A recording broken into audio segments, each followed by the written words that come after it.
today. From Highmark Stadium in Orchard Park, New York, it's Week 5 of the NFL on EA Sports.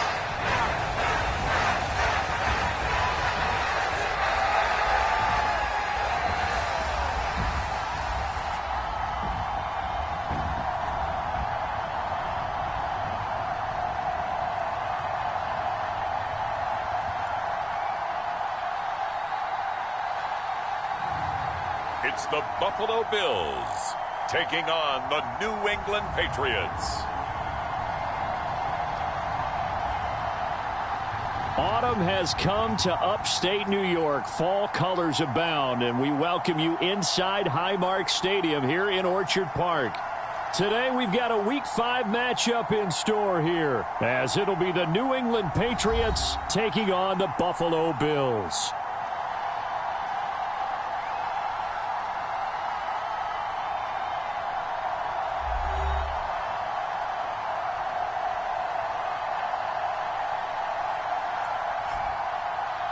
Hello, everybody. With Charles Davis, I'm Brandon Gaudin. And, Charles, you take a look at the Bills entering play here.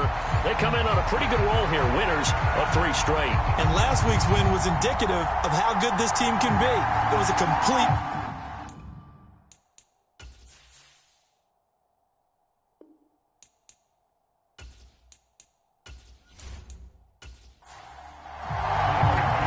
Seems like we were just starting training camp, but here we are in October, and off we go on EA Sports.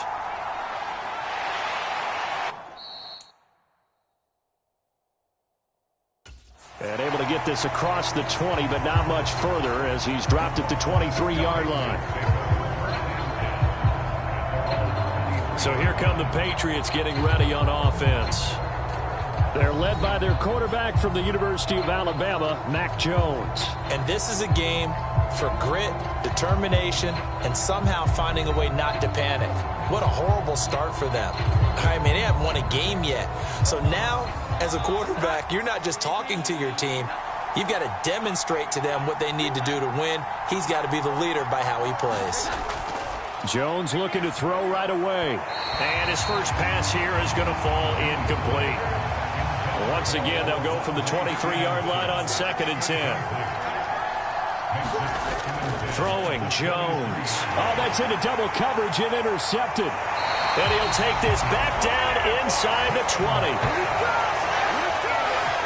Part of why they came to this week with a winning record is that they feed off of mistakes like this, and now it's a prime opportunity. Just moments in the game to get a short field touchdown off of their big defensive play. Now, on the other side, they were already the underdog in this one. They just made their uphill battle just a little bit tougher. So here come the Bills with excellent field position to get things started. And they'll be let out by their left-handed quarterback.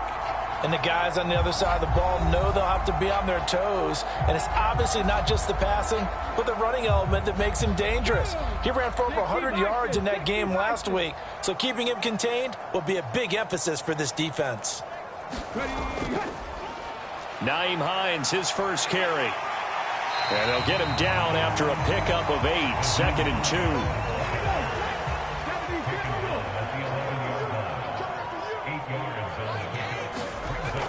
From the shotgun, he'll look to throw. Now, quick throw there, going to be batted away and incomplete. Coaches talk about it all the time. Players talk about it as well. Excellent job staying disciplined in coverage and making that stop. Inside the red zone, every stop like that could be preventing a possible touchdown. And the Bills are going to have 1st and goal coming up as they're able to convert there on 3rd and 2. The stop there on 3rd, they could have held him to 3 on this opening drive. Now they have to bow their necks on 1st and goal. And if I'm looking at this from the offense's point of view, that's a big-time pickup right there. And I'd go right at them with another momentum play. I'd go quickly and attack them because right now they probably have their heads down a little bit since they didn't stop them on 3rd down. 1st and goal, a chance to convert that early turnover into points. They'll set up to throw. They'll try and set up the screen to Hines. Touchdown! Nyheim Hines, his 4th touchdown on the year. And the Bills use the early turnover to get on the board first here in this one. Great field position has to be one of the best friends an offense can have. When you don't have very far to go, you should cash it in with points.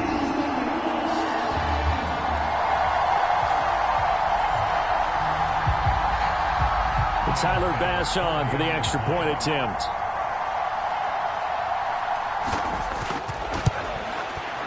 And we'll see if this rain affects the team's decisions going forward, but they kick it here, and it's good.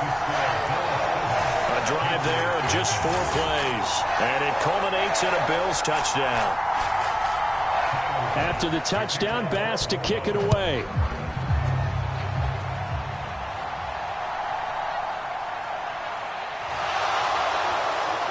And a nice return sets him up pretty good here right at the 30-yard line. So back onto the field come the Pats for their second drive. Now remember, the last time out, they threw the interception. That led to the touchdown, so now time to regroup. It certainly is, and their goal right now as they go back out on the field, a calming drive, something that takes the ball, keeps it for a while, lets the defense relax a little bit, and lets the offense regain confidence in their game plan. And he'll get this to the 32. The rushing numbers for Stevenson from last week. 13 carries, 56 yards. Just an all-right day from him last week. He really didn't break out for the huge yardage he had hoped going in. I talked with him before the game, though, and he knows this is a new, fresh opportunity. He's put last week behind him, and his focus, getting some extra yardage with every carry he receives this week. It'll be a gain of 5, but still about 3 yards shy of the first down marker, and now it's third down. Now Jones. He's got his target. That's complete. And he will have a Patriots first down as they're able to get the third down conversion. Well, this is an awfully tough route to defend in man coverage because he lines up on the right and then runs a crossing route back to the other side of the field. So as a defender, you're not only trailing him the whole way, you're also looking out for your own guys to make sure you don't get yourself picked off. And then you can't catch up in time to prevent the completion.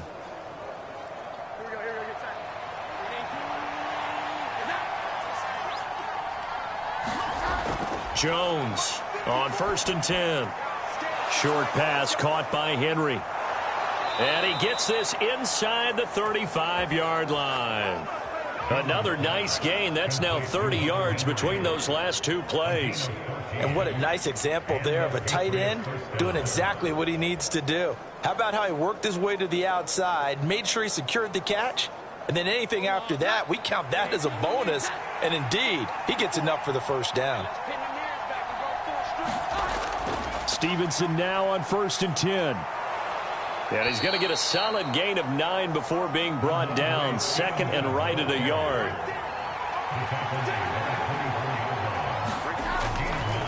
Off the play fake. Jones. And here is a leaping catch. He pulled it in. And he's in. Touchdown, Patriots. Tyquan Thornton.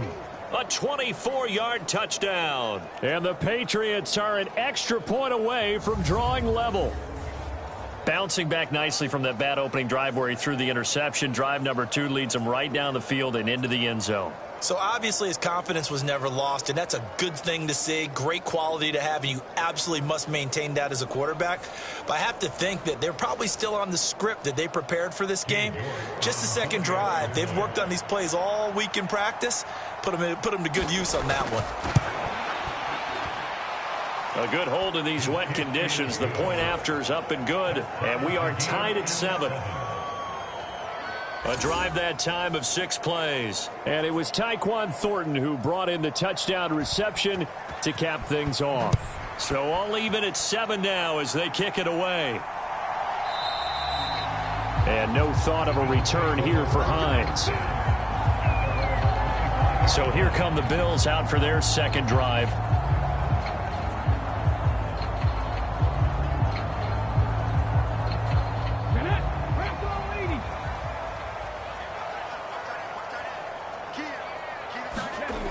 They'll come out throwing here on 1st down.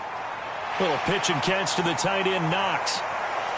And this will be a gain of 5 as he gets it to the 30. think defensively you're okay with that. Here in the first quarter, he's going to get some catches, but they rallied to him quickly. And that's what you count on, and I like what you just said.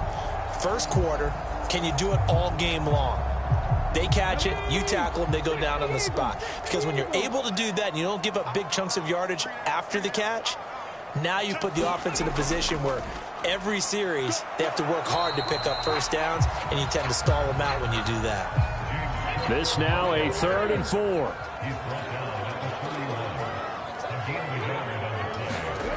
They'll look to throw. Little pitch and catch to the tight end, Knox. And he is going to have a Bills first down by about 3 yards or so as they wind up getting 7 there on 3rd and 4. Many different ways to create space, but on that play, he did it with that big, wide body of his. Didn't get a whole lot of yardage on the play, but it did what it was supposed to. Pick up a first down.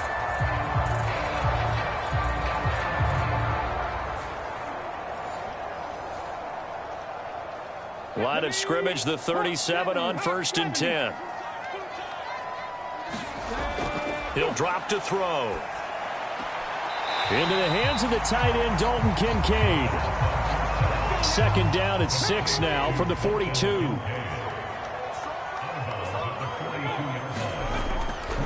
They run the counter with Cook. And, a little spin cycle. Room to run now. That's a good acceleration there as he's across midfield to the 48-yard line. 11 yards and a Buffalo first down. Give every member of that unit a ton of credit for ripping off such a big gain there, because you don't get free for that many yards on a counter or misdirection without everybody selling the heck out of it.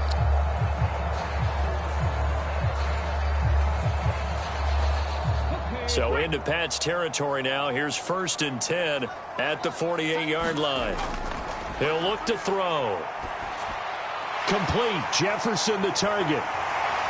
And he is tackled inside the 40, not quite to the 35.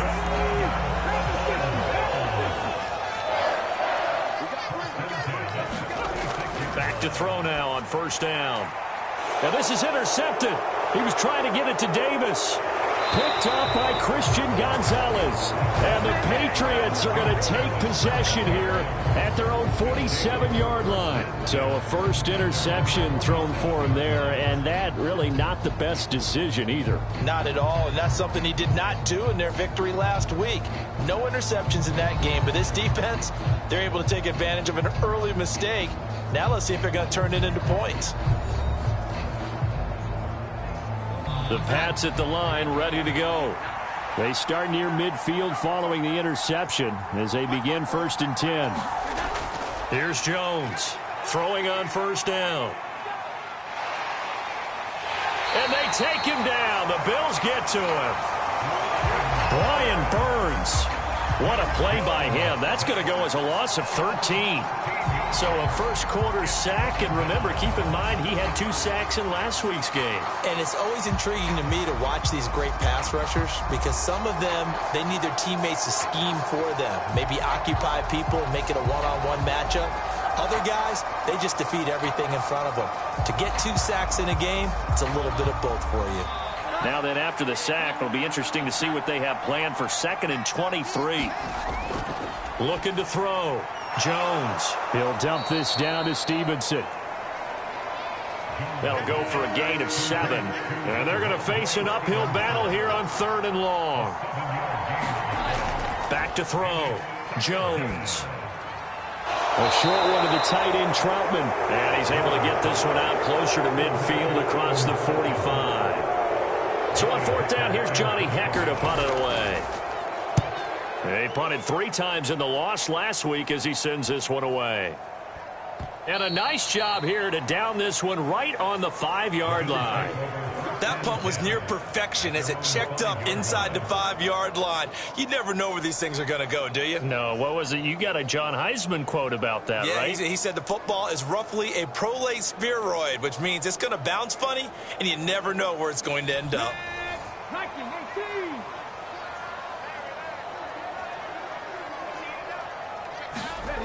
Trying to shake off the interception from the last drive. He'll look to throw.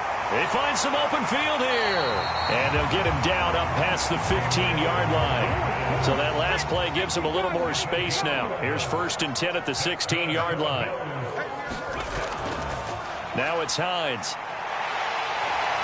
And he's taken down, but not before he gets this across the 25-yard line. 11 yards there, just like last play. Absolutely love the run right there. This guy's known for his quickness, but also for his speed. And he's able to get to the second level almost before you blink if you give him any type of blocking. Always talk about slot receivers, and they're usually known as quicker than fast. In this case, we've got a guy who's quick and fast, and he used it to great advantage. Back-to-back good plays have him on the move on 1st down. They'll look to throw here. He's got it complete to Stephon Diggs. And he's going to be down at the 35. Gain of 7. From the 35, here's 2nd and 3. They're going to look to throw. And this one incomplete. Too much contact to hold on to that one, and it's 3rd down. They'll run it. Here's Cook.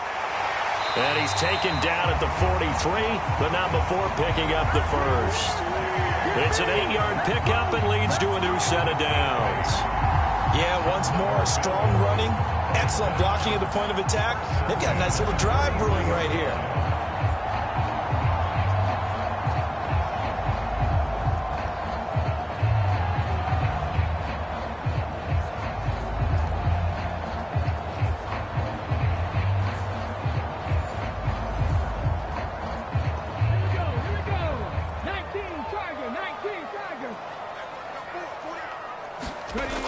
They'll look to throw here on 1st down. Throw left side, taken in by Jefferson. And this will leave him a yard short. Nice pickup of 9 yards on 1st down. Up the middle, it's Cook. And he'll be brought down at the 45-yard line.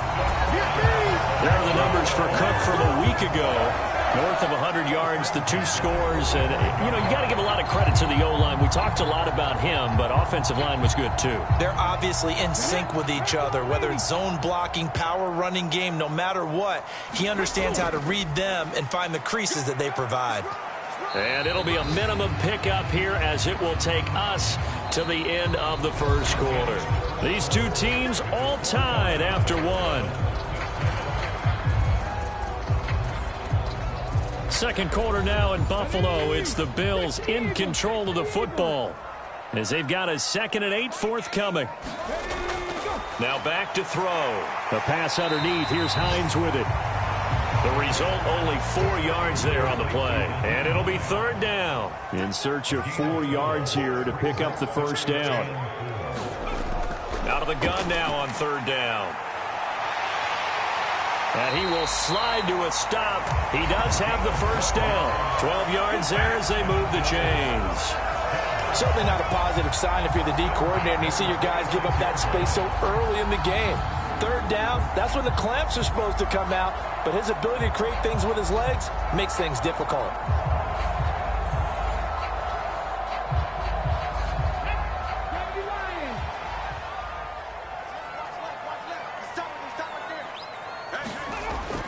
First down, here's the run with Cook. And he gets it inside the 10 to the 9. 42 yards rushing for him now on just 6 carries to this point. This is a very impressive drive, especially when you consider where they started from to now be set up 1st and goal. Yeah, some nice running right there. That's what got them the 1st down. But at this point, I suggest open up your playbook. You can call just about what you want.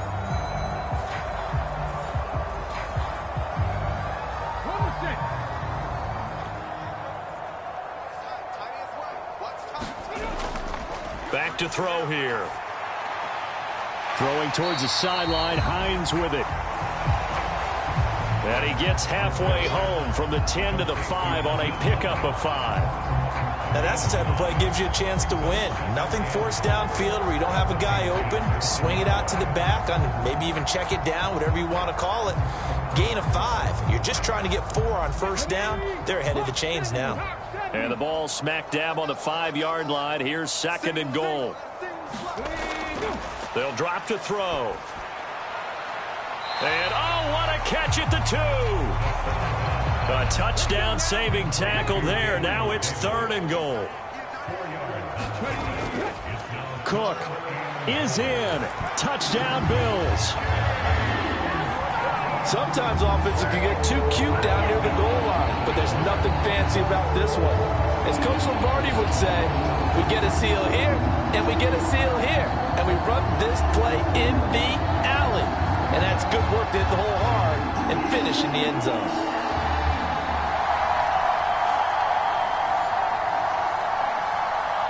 Pass on for the extra point.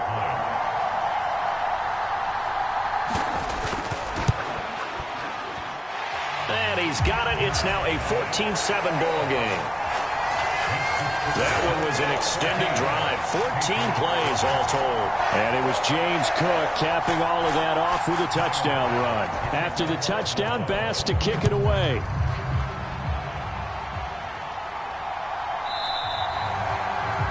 The return man down to a knee, and this will come out to the 25-yard line. Possession back to the Patriots. Ramondre Stevenson headed out with the offense. And for him, it's been pretty limited involvement.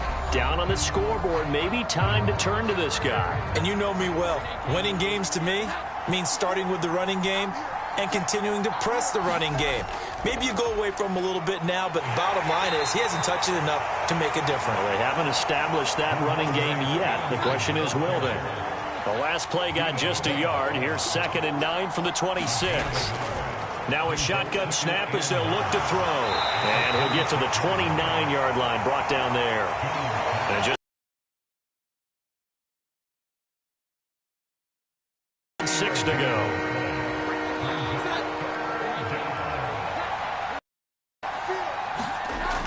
Operating from the gun, Jones. Open man, completes it to Smith-Schuster. And, oh, he's just going to be short here, barely, maybe by a half a foot. It'll be 4th and inches. I thought they might take a shot down the field, but instead they ran a little drag route there. I think they were hoping he could catch it and run away from the defender. But a really good job keeping the play in front of them, and they force a 4th down.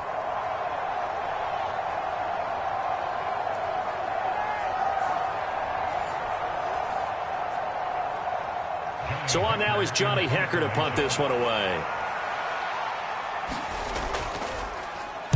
Now a high kick, almost a pooch punt. And this kick will be touchdown as they spot it inside the 45-yard line. James Cook running back out now. He's over 40 yards here in the second quarter. Been nice and effective for them, hasn't he? He has definitely been dependable, and really shouldn't underestimate what he's getting done here, because anytime you're on a pace that's going to approach 100 yards, you've really done some damage in an NFL game. And now he's looking just to add to his totals. And he'll be out of bounds up near the 45 at the 44. 3 yards on the pickup there, and it'll be 2nd down. They did a really nice job there defensively. They strung the play out, didn't give him a cutback lane. On each play, you have guys what I call our BCR players. Guys are responsible for the bootleg, for the cutback, and for the reverse. They played that one perfectly. And rode him right out of bounds. On 2nd down, Cook. And give him about 5 as he gets this up to the 48-yard line. New England on 3rd down. No problems to this point. A perfect 5 for 5. This time it's 3rd and 3. A 10th carry in the game for Cook. And he takes this one down almost all the way to the 30. The 71 yards rushing for him as he has been tough to stop here in this first half. Well, if they continue to run the football this strong, right up the middle, I don't know if they can wait till halftime to make adjustments. They better find a way to get it done series to series. I don't know if they need to sub some guys out, bring in extra people, maybe change what they're doing on the defensive side of the ball.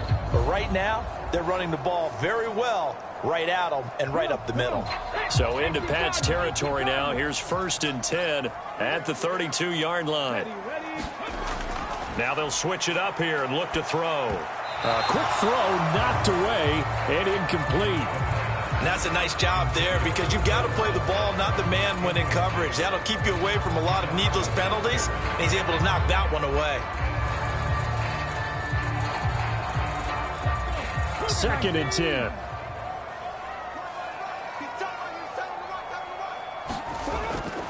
Back to throw.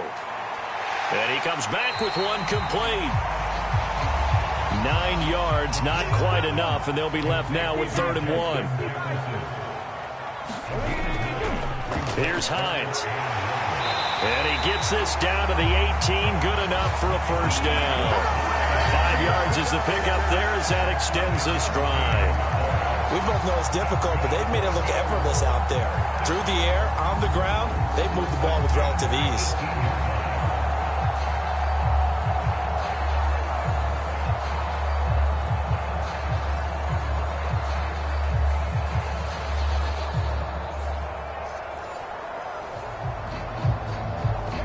So from inside the 20, here's 1st and 10 at the 18.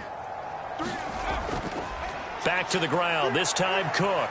And he'll take it from the 18 to the 15, a gain of 3. And now a pause. It looks like we have a Patriot injured on the play. We'll check on his status when we return to Orchard Park.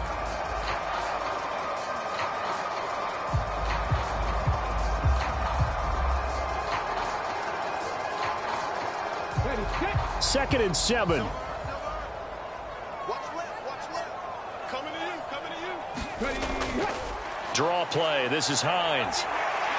And able to get him down, but he does reach the 5. It's a 10-yard gain there, and it sets him up now 1st and goal. We use the word relentless a lot with guys who are aggressive on the field. In this case, it really fits, doesn't it? How about his ability to break tackles and his feet never stop moving?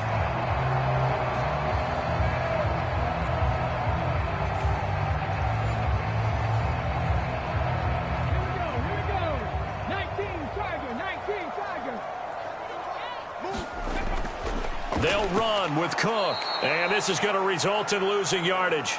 They're driven back to the 8-yard line. It's a loss of 2 there, bringing up 2nd down. I think we got to give it up for him right there. That's a heck of an athletic move for a big man right in the middle of the line. How about the play he makes there?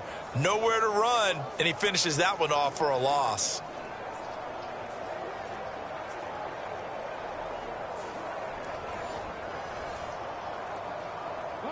It's 2nd and goal, back to the 8-yard line now.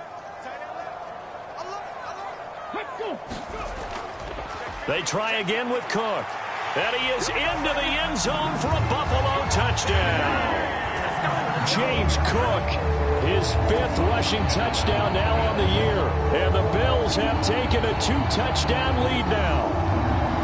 Sometimes you get a 1st and goal and you're back near the 7, 8, 9-yard line, and you start thinking, maybe we'll run it here on 1st down to get half of what we need, so maybe we can have 2 or 3 shots at going for it from closer range. So this is a bonus right here. What a great run to work his way into the end zone. Extra point by Bass, up and good. And it's now 21-7. So that one a pretty time-consuming 10-play drive. And it was James Cook capping all of that off with a touchdown run.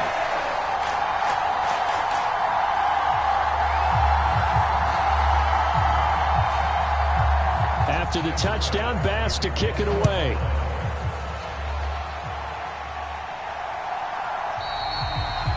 And there will not be a return here. It's a touchback, and it'll come out to the 25-yard line. New England's offense set to go. And this not an easy situation. You're down early, in the elements, you're on the road.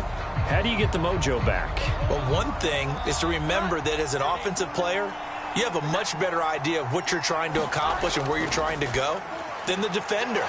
So in this case, because you know it, you can make your cuts with a little more decisiveness, maybe a second fake, some double moves, things of that nature, to go ahead and try and put some pressure on the defense.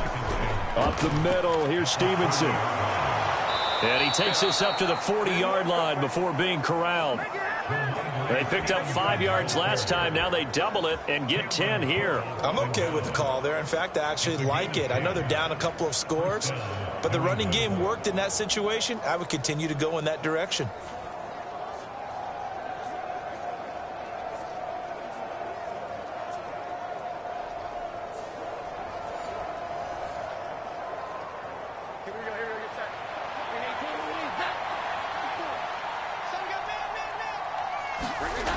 Now Jones on first down. And he gets this one to midfield before he's brought down.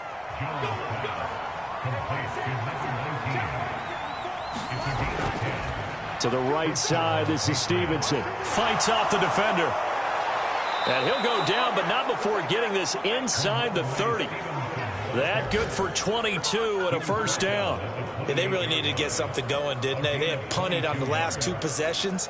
The running game starting to come to the front for them, providing a nice pickup there to keep this drive going.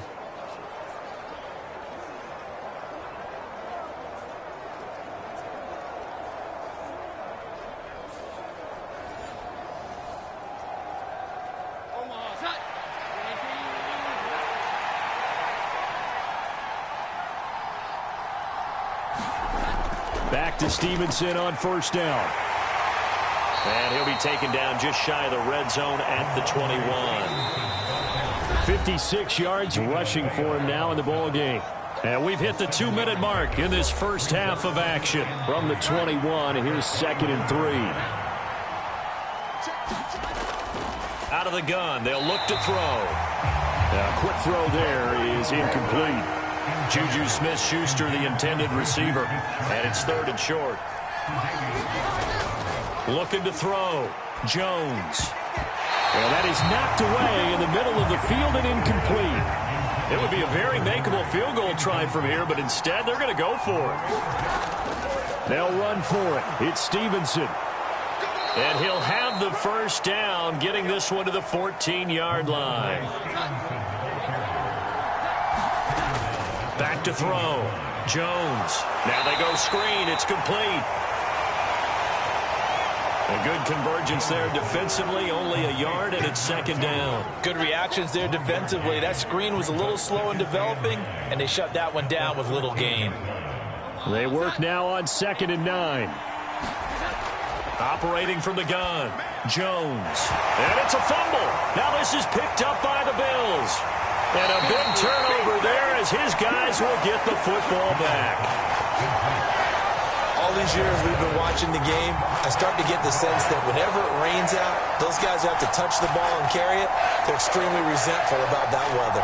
Yeah, I'm just happy I'm not resentful that we have a roof over our heads. I know that much. Yeah, maybe we won't fumble our play sheets here as we just saw the fumble happen on the field. Buffalo offense ready to go for their next drive. It was still more than a minute to go in the half. Time to try to mount a drive. And I would think that they would have to. This is today's NFL. You got to push it whenever you get an opportunity. You can never have enough points with the high-powered offenses that you face. And analytics will tell you, try and score when given the opportunity.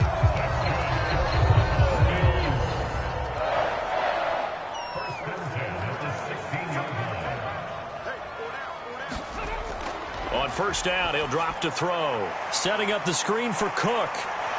And he'll take this across the 25 before going out of bounds. Back-to-back good plays have him on the move on first down. Now they'll throw here out of the gun. Looking left side, he's got it, complete. Now the Bills will use the 2nd of their timeouts as they get the stoppage with a little over 50 seconds to go in the first half.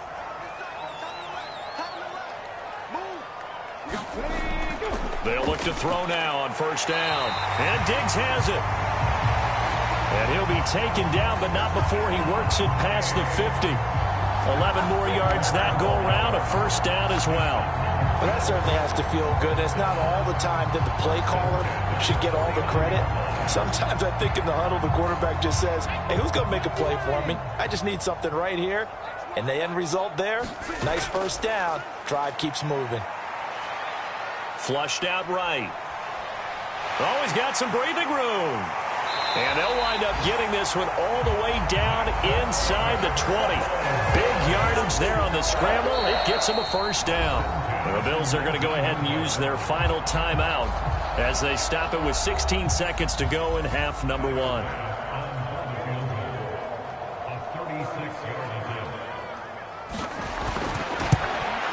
The kick by Bass is good. And they will open things up a bit more. It's 24-7.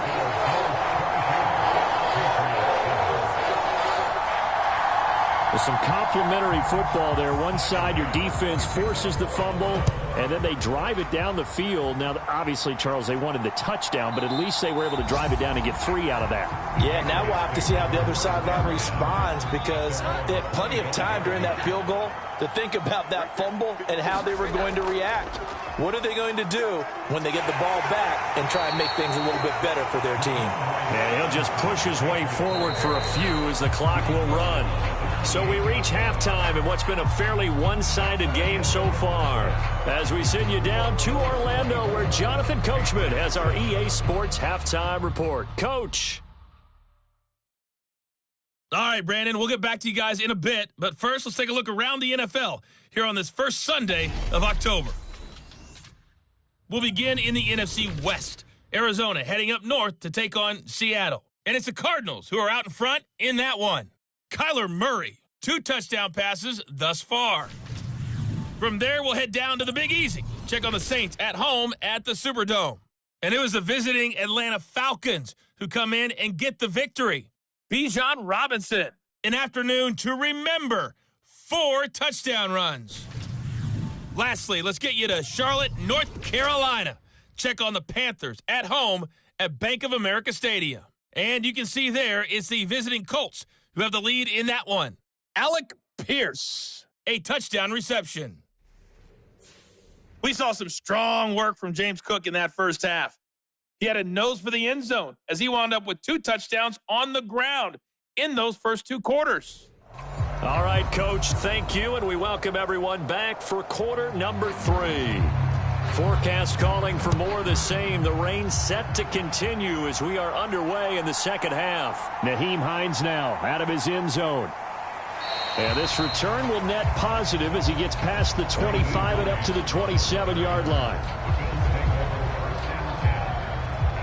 So here are the Bills to take over. They're on a 3-game winning streak and right now looking good in this one as well.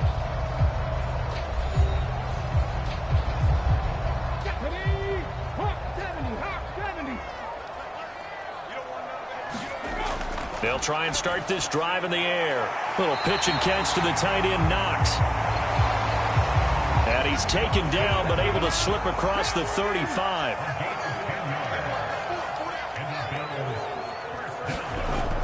Now on first down, he'll drop to throw it.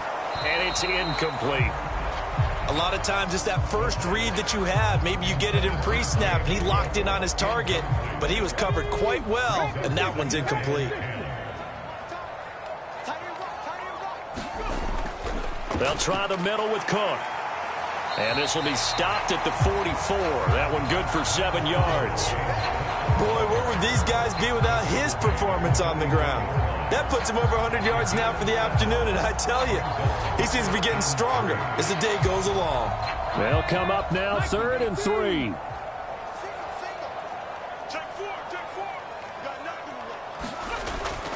Looking to throw. Work in the middle of the field, and he's got a man complete. And he is going to have a Bills first down. They needed 3. He doubled that. He got 6. I got a kick out of that one, partner. You and I talk often about trying to hide receivers in certain situations, but a guy of his size can't really hide him. But the tight end drag route, definitely an effective way to sneak him across the formation for an easy completion and a first down. Come on, come on. 18 Cardinal, 18 Cardinal. Check 31, check 31. Ready. Another tote for the workhorse this afternoon. It's Cook. Takes this to the 45. Got a little space after that nice move. Ball placed at the 45 for 2nd and 5. On the delay, here's Hines. It'll be a pickup of a couple, and it leaves him with a 3rd and 3.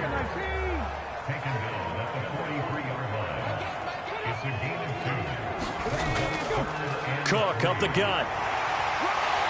And he's able to get the first before he's taken down at the 36. 113 yards rushing for him now with a couple of touchdown runs to boot. Well, someone's been having a good game so far, and you know something? A lot of it's been power running. They decided to turn him loose again on 3rd down, didn't they? They did indeed. He delivered the tough yards.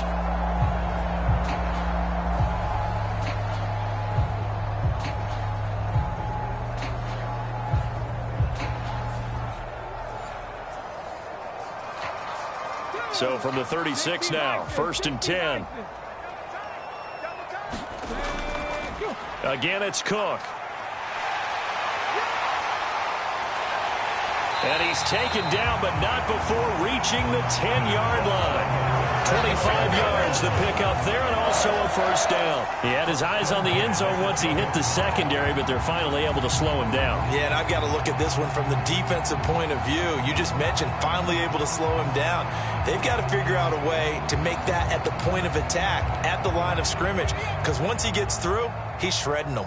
So not quite a 1st and goal. It's 1st and 10 from the 10. This taken in by Kincaid. He's tackled a yard short of the marker. Good gain of 9 on 1st down. Now a stoppage here as we've got a Bill shaken up on the play. We'll check on his status when we return to Orchard Park.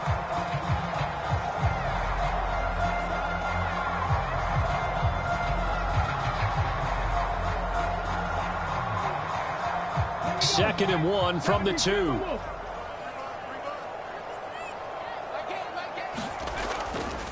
Now it's Hines.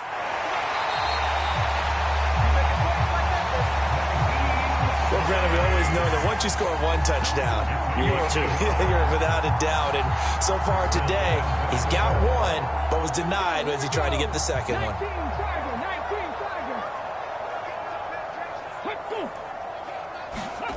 He'll look to throw. And he'll take it into the end zone for a Buffalo touchdown. It's a 1-yard touchdown run. And the Bills take the opening kickoff of the 3rd quarter and drive right down the field to extend their lead. Well, I'd have to say that for him, that was an all-encompassing drive because it was his arm that got his team down to that point, but his legs that finished the deal. Give him credit for making it happen.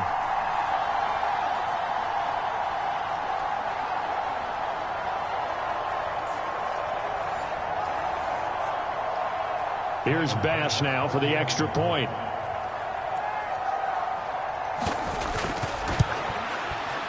And the lead is now 24.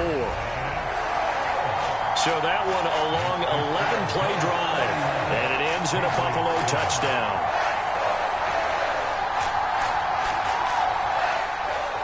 After the touchdown, Bass to kick it away.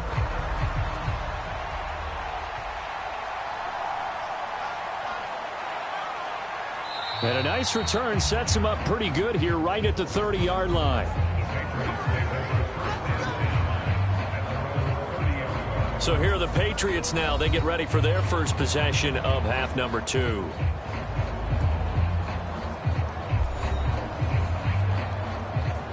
Jones and the Pats now with a 1st and 10. Right at the 30. On play action, they'll throw. Into double coverage, and it's intercepted. And the Bills are in great shape here as they take over at their 46-yard line. Okay, partner, no surprise to you. I'm going to look at this from the defensive perspective. In the rain, you have to be more cautious trying to cover passing routes. Why? The offense knows where they're going with the football. The receiver knows the route he's going to run. You have to make sure you keep your footing underneath you. But James Cook and the Buffalo offense returning to work now. He's already hit pay dirt twice. He's up over 100 yards. He is feeling good. And he's just zipping along today. Everything coming together for him. It's that type of a day that you see a back just kind of have a grin on his face every time his number is called. Because he doesn't feel like there are going to be any lost yardage plays. Nothing but big-time positive runs. Making the sideline grin as well. To the sideline, and it's caught, but boy, he's out of bounds. Now they tried to get him into space coming out of the backfield, but it'll be 3rd down. They'll set up a throw. Oh, able to avoid him. And he is tackled inside the 40, not quite to the 35. The escapability in evidence there as that one good for 15 and a first. At this point, this offense feels like they could just roll out anything, and it would work. They are certainly in no hurry for this one to end, not when they can rack up some stats and continue to add to their lead.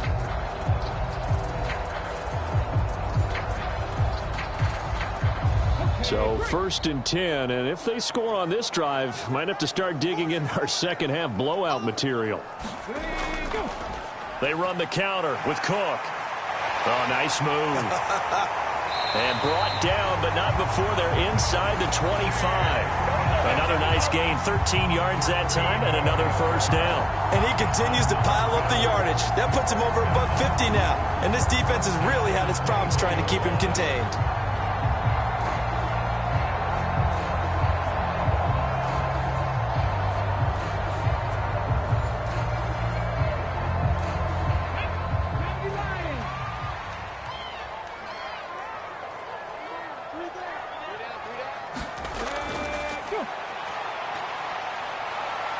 And he's going to have to eat this one as down he goes. A loss of 4 that time on the sack, and it brings up second. Well, we've seen how this quarterback can beat you with his legs. Saw it earlier on this drive, as a matter of fact. But that time, they had him covered. They really gave him no place to escape because oftentimes they're able to find a crack, a sliver, anything that can get them upfield. On that occasion, nothing open at all, and they swarmed him.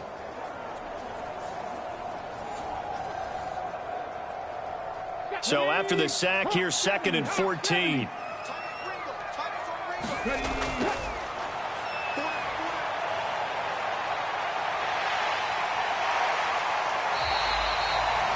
Give him 7 there on the tuck and run, and they're in better shape now for 3rd. So 7 yards from the first down here as they come up to the line of scrimmage. And that will be incomplete. So on 4th down, out is Tyler Bass in the Buffalo field goal unit. He hit his first, this one from 38. The kick by Bass is good. And the Bills will add on to their lead.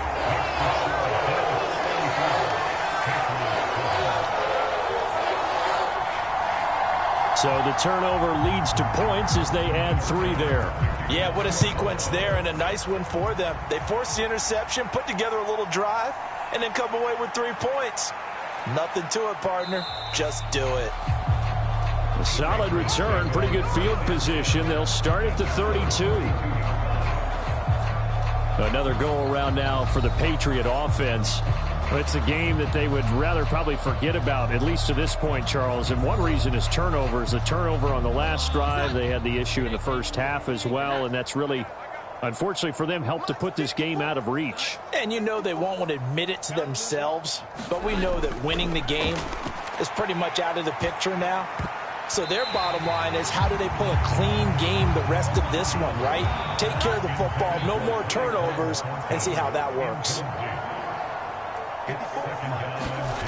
To throw on 2nd and 10, Jones. Nowhere to go here. He lost the football. Oh, and one of the linemen on the other side has got it. A lot of bad news on that play for them, wasn't there? Lost the football, lost a lot of yardage, but I think the good news outweighs it. Able to retain possession. That was big for them.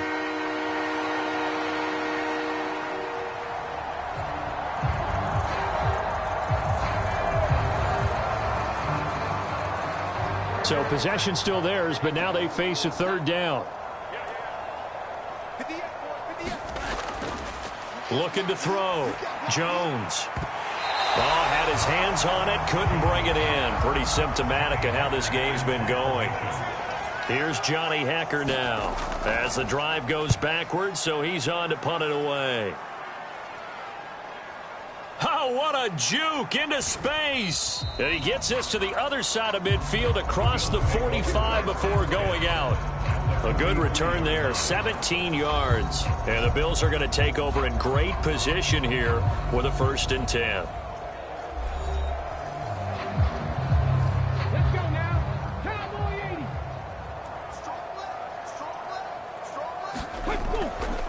80. Getting the ball is Cook running left. Flash the stick skills on that run, but then stop shy of the 35. 2nd down and 3.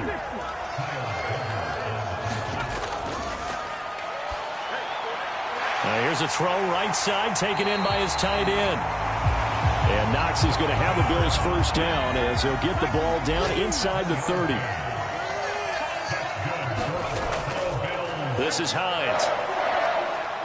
Stopped at the 24-yard line after a gain of 5. 2nd and 5.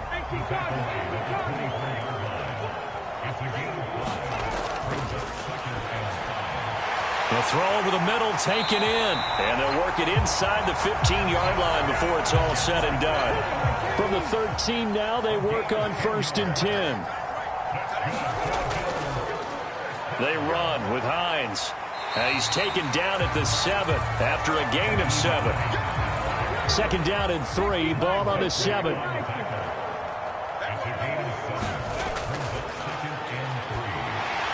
Oh, it's a screen pass. That's complete. And he's going to be taken down, but there's a penalty flag in the backfield. Is this a hold, or did they rough the quarterback?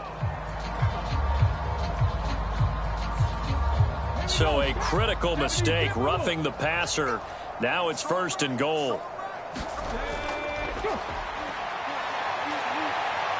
And he's going to lose a yard or 2, taken down behind the line. Levi Onwuzurike charging in and finishing off the sack. On any 1st and goal, the real estate to work with for the offense is really cut down, and the defense knows it. So they often bring heat and pressure, which they did on this play. Got him down for a loss. Not a big one, but any loss of yardage in this position is tough for an offense.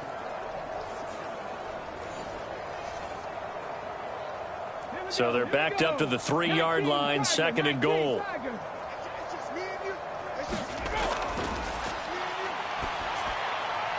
And he's got his tight end Knox for a Bills touchdown. A 3-yard touchdown pass. And the Bills will add on to their lead here in the final minute of the 3rd. Well, on the other sideline right now, it's just absolute dejection. But, Charles, let's focus on the positive. With the lead that they built here, they've done pretty much everything to perfection in this ball game.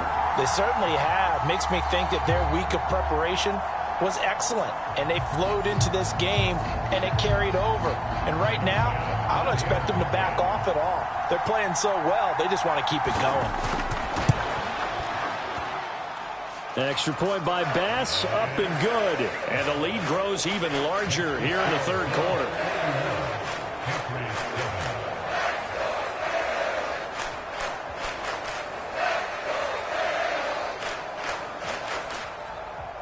After the touchdown, Bass to kick it away.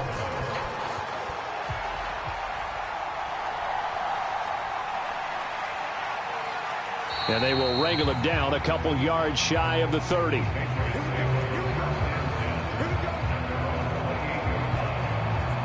New England trying to get a place on offense. Well, we're still in the 3rd quarter, so there's some time to kind of clean this up and make it look more respectable now. A win, that's probably gone out the window, Charles, but I don't know. Do you look at this as a time to just improve and maybe start to look towards the future?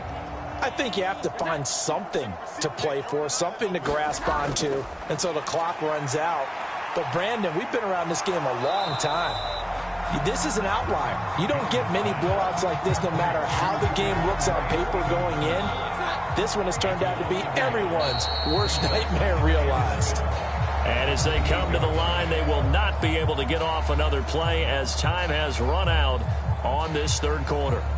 We'll return with more after this break. You're watching the NFL on EA Sports.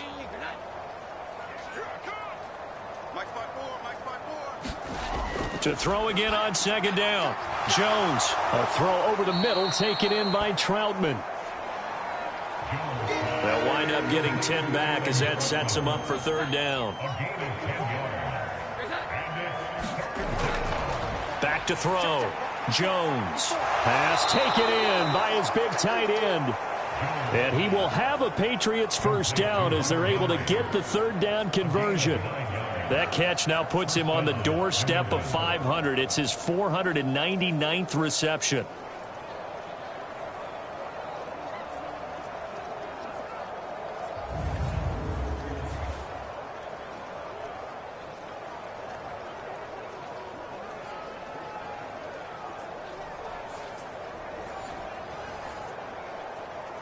Right there.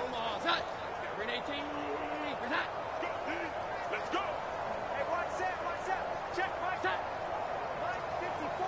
I got you. Present. Jones now on 1st and 10. Oh, he dropped it. And that's pretty indicative of the way this one's gone. Throwing again on 2nd and 10. Jones out left and completes to Thornton. And that'll be good for 8 yards to the 45. Hard to believe his first catch of the game defensively. They bottled him up. That's why they're well on their way to victory. Put your best cover guy on him and then change the coverages behind him throughout the game. Brackets, double, zone, man, you name it. Make sure he gets a lot of angles. They'll look to throw again. And that is incomplete. All right, they're going to try and keep hope alive here on 4th down. They're going for it. Desperation time now. Here's Jones. And they hit him as he throws, as this one's going to go straight down to the turf. Incomplete. The Patriots come up empty on 4th down. And the Bills are going to get the football back. Well, their first 4th down attempt earlier was successful. This one backfires for a turnover on downs. I like their aggressiveness. I like what they're doing. They got it the first time they went for it. Why not a second time?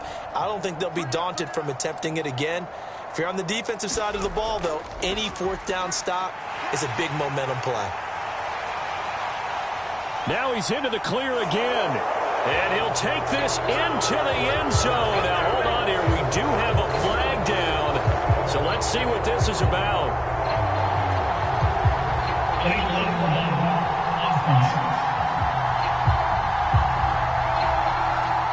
Brutal. So take away the long touchdown. It's a cruel game sometimes, partner.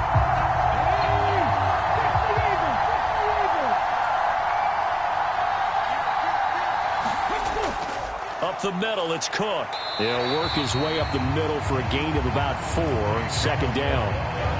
On any running play that's called, they're always hoping that's going to break big and go the distance.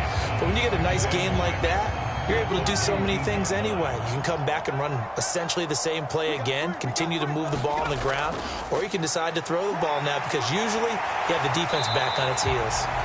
And the Bills are going to have a 1st and goal as he's able to take this inside the 10 to the 8. Brendan, every great running backs coach I've talked with has always talked about when you have great vision, you're not consciously thinking about your cuts and your moves. You're just doing them. And I think that's what we're seeing tonight. He's about to run them into submission. I think you took the words right out of my mouth. I was just going to use that phrase. He has run them into submission. Wave the white flag. 1st down, here's the run with Cook.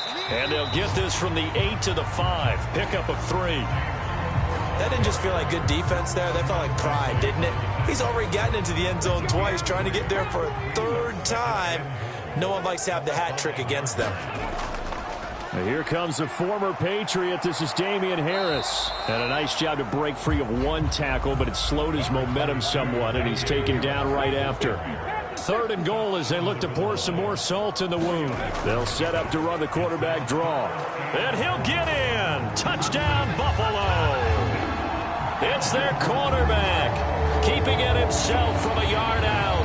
And the Bills are closing in on a 4-1 start as they extend their 4th quarter lead. Well, this is where it pays to have a quarterback you can trust with the ball in his hands. Normally you want him throwing, or at least trying to make this an option. But here, this is a straight run, a QB draw, and he reads things perfectly and takes it into the end zone.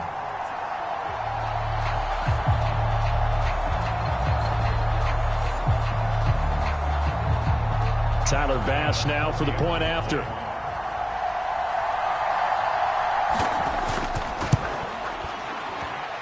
Now this one was over a while ago as they just add on to their big lead. So that drive spanned 5 plays, and it ends with a 1-yard touchdown run. After the touchdown, Bass to kick it away. From a couple yards deep, he'll bring it out of the end zone. And they'll get him down right around the 25, actually the 26 officially, so a net gain of 1 there. And the Patriots gearing up to go now. We certainly had a sense coming in here that these guys were in for a tough one on the road. That has been how this ball game has played out. They trail big as we continue on now here in this fourth quarter.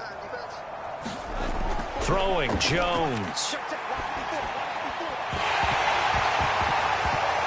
And that's going to be incomplete. Too tough to hold on to that one. It's second down. Once again, they'll come up on the 26-yard line, 2nd and 10.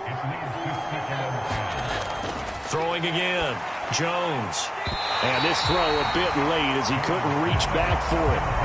That incompletion brings us one step closer to the end of this one. Maybe mercifully, partner. And let's face it, though, no surprise, they're still flinging it around. They have pride, too. Jones to throw on 3rd down. Oh, he had him. He was open, but he couldn't get it to him. It's incomplete. Here's Johnny Hecker now as he'll punt it away for the 4th time today. And now a high kick trying to pin him back. And not his best effort there, as this one's going to be spotted down just outside of the 40-yard line. The Bills ready to take over. And it would seem as if their 3-game winning streak is about to go to 4, but still a little work to do as they start 1st and 10.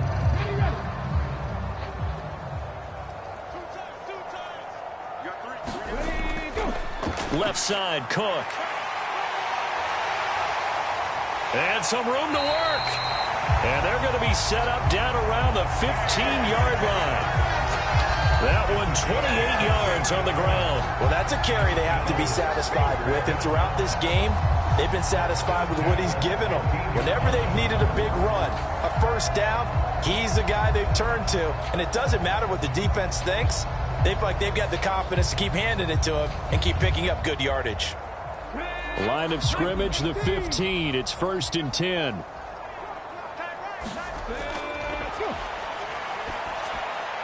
The left side caught by Diggs. So the completion good for just 3. And that'll bring up 2nd down. They'll set up to throw. And he is into the end zone for a Buffalo touchdown. A 12-yard touchdown run. And the Bills continue to run up the score. They lead it big here in the 4th. Well, Charles, just impressive in all 3 phases. Offense, defense, special teams have really done their job. And here the offense doing its part yet again with another score in the 4th quarter. I know it seems like something we shouldn't do because the scoreboard does tell it all. But let's set it aside for a moment. This game was absolutely memorable with how they played it. Really terrific effort, really well executed. Congratulations to them.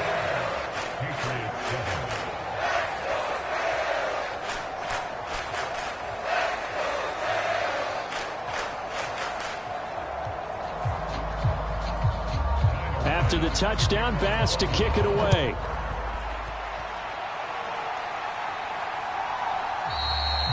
And this will not be returned. It'll come out to the 25. And now out come the Patriots. It's now appearing that this losing streak is going to continue. You know, the coaching staff was confident that this was going to be the game to stem the tide, but that just has not been the case. Here's Jones. Throwing to start the drive. His throw incomplete. An incomplete pass leads to 2nd and 10 from the 25. To throw again, Jones. And that one too far in front. He couldn't reel it in. It's incomplete. This has obviously been a bad loss, but one of the few things they can still do is try and throw the ball all the way to the end zone and get some points on the board so they're not shut out over the final 2 quarters of this game. Now Jones on 3rd down. Incomplete, but a penalty flag is down in the backfield. Let's get the call. So instead of giving them another 3rd down, they'll decline it, brings up 4. Now, that's smart football right there. You don't even have to really spend a lot of time considering it. Just know that you're probably going to get the ball back. Good job declining that penalty.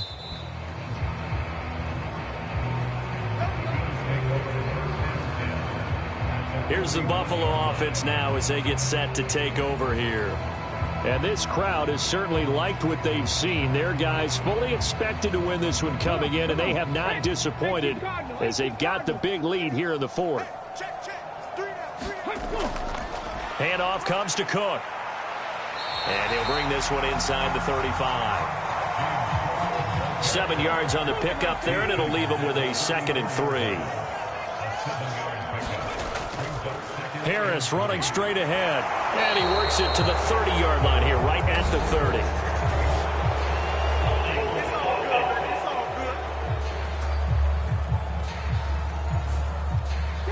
He was trying to clear the way, the big fullback. Instead, he gets a hold.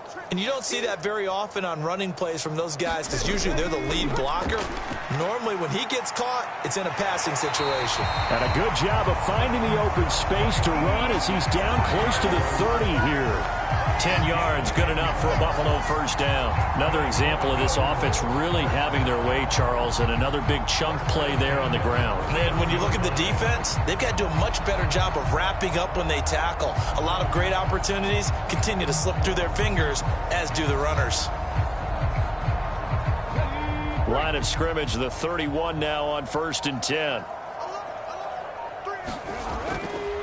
A give. This is Cook. Give him 5 on the carry there, and it'll be 2nd down.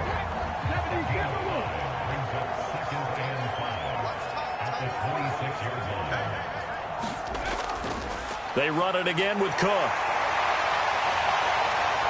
And they're knocking on the door now as a good run there. Going to take this to about the 10-yard line. Mark that as a gain of 16 to set him up 1st and goal. Well, we're beyond the tone setting right now. This guy's been the bell cow all day, and they'll continue to rely on him to move the chains, drain the clock, and lead his team.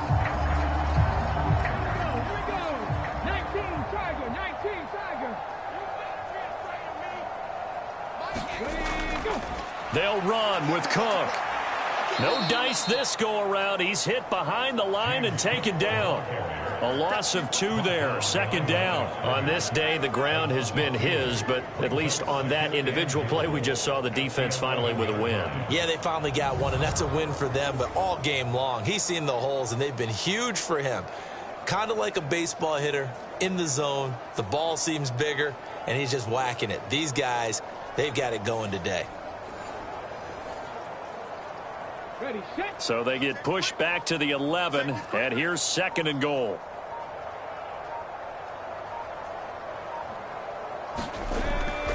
Cook. And he'll be brought down right on the edge of the goal line at about the 1-yard line. They'll wind up getting 10 back as that sets them up for 3rd down. So now things get interesting on 3rd and goal from the 1. This almost becomes a Darwinian call, doesn't it?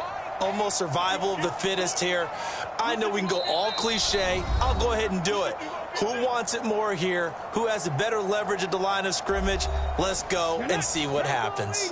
A couple extra tight ends are in. 3rd and goal from the 1. Cook. Well, he's not going to get there. That won't even be close. It was blown up in the backfield. Not at all what they envisioned on 3rd down. 3 yards in the wrong direction. One word comes to mind to me after that last play, and that's alert. That defense took a chance guessing the snap count, and they were so right. Got great push up front, and that forces 4th and goal.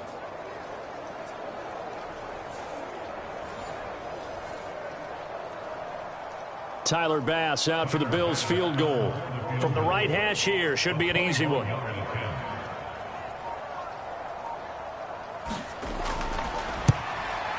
The kick by Bass is good. And the Bills will add on to their lead.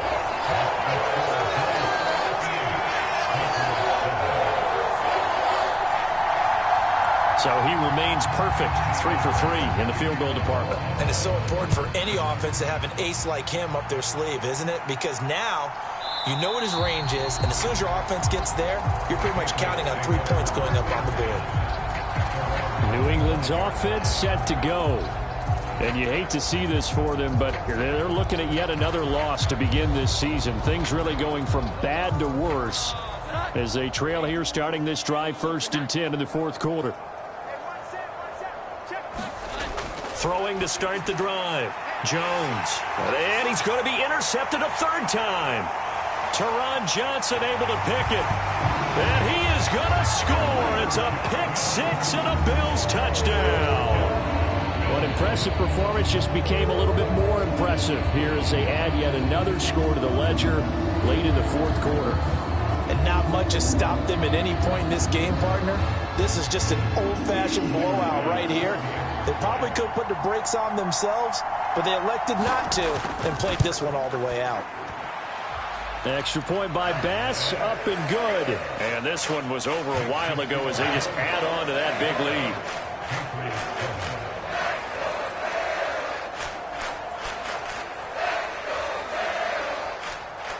So they'll get another shot on offense following that pick six. And now the kick is away. And this will not be brought out. It's a touchback. Now the Patriots offense, they work their way back out onto the field. But we said it at halftime that they would need a nearly perfect second half to erase that deficit that they were facing, CD. But unfortunately, the second half has pretty much been a carbon copy of the first. Yeah, that early lead was almost insurmountable the way their opponent was playing. And, partner, they do have some good news, though. This one is getting close to being over, and they can try and hit the reset button starting tomorrow.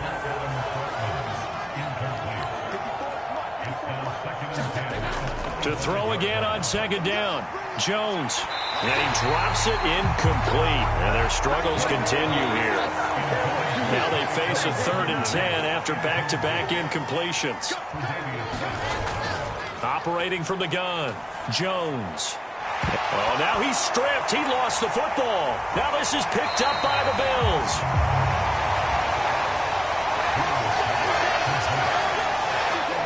And I don't know that fumble is going to matter a whole lot. You look at the deficit here in the fourth. It doesn't matter. The coach on the sideline still scratching his head. Yeah, not only scratching his head, but probably writing a note or two about, we're going to address this come practice next week because maybe that's the reason we're down this far. Doesn't matter at this point, but being sloppy throughout the game, not going to help them improve. Now a first down carry for Harris. Juwan Bentley there to get him down. Here's a 2nd and 5.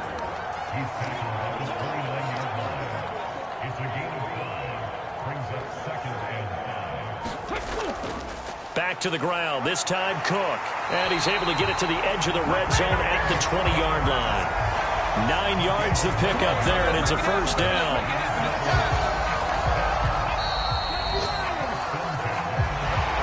Well, fans usually love to see scoring, and there was no shortage of it today. What a dominant showing from an offense that was truly playing at an elite level in this contest. Partner, this game was over a long time ago, and you noticed they did not want to slow down anything. Absolutely a dream scenario for everyone on that offense, and they took advantage of every second. Guaranteed popcorn for everyone in their film session. So for the Bills, they boost their record up to a strong 4-1, and they'll get to stay home again next week. Meanwhile, for New England, the calendar changed October didn't help as they dropped to 0-5 on the year, and they'll get a chance to redeem themselves at home next week. That'll do it for us. I'm Brandon Gaudin alongside Charles Davis. Thanks to our entire crew as well. We'll talk to you next time. So long, everybody.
Tonight, from Allegiant Stadium in Las Vegas, Nevada,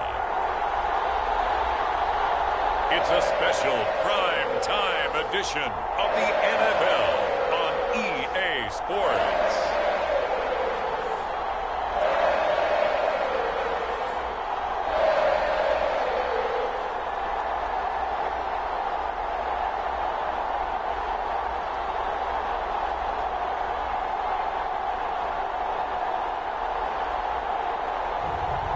It's the Las Vegas Raiders taking on the Los Angeles Chargers.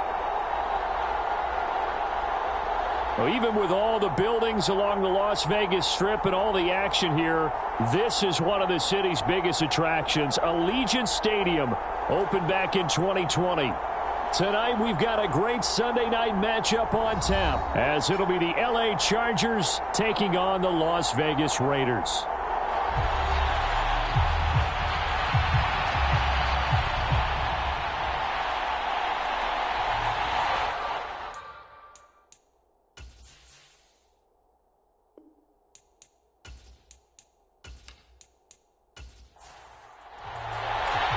Seems like we were just starting training camp, but here we are in October, and off we go on EA Sports. The returner, Trey Tucker, going to bring this one out.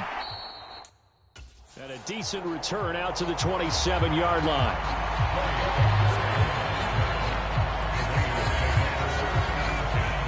So here comes the Raider offense now onto the field.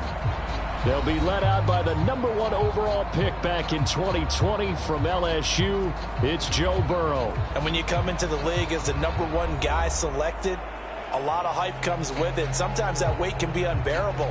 But this young man, he took that weight on and handled it as well as you can imagine. And I love his ability to make a second, third reaction play and create downfield. Meanwhile, Burrow's and this throw brought in here by Mayer. And he's taken down right away at the 39-yard line.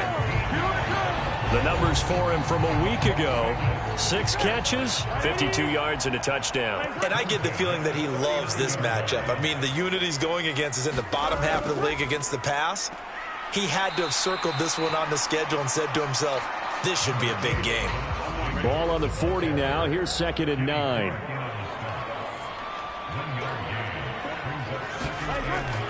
Burrow on play action. Lets this go for Renfro downfield. And this is, oh my goodness, he pulled it in one-handed. It's a big play there for Vegas. 51 yards. Sometimes the one-handed catches are unnecessary, but he was trying to ward off the defender with the other, so maybe that was just a good play. So that tells you that not only do they imagine those types of catches, they actually work on them with defenders jostling them in order to keep their concentration and haul it in. A terrific opening drive has them knocking on the door. 1st and goal. Here's Jacobs. And this play doesn't go anywhere. Backwards, losing yardage to the 11. That's going to go as a loss of 1 on 1st down. It's a tough one right there. He ran right into the teeth of the blitz as the linebacker was freed up in order to stuff that one for a loss. I think quarterbacks got to see that. Got to find a way to audible into something a little more advantageous. So they get pushed back to the 11, and here's 2nd and goal. One more time with Jacobs. And he'll get this one down to about the 10-yard line. The 2nd down play, not much better than the first, just a gain of 1 there. Partner, I know we're in a goal-to-go situation, but my goodness, think about running the ball here, not even a thought, is it? Defensively, they're in a prime spot. And I think the defensive guys are probably expressing themselves to them as well. I wouldn't run it here, guys. You might want to try throwing it. 3rd and goal, Burrow. Now a battle for the football. It's caught. It's a touchdown. Wan'Dale Robinson, his first touchdown on the year. And the Raiders put the night's first points on the board as they take the early lead. You know, as a head coach, you can't hide everything from your team. They know that people think that they're not supposed to be on the field with them. So they designed a heck of a game plan, didn't they?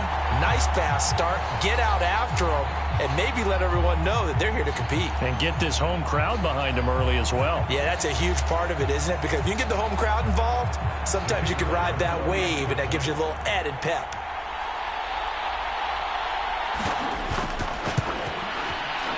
Extra point safely through, and that makes the score 7-0.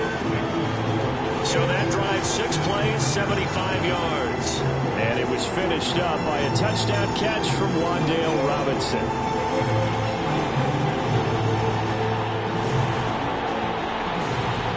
On as the Raider kickoff unit now as they will send this one away. On the return, here's the dangerous Cordero Patterson. And he'll take it up past the 25 to the 26-yard line.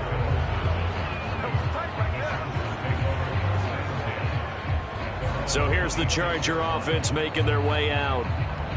And a glance here at their shifty mobile signal caller. And I thought it was a really nice performance last week by him. 3 touchdown passes. I think that signifies exactly what he was getting done. He did have the 1 interception. But that's the ratio you say you're okay with, right? If you go 3-1, you're going to be pretty happy over the course of the season. And let's face it, he'll never blame the receiver publicly. But behind closed doors, he probably told his agent, hey, what's the deal? I should have had a perfect game. And he gets this one just shy of the 40, down at the 39. Nice way to start the drive, a gain of 12 and a first down. And they'll use him out of the backfield, and sometimes quite a bit. They're just trying to get him touches any way they can.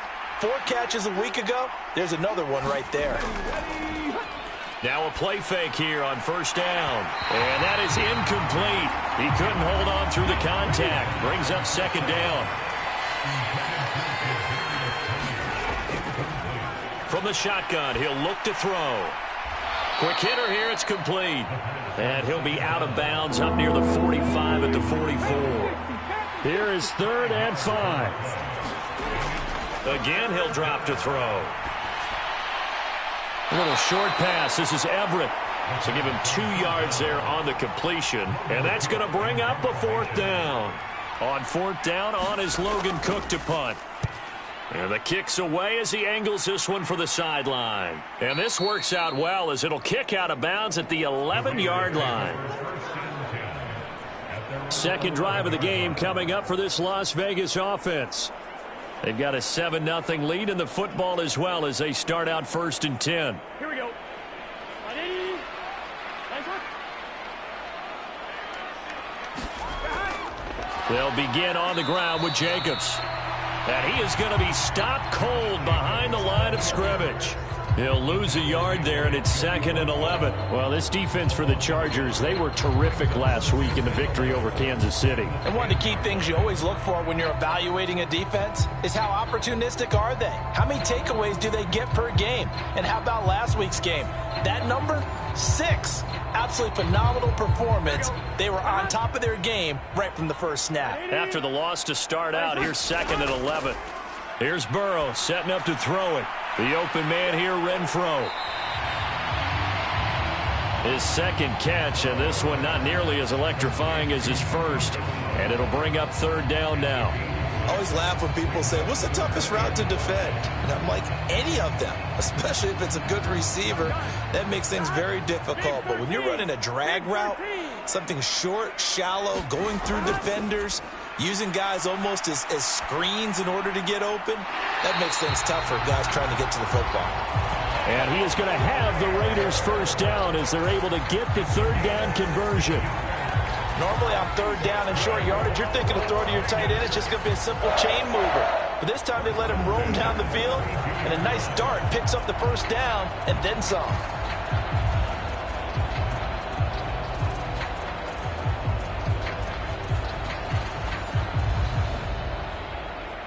Clock rolling as we hit the midway point of this first quarter. They will throw on first down with Burrow. And his throw's going to be incomplete. Hunter Renfro is the man he was looking for. And now it's 2nd down. But you talk about the defense for these Chargers. They were terrific last week in the victory over Kansas City. One thing you always look for when you're evaluating a defense, how opportunistic are they? How many takeaways do they get? How about last week's game? The number was 6. Phenomenal performance. Lets this go for Renfro downfield. Oh, a contested ball here, and it's going to be caught.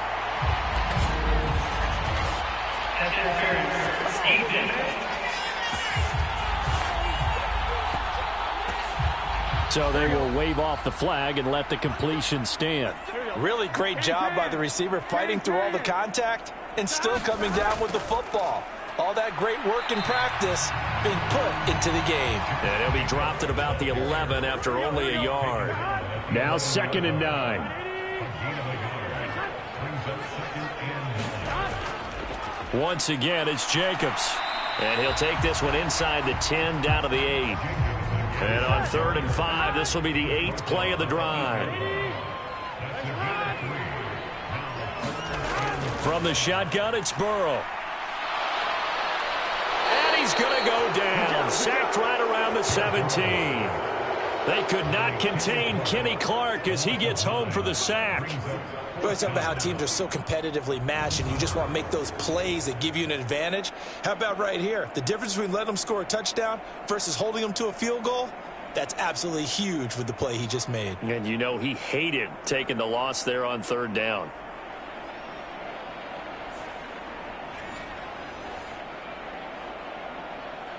On now is the field goal team. Here's the Raiders. Will try for 3. This will be a 34-yard attempt. And his kick is right there. It's good, and that will extend their lead even further.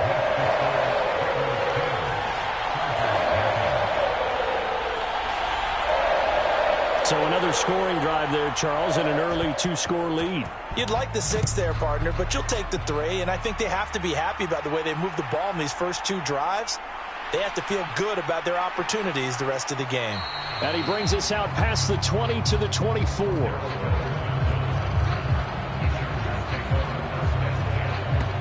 The Chargers get set to go here for their 2nd drive.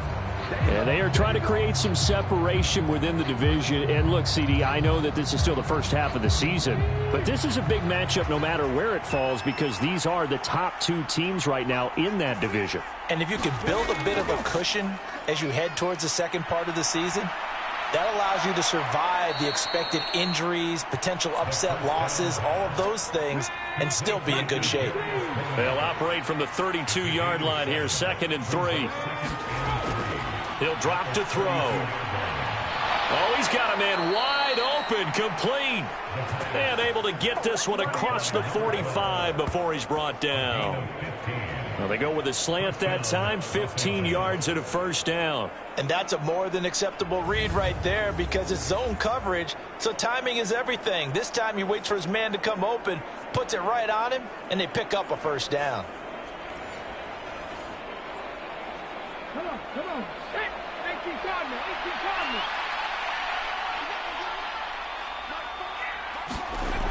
Back to throw now on 1st down.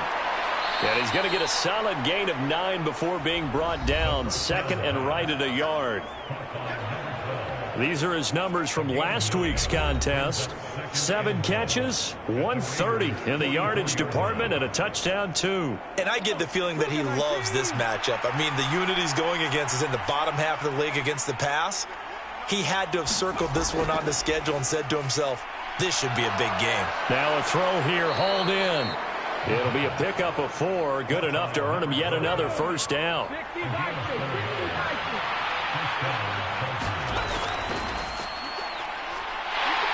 To the 36-yard line, stop there. They'll work from the 36 on 2nd and 6. They'll look to throw here. Firing quickly, but it's incomplete. Josh Palmer, the intended target, and it's 3rd down. You look at this Raiders defense. They currently sit at number 4 in the NFL in terms of stopping the run. Most of their challenges have come in the passing game because against the run, they've been pretty darn good. Now you got to figure out a way to slow down those receivers before they get downfield and maybe make a few more plays on the ball when it's in the air. On 3rd down, he'll drop to throw. He's got his target. That's complete. And he's going to have another first down as the tackle comes at the Raiders' 22-yard line. The Chargers' passing game rolling a bit here. They've got another first. You can almost hear the sigh of relief coming from their sideline and from their point on the field because this has been a tough start for them thus far. A much-needed first down there. They needed something good to happen. Plays like that will continue to help them dig out of this hole. Okay, great.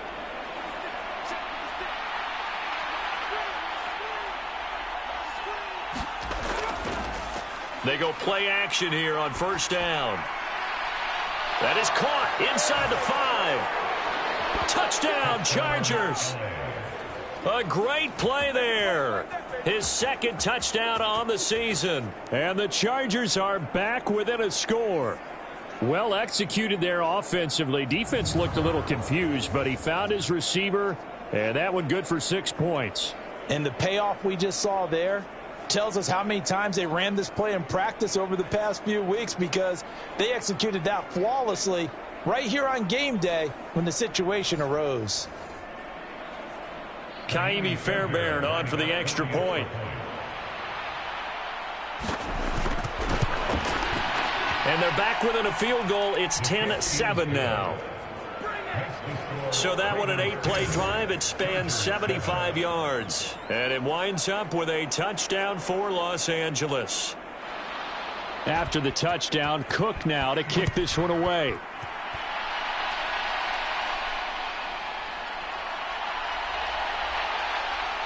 And out a little across the 25 to the 27. And it appears we have a Charger shaken up on that last play. We'll take a break and get a report from Vegas after this.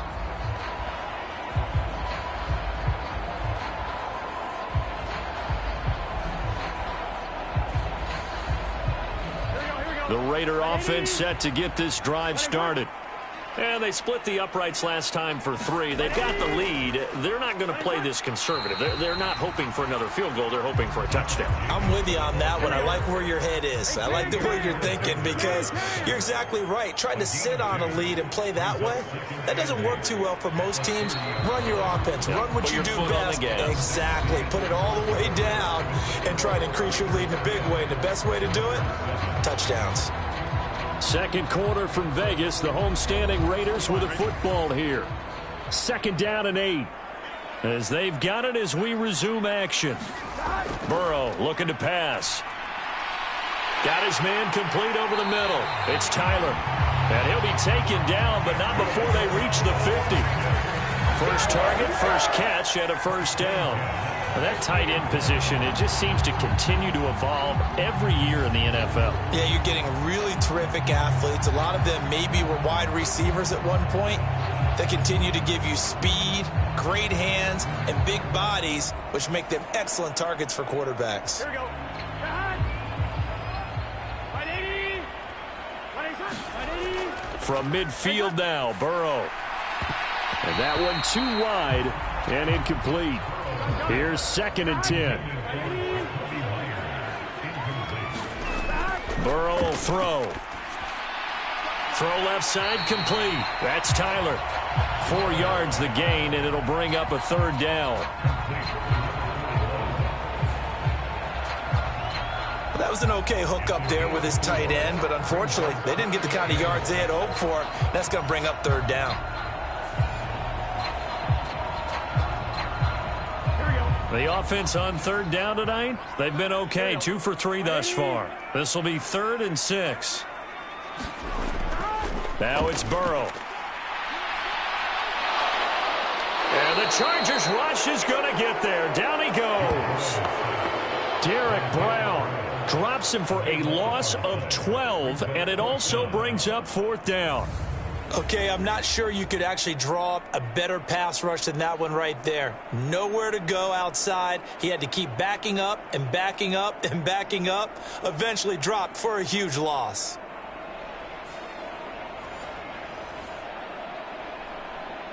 Now on 4th down, it's Cameron Johnston on to punt it away.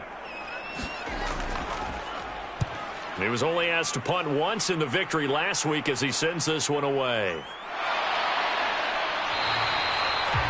39-yard punt, 6 yards on the return. And it'll be Charger football here as they take over. And the LA offense ready for this next possession. This drive here beginning probably with a pair of motivated groups. Remember, the offense scored a touchdown on their last time out. Looking to repeat that in Charles's defense. They were very frustrated after giving up 6 the last time on the field. And frankly, it's just a battle of wills in a lot of ways because you know they're both motivated. They both game plan for this drive, and they both have specific outcomes in mind. To me, it just comes down to who can execute better and which side can step up and assert its will over the other. Yeah, another negative play in an early down situation. This one to start the drive. You're putting a lot of pressure on your quarterback to bail you out when you're in second and long yardage.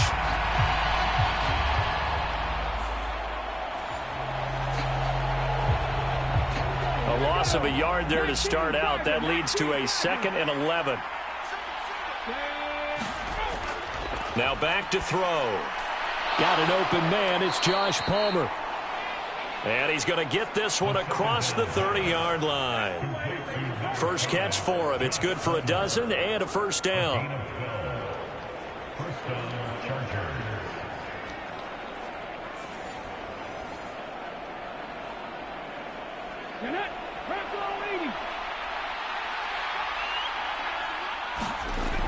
He'll look to throw.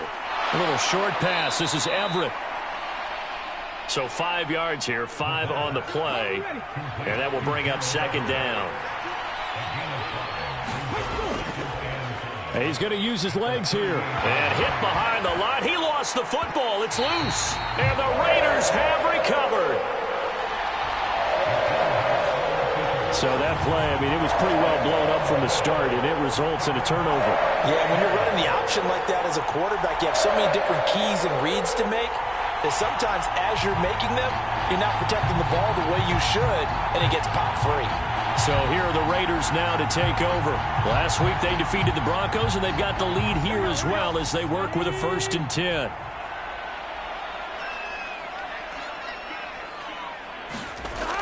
Now Burrow. They swing that out wide to Jacobs. So just 3 yards on the completion there. And that's going to bring up 2nd down. Jacobs going to try the middle. And not much running room. Down to the 32.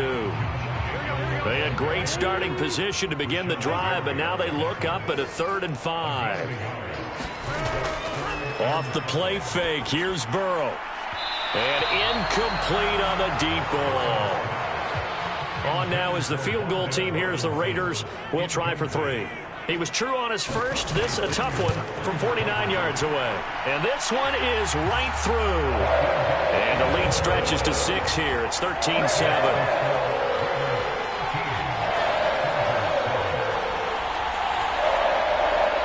So they recovered the fumble, but ultimately could not take advantage of the short field. Definitely a lost opportunity right there. I mean, they were in prime position to put 6 on the board.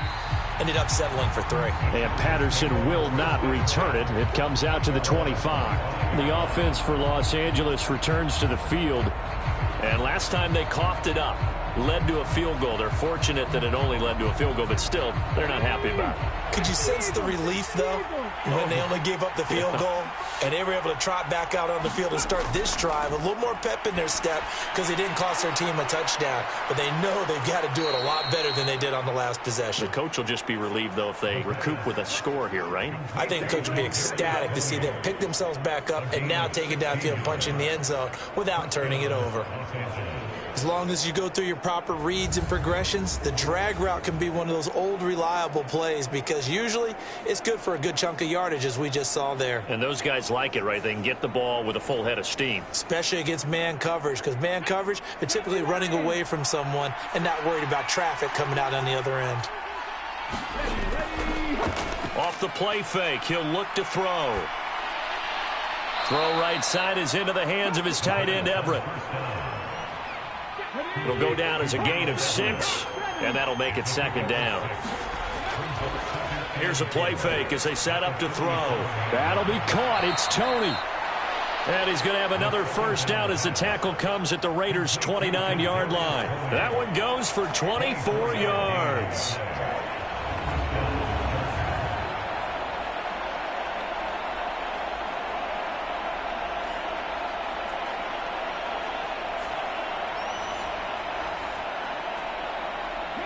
So here's a 1st and 10 now in Raider territory as they're down to the 29-yard line. Back to throw again. Firing quickly here, and that's complete. And taking it to the 15-yard line before he's brought down. They'll run on 1st down. It's Porter, and he'll be taken down at the 2-yard line.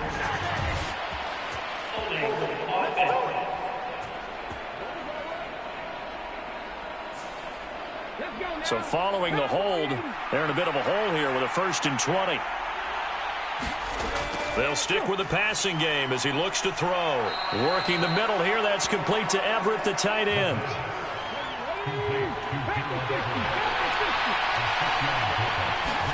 Second and 13. And he fires one incomplete. That is the first time that they've targeted him that he has not come down with a catch. He's caught everything that's been thrown his way. A dominant pass receiver that can break down any defense, because when he's doing that kind of work, it really hurts you on the back end. And even though it's an incompletion there, I think they're going back to that well. And he'll get inside the 10, but he's short of the line he needed. So the completion results there in 9 yards. And that'll bring up 4th down. You can see the time and effort and thought that they've put into their passing game, because it was evident right there. It looks like a simple pitch and catch, but you and I both know that they have planned for this and worked hard to make it happen.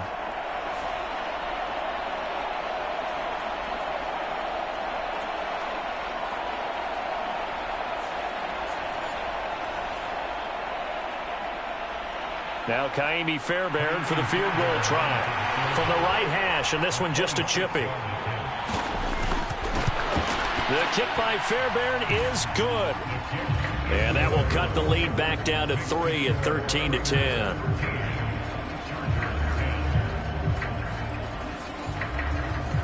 Well, in a close game like this, obviously you want the touchdown, but certainly they will take the 3.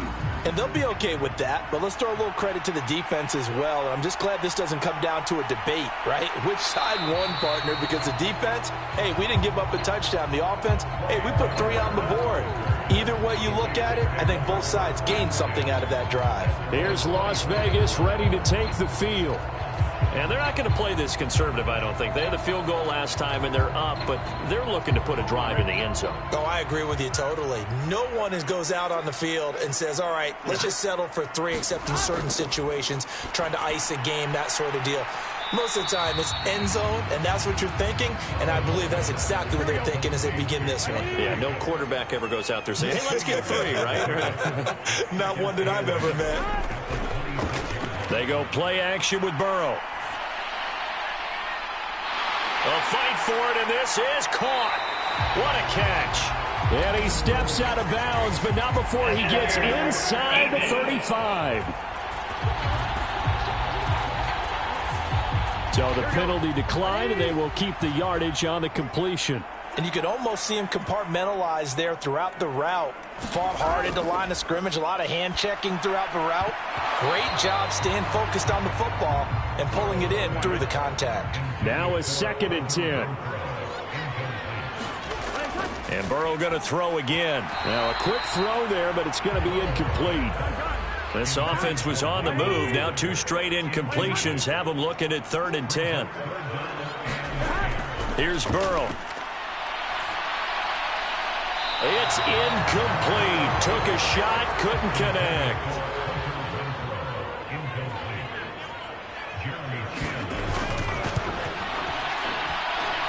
And he's gonna miss this one. Wide to the left from distance. It's no good, and that will keep this a 3-point game.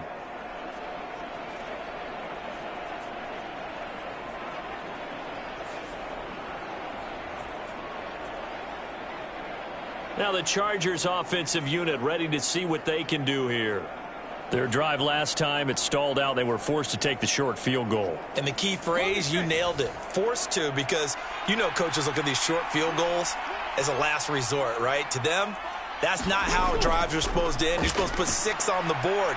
That's a consolation prize. Like going to the county fair, you don't get the big stuffed animal on that one, do you? No, you don't go top shelf. That's bottom shelf material. He'll get 3 yards on the scramble there at second down. Brandon, once that one broke down, there were only so many options left for him to take. Fortunately, only first down, so he smartly got the yardage he could get and didn't worry about trying to turn it into a bigger play and end up taking a bigger loss. Here, they hope they can regroup and get something different going here on second down. And he'll slide to a halt here, still a little shy of the first down marker. Give him 7 there on the tuck and run, and they're in better shape now for third. Certainly not the way they drew it up in the playbook, but that's why they love this guy back there. He sees things breaking down, and he's more than capable of finding an escape route and still getting a decent gain. 2 minutes remaining in this first half of football. Here's third and a few inches.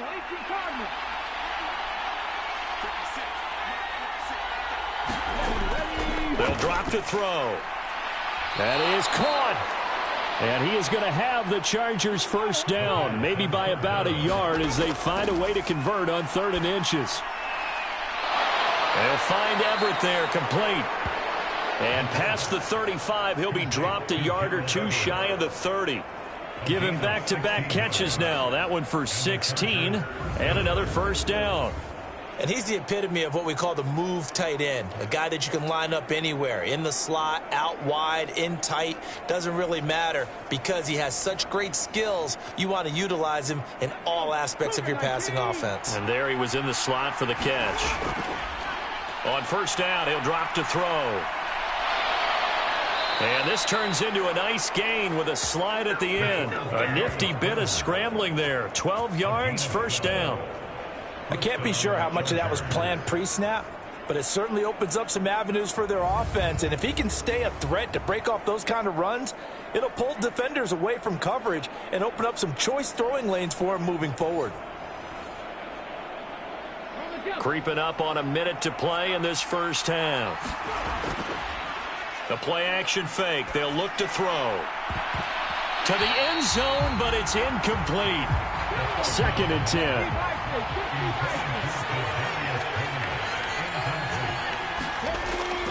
He'll look to throw. Throw left side, complete to Tony. The Chargers going to signal for the first of their timeouts as the clock's going to stop with 47 seconds to go in half number 1.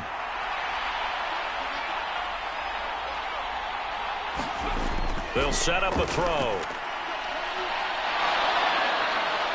And he's brought down. Now the Chargers will use the second of their timeouts as they'll stop it with just over 40 seconds to go in the first half.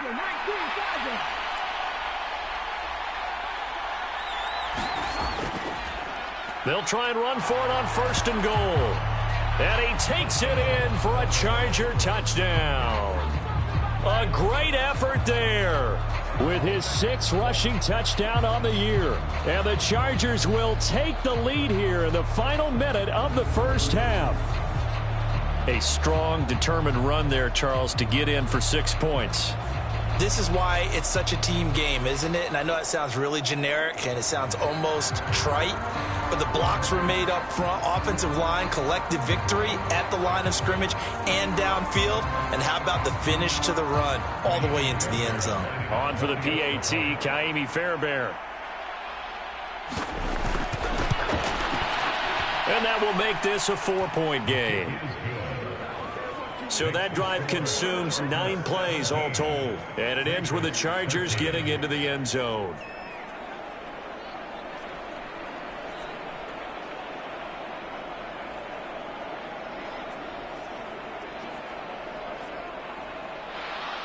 After the touchdown, Cook now to kick this one away.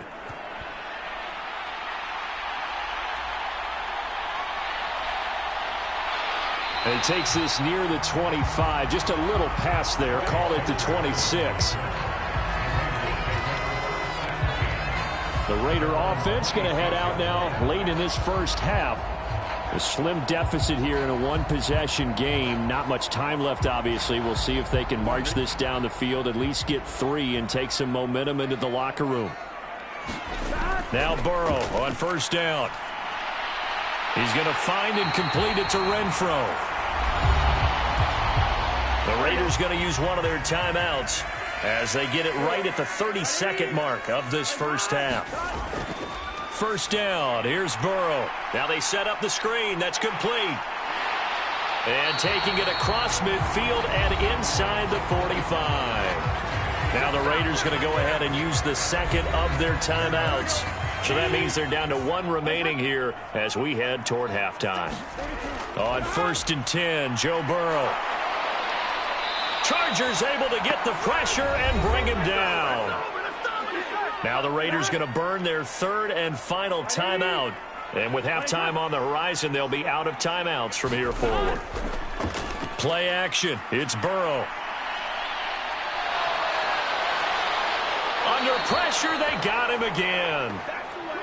Joey Bosa. That is now 2 sacks for him here in this first half. So we have reached halftime. Intermission with the visiting Chargers on top. As we send you to Orlando to check in with Jonathan Coachman at our EA Sports Halftime Report. Coach?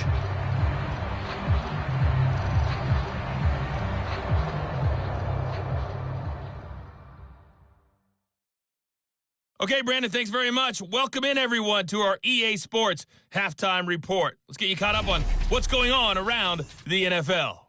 We'll get started up at Cleveland Browns Stadium in Cleveland, where it was definitely a game with some intrigue, as you can see by the scoreline. K.J. Osborne, a touchdown catch in the victory. From there, we head down to Tennessee to check on the Titans at home in Nashville. And they were losers in that one to the visiting Houston Texans. Michael Thomas, what a game. Over 200 yards receiving with 3 touchdown grabs. And finally, on Monday Night Football, should be a good one there, between the Cincinnati Bengals and the San Francisco 49ers.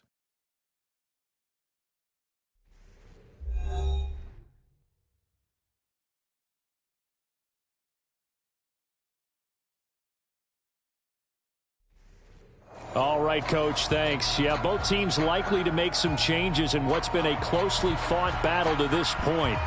So the Chargers will start the second half with the lead and the football as we're underway in the third quarter. From his end zone, here comes Patterson. And he'll get it up past the 20 to about the 22. So here are the Chargers to take over. They're working on a 4-game winning streak, and they lead this one as well right now as they start 1st and 10.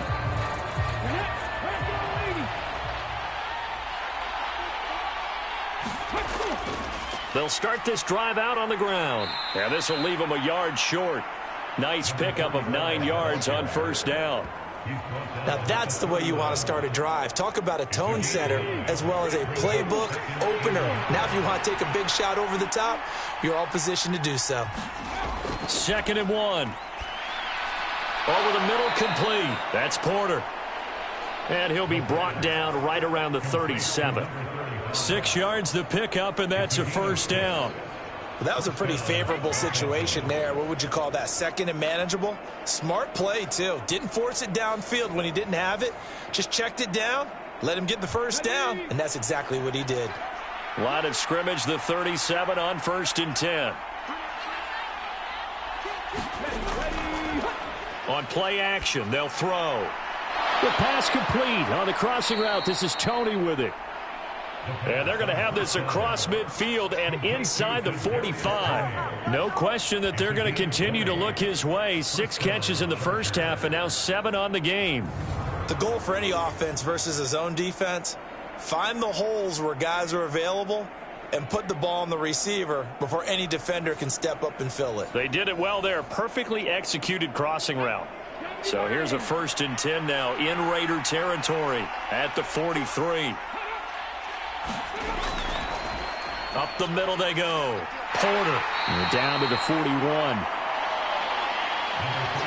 In the first half, he was held in check on the ground, but despite that lack of production, they still have the lead. Yeah, and they've got to feel fortunate about that. If they could actually get production from their lead horse, that would help open up this offense and widen this margin, too.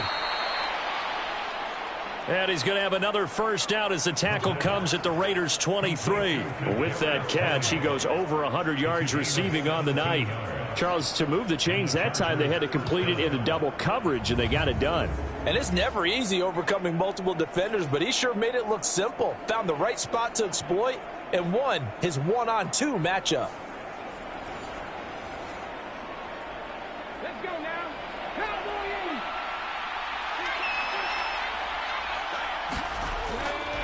On first down, it's Porter, and able to work his way down to the 16. Here's 2nd and 3.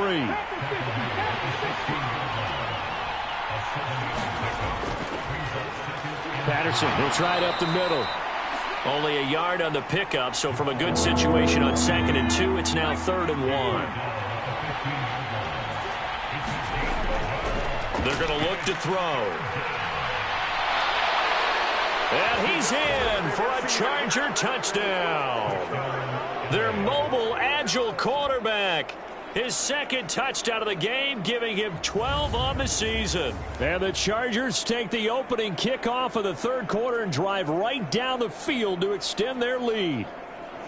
That seemed pretty ideal there for the offense, Charles. You take a little bit of time off the clock here in the 3rd quarter, decent length drive, and you pad your lead as well at the end of it. And what it does is let you feel like you're in control of this game, even more so than a 2-touchdown lead, right? Because you have taken that time off, as you noted, which means they couldn't get you off the field. You ran your playbook the way you wanted to, and you gave your defense some rest. What a big-time drive in that situation.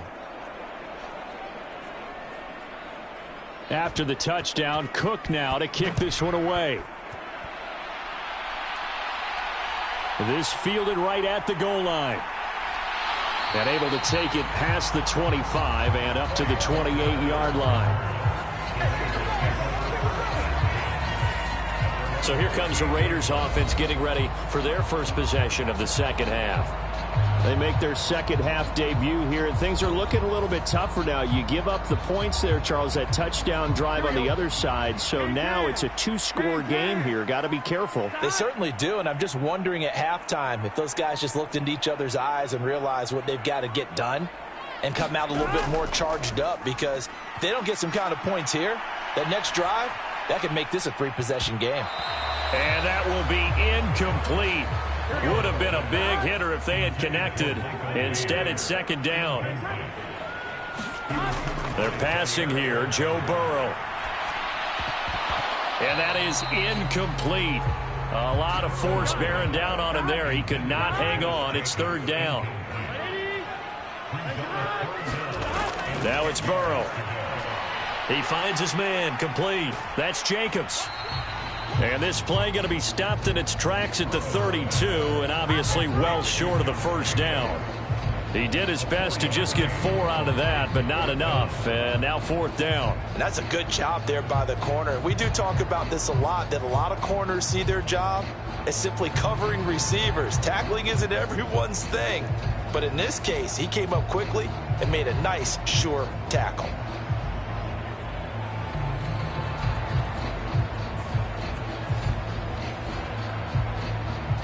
Here's Cameron Johnston now as he'll punt it away for the 2nd time.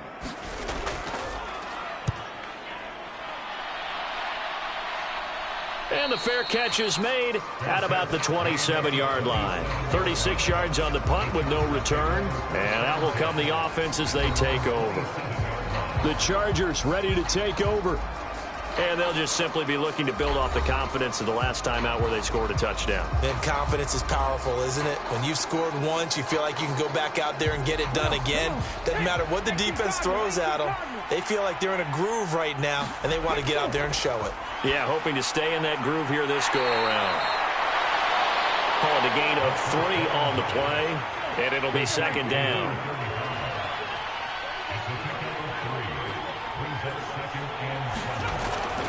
Back to throw. Looking left side, and he's got a man. That's Porter. And down he goes, but he takes it up to the 40.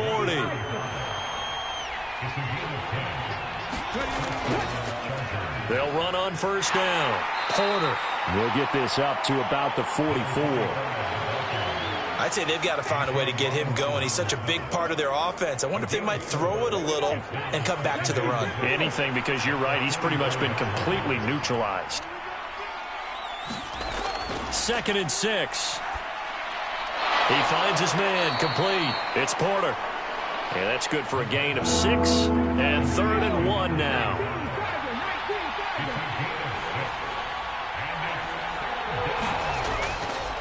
Now a handoff up the middle. Porter. And he is going to have the Chargers first down as they're able to get the 3rd down conversion. We all love to have a home run hitter in the backfield. Guy can take it the distance. But in short yardage, trying to pick up first downs, that big guy, always a nice luxury to have, isn't he?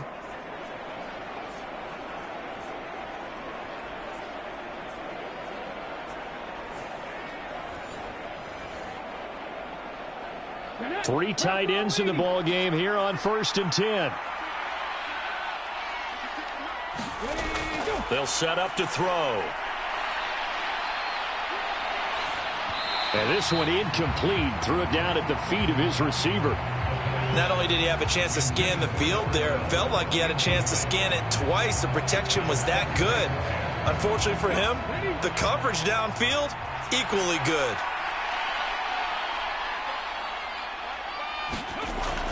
He'll try again with the arm here on 2nd down. They'll get this over the middle here to Palmer. They do get a couple, but they'll be left staring at a 3rd and 8 coming up. He'll drop to throw. Pass to the sideline and pulled in. And he gets this down inside the 35 before going out of bounds. 7 catches for him now, and this last one, a 1st down. When an offense reads blitz, doesn't matter where it's coming from, tight ends know that they become a big part of the passing game because they should be an easy outlet when all those extra bodies are trying to get to the quarterback. A hot route, so to speak. From the 34 now, here's 1st and 10. They'll look to throw again. Wide open receiver, complete. And they eventually get to him at the 17 after a pickup of 17 into the red zone. 1st down. That's another beautiful throw right there. It gets it to his man right in stride. And I think that throw kind of exemplifies what we've seen from this offense throughout this game. They've been in rhythm. They've been sharp. They've been on it. And they pick up another 1st down there. So from the 17 now, here's a 1st and 10. Up the middle they go. It's Porter. Able to fight for about 4 yards there to the 13. Now a 2nd and 6. They'll keep it on the ground. Porter. And he's going to get about 4 down inside the 10 to the 9. 3rd and 2. Back to throw here. Touchdown! Josh Palmer, a 9-yard touchdown grab. And the Chargers are able to widen their advantage. I think it's easy to say mission accomplished on that drive. The goal was to increase the lead. They did exactly that.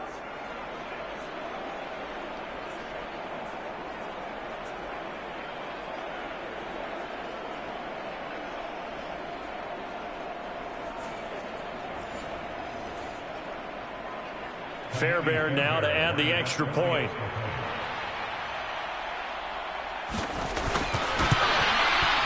And the lead is up to 18 now.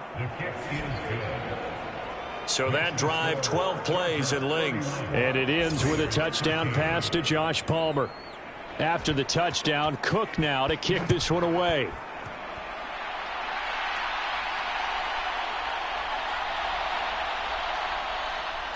And up to about the 26-yard line, just across the 25.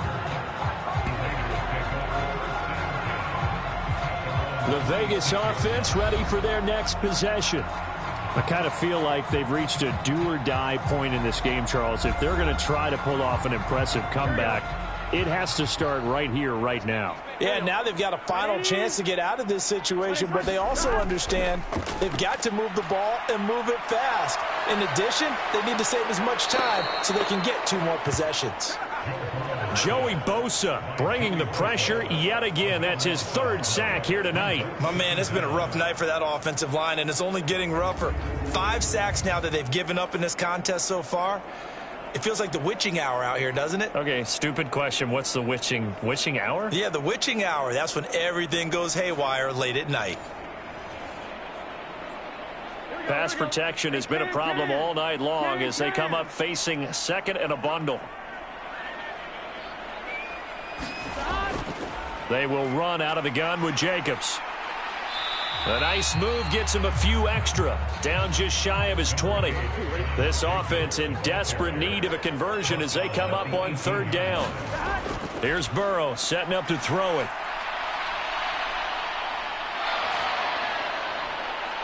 Now throw right side here going to be incomplete.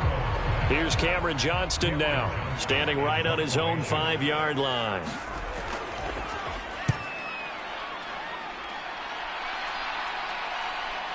Returnable here from the 38. A very nice punt that time, but they get 11 back on the return.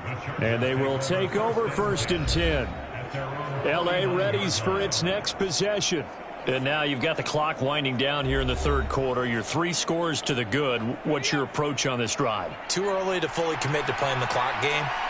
Yet at the same time, you're also not going pell-mell like you would in 2-minute offense. This is what NFL offenses call 4-minute football. Take the clock out of the game a little bit, wind it down, but at the same time, keep advancing the ball down the field. 46 yards rushing for him now to this point. From the 42 now, here's 2nd and 2.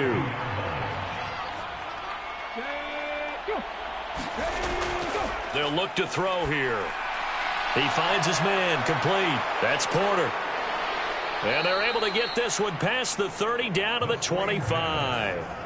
18 big yards on that one, and a Charger first. And when you have success throwing the football, the old cliche becomes true. The playbook opens up wide, and these screen passes, they become even more difficult to stop. One quarter remains here on a Sunday night. You are watching the NFL on EA Sports. Back now in Las Vegas. Welcome back, everybody. It's Charger football, and they've got the lead as well as we begin the 4th quarter. Now they'll bring Tony in motion left. On 1st down, it's Porter. He'll get a nice chunk there on the 1st down run, and it's 2nd and 4.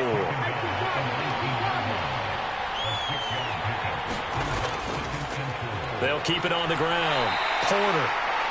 And tackled down after a gain of 3. Leaves him with 1 yard to go on 3rd down.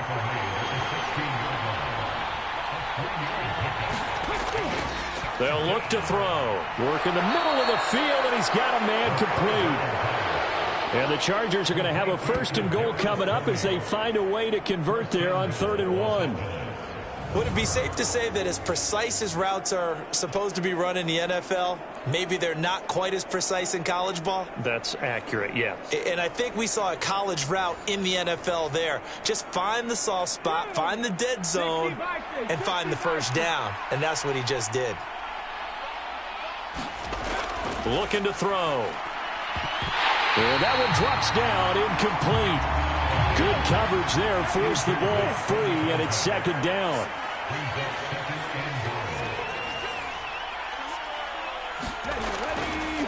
One back in the backfield, he'll get the carry. And they'll get this from the 8 to the 5. Pick up a 3.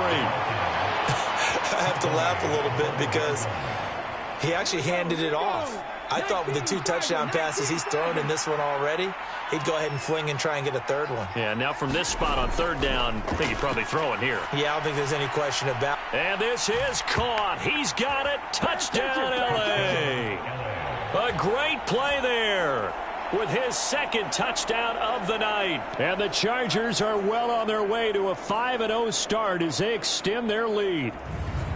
He's got them out now to a 3-score lead here in the 4th quarter after that one, CD. And Well, he looked right off the line like he knew that ball was coming his way, and he secured it for 6 points. Yeah, and I think... And now before we get to the extra point, remember all touchdowns do have to be confirmed by the replay official.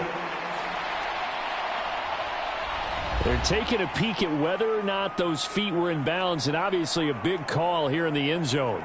And not just the feet. How about the hands? How's the ball possessed while the feet are hopefully getting down in bounds? That's what they're trying to look at to see if it all comes together.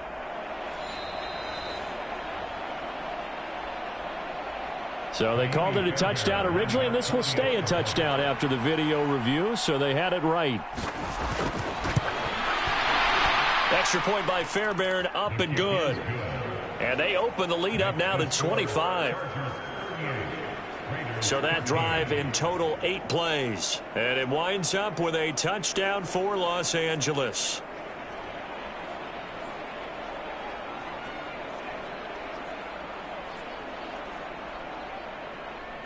After the touchdown, Cook now to kick this one away.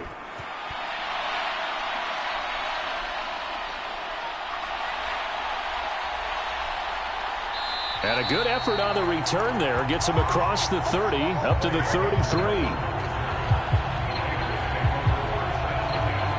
And now here come the Raiders.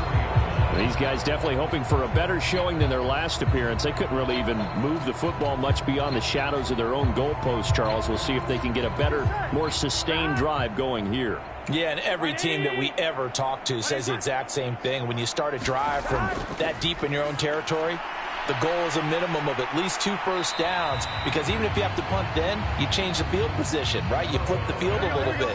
They didn't get that done. This time they want to string together a nice drive and help themselves out. On second down, Burrow. It gets it right back to Mayer. And getting this just shy of midfield, they'll spot it at the 49. So signs of life in what's been a dormant offense in this second half. Here's 1st and 10. Burrow looking to pass. He finds his man complete. It's Jacobs. They'll wind up getting 7 on the play, and it'll be 2nd down. To the air again, Burrow. Short throw, and that's hauled in by Mayer.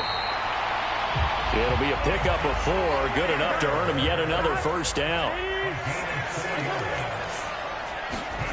Now it's Burrow. Open man right side, Myers. Flashed the stick skills, but didn't get a ton from it. Stopped short of the 35. Give him a gain of 5 on the completion, and it's 2nd down. Burrow will throw. They swing that out wide to Jacobs. So he'll be stopped here for no gain. And it brings up 3rd and 5 now.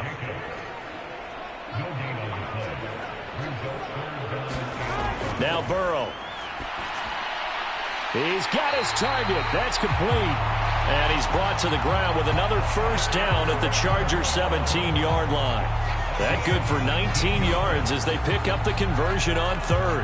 And with this game well in hand, perhaps we are seeing the coverage lighten up a little bit as they got burned there a bit for a first down. Well, we certainly know the coach isn't happy along the sideline, because he certainly wants them to finish this one out the way they started it. He doesn't want to give up any soft completions, no late points. He wants this lead to stay right where it is.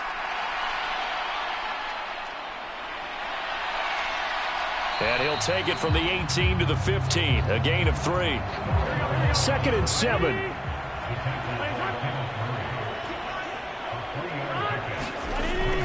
He'll look to throw. Mayer there to bring it in. So give him 5 yards there on the pitch and catch. And now 2 yards to go on 3rd down. Brandon, perfect defense in this situation would have meant that there was an incompletion that would have picked it off. Okay, so they gave up the completion. But I really enjoyed watching how the defense stayed in sync, stayed in great communication. And as he dragged across each zone, you see him pointing, communicating. There he is, and they passed him off to each defender. Ended up making a nice touchdown, Raiders.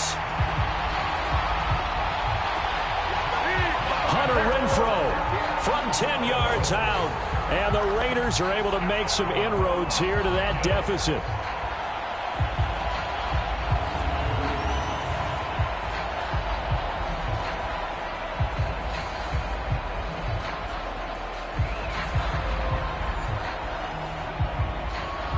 No going for two. They'll kick the point after.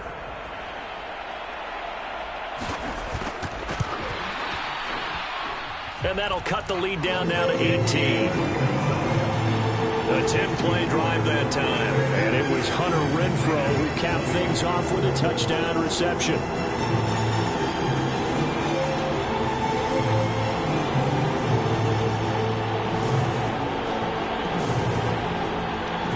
So still lots of work left to do, but here comes the onside kick. And this will not work out. The Chargers able to recover. Fourth quarter, they felt like they needed the football back. Unfortunately, they couldn't get it. And I know we brought analytics into the game, and someone has said here that the data says that when a team's expecting an onside kick, 80% of the time, the team expecting it, they do actually recover the ball, which is what we saw here. I just wonder if that number is much more of a anecdotal type of a number. Kind of like when the coaches tell us, well, when you score on special teams, 93% of the time you win the game. I'm still waiting to see that number is empirical. They'll run on first down. It's Porter, and he'll take this ahead for about 4. Second down coming up.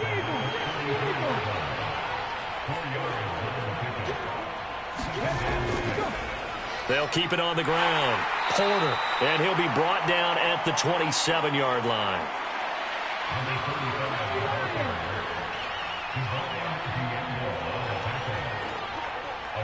Palmer going to go in motion left. They'll fake it on the jet sweep, and instead a handoff up the middle. And he'll power his way forward for about 4 yards there on the first down carry.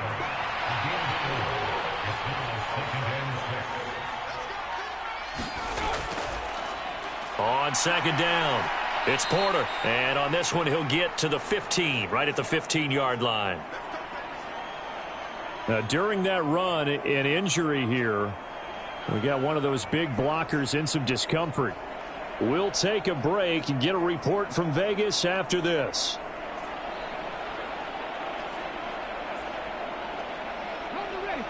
Line of scrimmage, the 15. It's 1st and 10. Now a handoff up the middle. Porter. And this time not as successful as he'll get back to the line of scrimmage and no more. Officially nothing on that last run. They'll try again 2nd and 10. Now they'll switch it up here and look to throw. And he'll slide to a halt here. Still a little shy of the first down marker. 6 yards there off the scramble, but it'll still leave him with a 3rd down. 2 minutes left to play in this football game here on EA Sports. Here's the 7th play of this drive. This is 3rd and 4. Off the play fake, he'll look to throw. And he won't get close. Only a yard, 4th and 3. He certainly had plenty of success running the ball, and right now I'm getting the sense that he's looking to take off and run every time he steps back to throw it. But they did a nice job there collapsing on him and holding him to a short gain. Now Kaimi Fairbairn for the field goal try. From the right hash here, should be an easy one.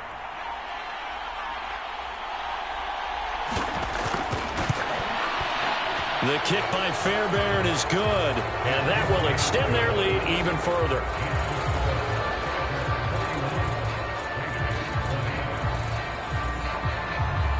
So a nice kick there as they are able to add on to their lead. And that's exactly what you're looking to do. Maneuver yourself into range. That way, if your drive stalls out, you're able to get something out of it. And they do so right there. And he'll be stopped up at the 25.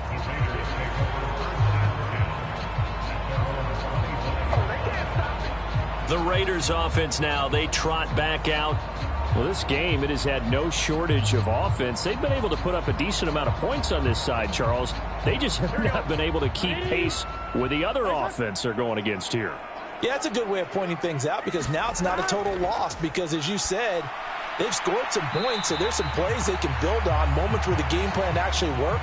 But overall, though, they were just out-personnel. They were going up against a team that's playing at an elite level. Out of the gun, it's Burrow. Throwing quickly there, but it's incomplete. They head to the line facing a 3rd and 7 following the incompletion on 2nd down. Now back to throw. Into a double team, and it's intercepted. Still on his feet. And what a return as he brings this all the way back down to the 20-yard line. This spot in the fourth quarter with that deficit, had to throw the football. Unfortunately, there's the risk of big turnover. And you know you're going to be throwing against nickel, dime, all sorts of exotic defenses, but you have to do it anyway. Ordinarily, you might want to run the football a little bit, try and get them out of it. But as you noted, this time of the game, this point on the clock, had to throw it. Back to 50, back to 50.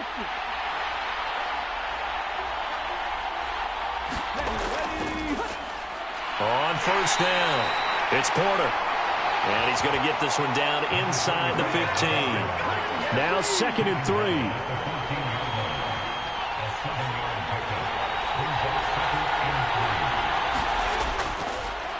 They'll keep it on the ground. Porter. And here he'll get it down to the 7. Partner, under the lights in primetime, this offense, they gave the nation quite a show, putting up that many points to come away with what will certainly be a memorable win for them. And, Brandon, I think it's as simple as this. Some players, some teams, they're just meant for the big stage. And when they get a chance to play in this type of atmosphere where all eyes are on them and all the lights are shining brightly, they show up and they show out. So, for the Chargers, their strong September has carried over to October as they move to 5-0. And they'll have another road date next week with the Kansas City Chiefs. Meanwhile, for Las Vegas, the loss will move them back to 3-2 on the year. And perhaps fortunately for them, they'll get an early bye next week and come back to action in Week 7.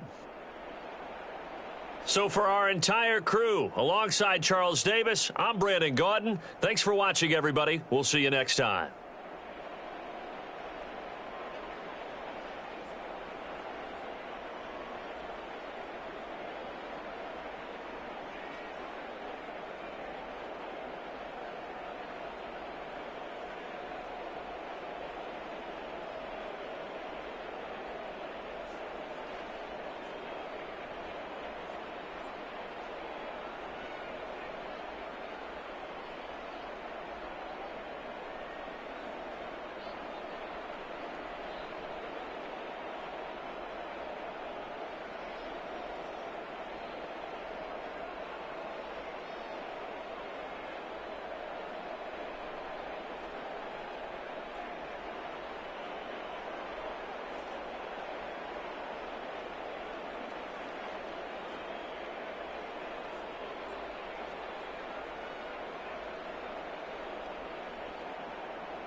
tonight.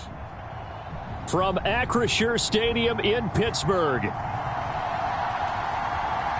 It's Thursday Night Football on EA Sports.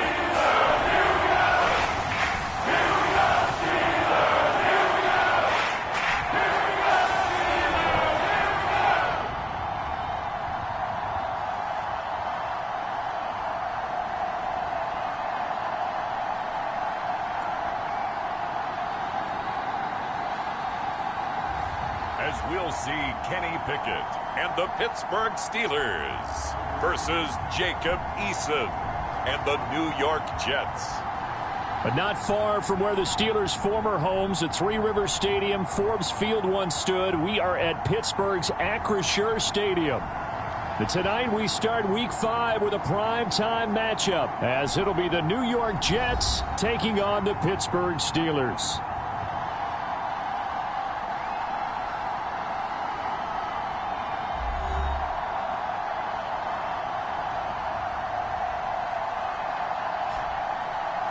With Charles Davis, I'm Brandon Gaudin. Charles, we look at this Steeler ball club entering play.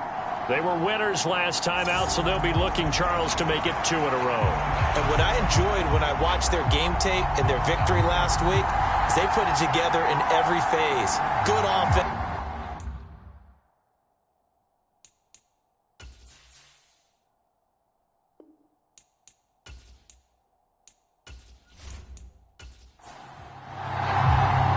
Seems like we were just starting training camp, but here we are in October, and off we go on EA Sports.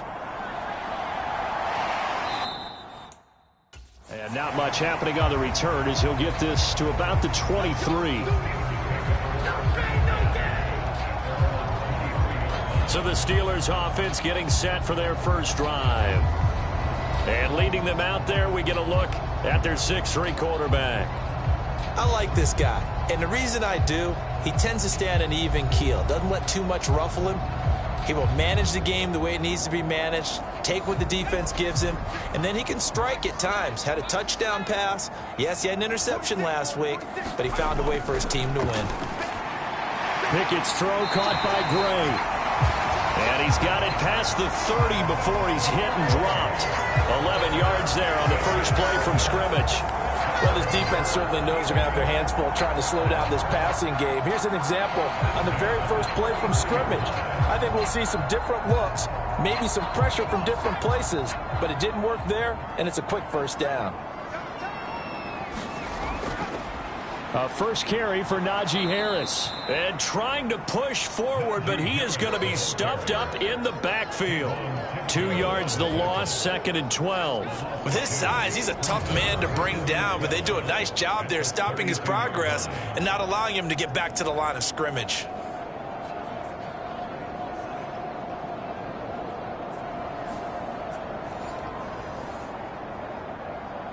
Now they contend with a 2nd and 12 after the loss. Pickett. Oh, now a loose football. The ball comes out, and it's scooped up by the Jets. And they are going to set up shop at the 40-yard line. And without a doubt, not the way they pictured that opening drive unfolding. No, they were making progress. They weren't exactly in high gear, but they were making a few yards along the way. And now that they've coughed it up, they got to go back to the sidelines and regroup a little bit. So the Jets now in great position here to start things out. They'll be led out by the man from the University of Washington. This is Jacob Eason. And no excitement unless you're on the defensive team of last week in his numbers, because the only excitement he really generated was the one interception he threw. Yeah, no touchdown passes. Yeah, and his team wasn't real thrilled about that. And they lost the game. So I know this week has been tough on him because he's been working hard.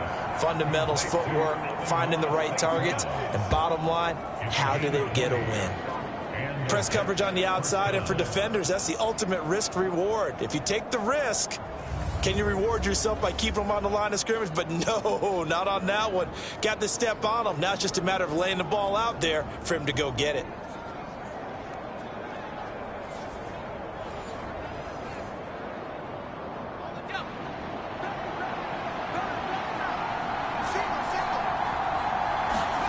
1st and 10. Eason looking for McLaurin, and he's got him. And he'll go out of bounds in the red zone just inside the 20. It'll be a gain of 5, and it's 2nd down. Charles, Thursday night game, I think a lot of teams probably say shrink the playbook somewhat. Is that correct? I think you're right about that because you just don't have the amount of time that you have in a normal week to put in a full playbook. So, as you said, you shrink the playbook, pick out the plays that work best for you. And you know what else you're looking for? What's that? Who are the freshest guys coming off the touchdown, Jets! Pat Freiermuth, his 3rd touchdown now on the year. And the Jets take the early turnover and convert it into an opening touchdown. So they get their tight end away from the line to the outside, and he works his way in for 6. Tight ends are not just blockers anymore. I don't know how many more times we need examples, but here's a great one. Gets to the outside, they give him the ball pretty quickly, and they trust him to get those extra yards, and boy, did he come through, bowling his way into the end zone after the nice catch. Extra point by Koo, up and good. And it's now a 7-0 game. The drive there only spanning 3 plays. And it's finished off by a New York Jets touchdown. The kickoff team on the field now as they will send this one away. No run back here for Hall, and this will come out to the 25. So Pittsburgh retakes the field for their 2nd offensive possession. They come off a victory over the weekend, but now the quick turnaround here for this Thursday night game. How does that affect how teams like this approach these short turnarounds? Well, wins and losses always factor into, how you're getting ready for the next game. But equally as important when you have the short turnaround, what is your injury situation? Are you losing key guys? And if so, how well have the backups prepared for this? Because you don't have much time to get them ready. They have to be ready before this week in order to play well in this game. And past the 40 before he's out of bounds. First time they've hooked up here. Good for 17 and a 1st down.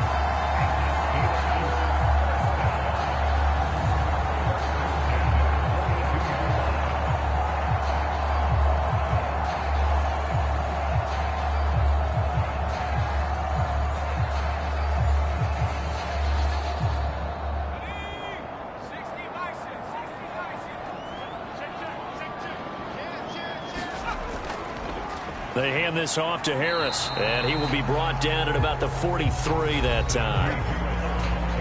A look at the numbers for Harris in last week's game. 20 carries, 88 yards, and a touchdown. Well, obviously, he didn't have a great deal of time between games, having to turn around on a short week and get ready for Thursday night football.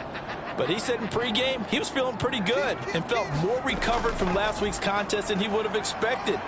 Didn't seem to think this short week was going to affect him much as he chases a big performance here in prime time. Najee Harris. And he's going to take it in for a Steeler touchdown. Najee Harris with his 4th rushing touchdown on the year. And the Steelers are an extra point away from evening this one up. Earlier in the week when they had their scouting report meeting, this was the explosiveness that they talked about trying to contain. They were concerned about it all week, yet he still did it to them. Wonder how that's going to carry over the rest of the game. Jason Sanders now for the extra point.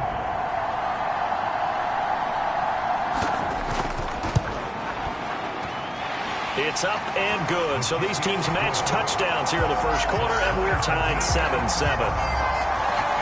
The drive summary, 4 plays, 75 yards. And it was Najee Harris who finished it off with a touchdown run.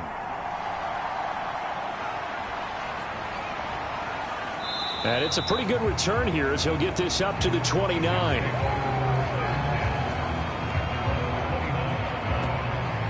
Back onto the field come the New York Jets for their 2nd drive.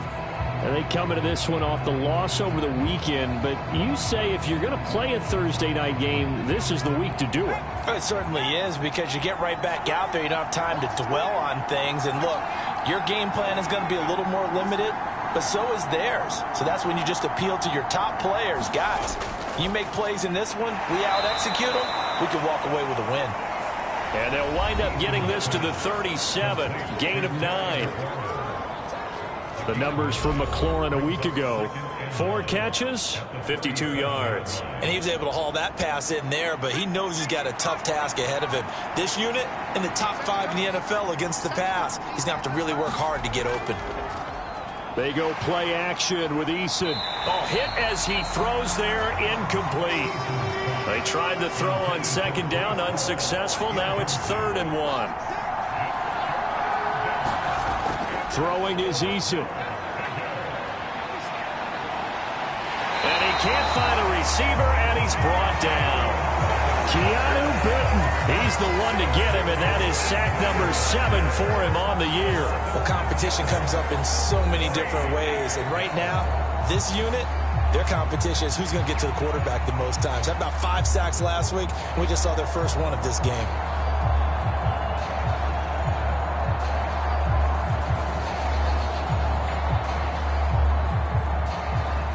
On 4th down, A.J. Cole comes on to punt. He punted 4 times in the loss last week as he gets this one away here. It's a 43-yard punt, a return of 5. And the Steelers will go on offense here, 1st and 10. Najee Harris and the Steeler offense set to go to work once again. Whatever he was doing in September, they're hoping that that carries over now to October because he was sensational last month. He absolutely was, and we all know where it started at the end of last season. Right? All the offseason preparation, the weight workouts, the sprints, right? The vision that he had, what he was going to do this season. And, of course, it all came together with the rest of the team. Those big fellas up front, leverage, and, boy, are they getting downfield and creating extra blocks for him. They really are. Everyone's been doing their job so far to create those holes. On 2nd down, this is Harris. And that'll hurt the average a bit as this time they're able to get him behind the line. 2 yards the loss, and now they go from 2nd and 2 to a tough 3rd and 4. They have 3 tight ends in that formation. That's almost a universal sign that they're planning to run the football. But how about the defense there? They met force with force and caused a stack up behind the line of scrimmage and threw him for a loss.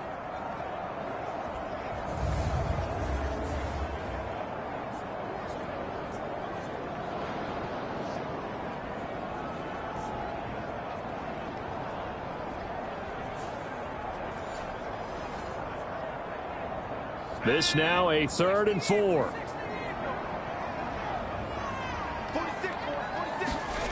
Looking to throw, Pickett. Pass taken in by his big tight end. And he will have a Steelers first down as they're able to get the 3rd down conversion. Well, a lot of times when you get a manageable 3rd down situation like this, you have to think about your tight end, and he comes through for him, picking up the first down.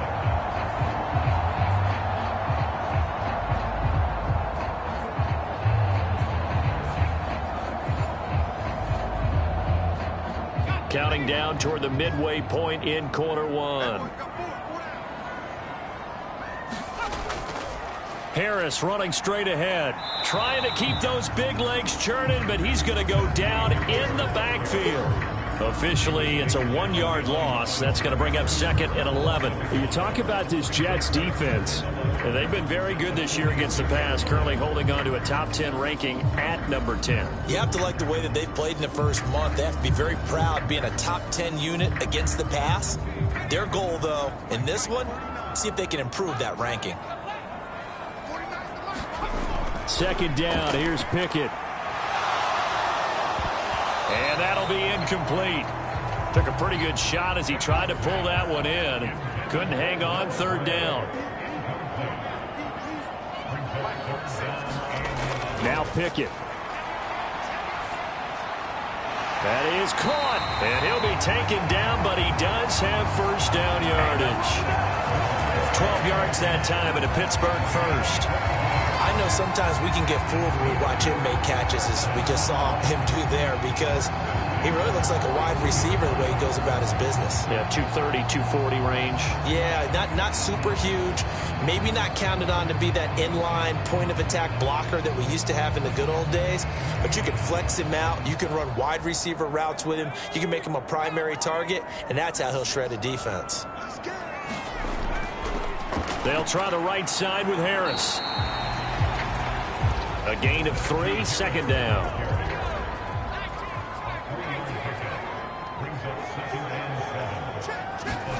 Pickett back to throw. He's going to find his tight end Gray complete. His 4th catch already in this first quarter. It's a 1st down.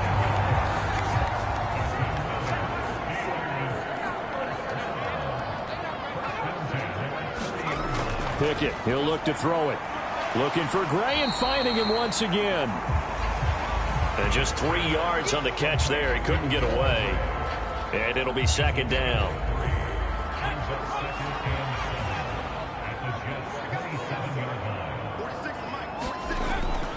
A run with Harris, and he fumbled it. It's on the ground, and it's scooped up by the Jets. And his guys are going to get the football at the 23-yard line. I know a lot of defensive coaches have certain guys on their squad that they look to as drive stoppers, guys who can make big plays, interceptions, knock it free. In this case, they didn't need one. The offense supplied it for them, just dropping the ball. Yeah, and that was after they were doing so well on this drive through the air. They go to the ground, doesn't work.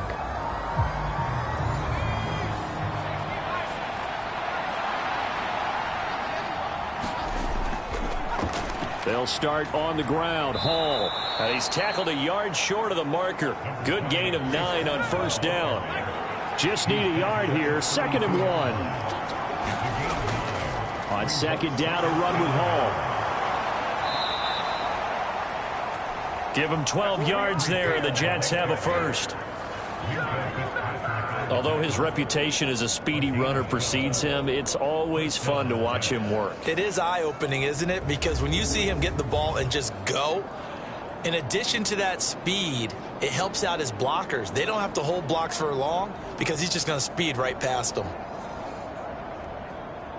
Back-to-back good plays have him on the move on 1st down. Eason sets to throw it. And he'll be out of bounds just shy of the 40. Opted to run for it. The decision a good one. Picking up the 1st, getting 14 yards on the scramble. That was an excellent job of recognizing the situation. His first read wasn't there. Heck, his second read wasn't there. But he bought himself a little extra time scrambling out of the pocket, got to the sticks, and picked up the 1st down. Operating out of Steeler territory now. Here's 1st and 10 at the 41.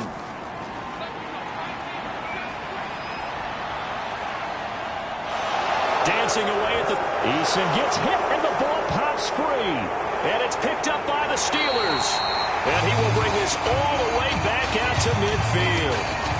And now, meanwhile, after the dust settles on the fumble, we've got an injured player here as well. Hopefully, obviously, nothing serious here. Medical staff, though, going to take a peek, and we'll take a break.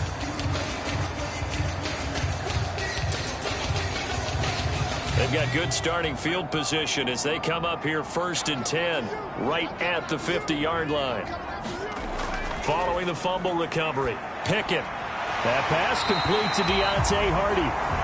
And they'll get him down as he's inside the 40. So from the 39 now, they'll come up on a 1st and 10. Here's Pickett. He'll be taken down. The Jets get in there for the sack. Will McDonald gets in there to take him down.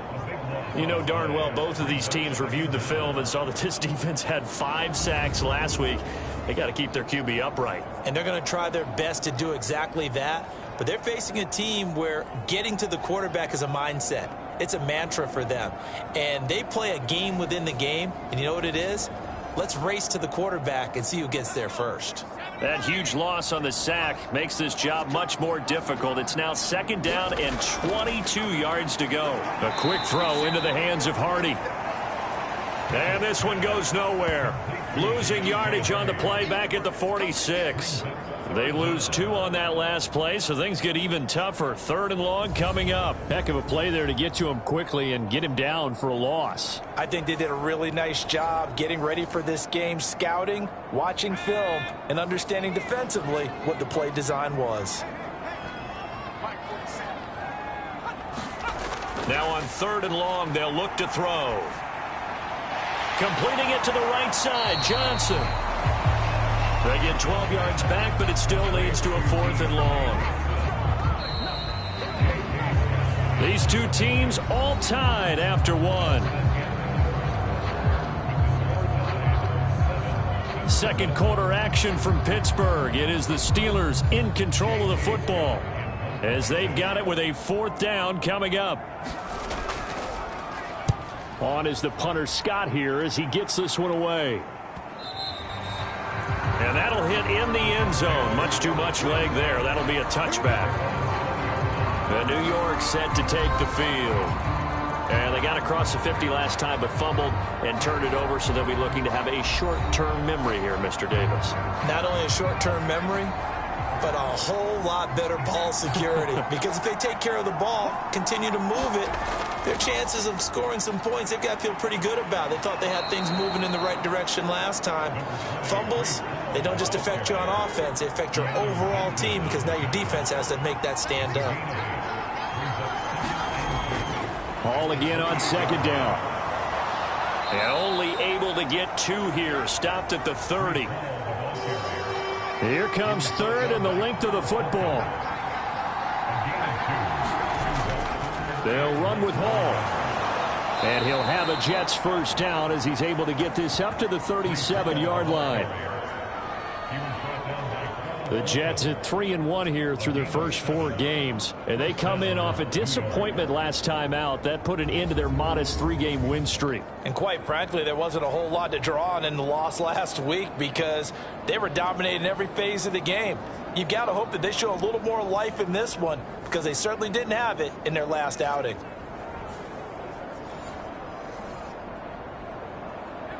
Line of scrimmage, the 37 on 1st and 10.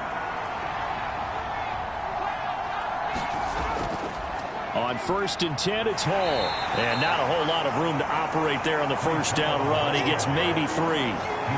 Yeah, I don't know if it's exactly a win-win, but if you're on offense, you'll take that kind of a run, all right? It was kind of stacked up, found a little bit of yardage, and frankly, they're pretty close to staying on schedule on offense. The playbook is still open for the coordinator.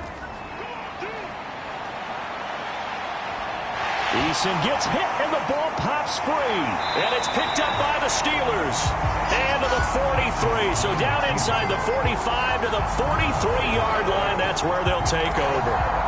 We know he's got the speed to get downfield, Charles, but there's the negative side. A little loose with the football that time. And that's normal, especially when you have his type of talents, because you feel like you're into the open field and maybe you don't feel the people who are around you or closing in. All quarterbacks have to do extra ball security drills with the way the game's played now because defenses, they attack the football as much as they attack the runner. Now a 1st down carry for Harris. And very little there. He might have gotten a yard. Yeah, I think he got a yard to the 41. Now we're at the 41, 2nd and 9. Now here's another carry for Harris. And he is met at the line of scrimmage, and he goes down right there. The line to gain is the 33 on 3rd down.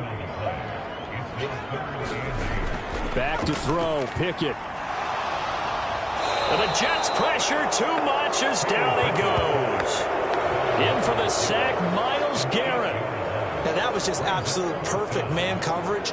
Nowhere for them to go with the football. Led to a sack, and that's really difficult to do in today's NFL with all these gazelles running around that you're trying to cover in the secondary.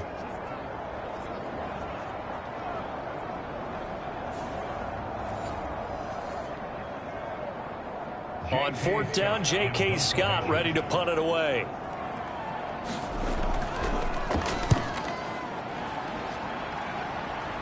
And this will carry out of bounds. Where are they going to spot it now?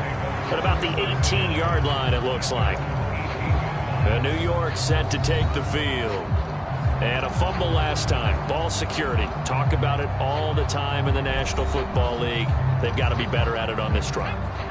Don't you think that when every team gets together for the first time, I don't care if it's OTAs, mini camps, first day of camp in the regular season, Ball security comes up about, what, the second sentence of the coach's address? And those are so many drills focus on that. All the time, and they do drills to make it even tougher to simulate game situations. Doesn't always work out, though. And to the right side here, it's Allen. And he's taken down, but able to slip across the 35. Allen's first catch, good for a first down. Now that was pretty. They executed that curl route versus zone coverage, and that changes things a little bit because against man, it's often a tight curl, tight, sharply run route.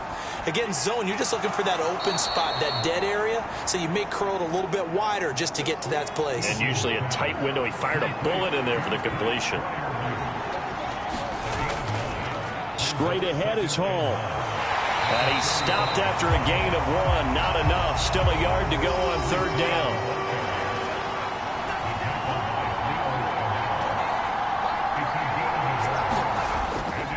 Hall on a give up the middle.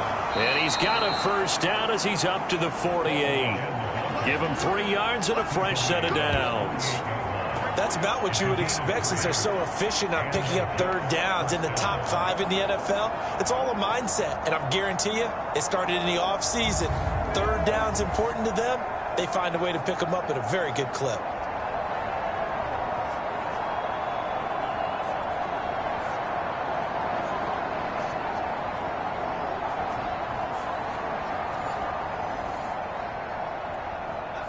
Two first downs have him up near midfield now on 1st and 10. Here's Eason to throw. This pass complete. He finds Jeremy Ruckert. And he's going to get a solid gain of 9 before being brought down. Second and right at a yard. How about the timing on that one? Boy, they were in sync, weren't they? 3-step drop, balls out of his hands, right to the tight end. Nice completion, just like they do it in practice. Eason's throw complete to Freiermuth. And they're going to have themselves another first down as the tackle's made at the Steelers' 24-yard line. The Jet passing game in rhythm. They've got another first.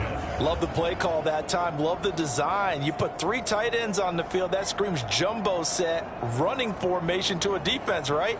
No, they go play action, and defense gets confused for just a split second. And next thing you know, completion for good yardage.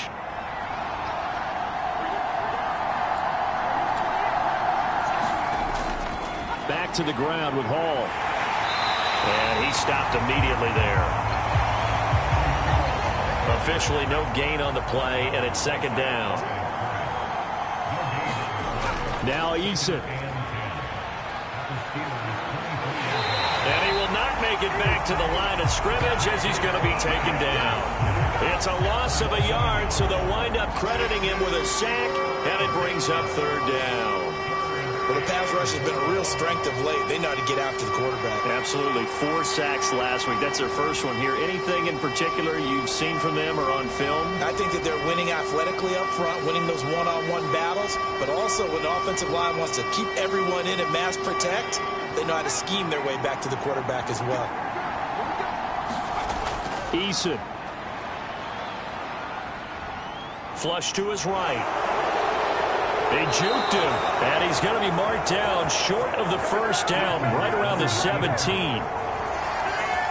It's a 9-yard pickup on the play, and it'll be 4th down. That's a good effort there, trying to do it on his own, but as a defender, you're in a tough spot because you have coverage responsibilities behind you, and if you take off too quick to try and get him down, he might loft it over your head. So better to track with your man defensively than try to go up and make a stop on the quarterback. Exactly right. What you're hoping is that your guys in the front 7 can get him down.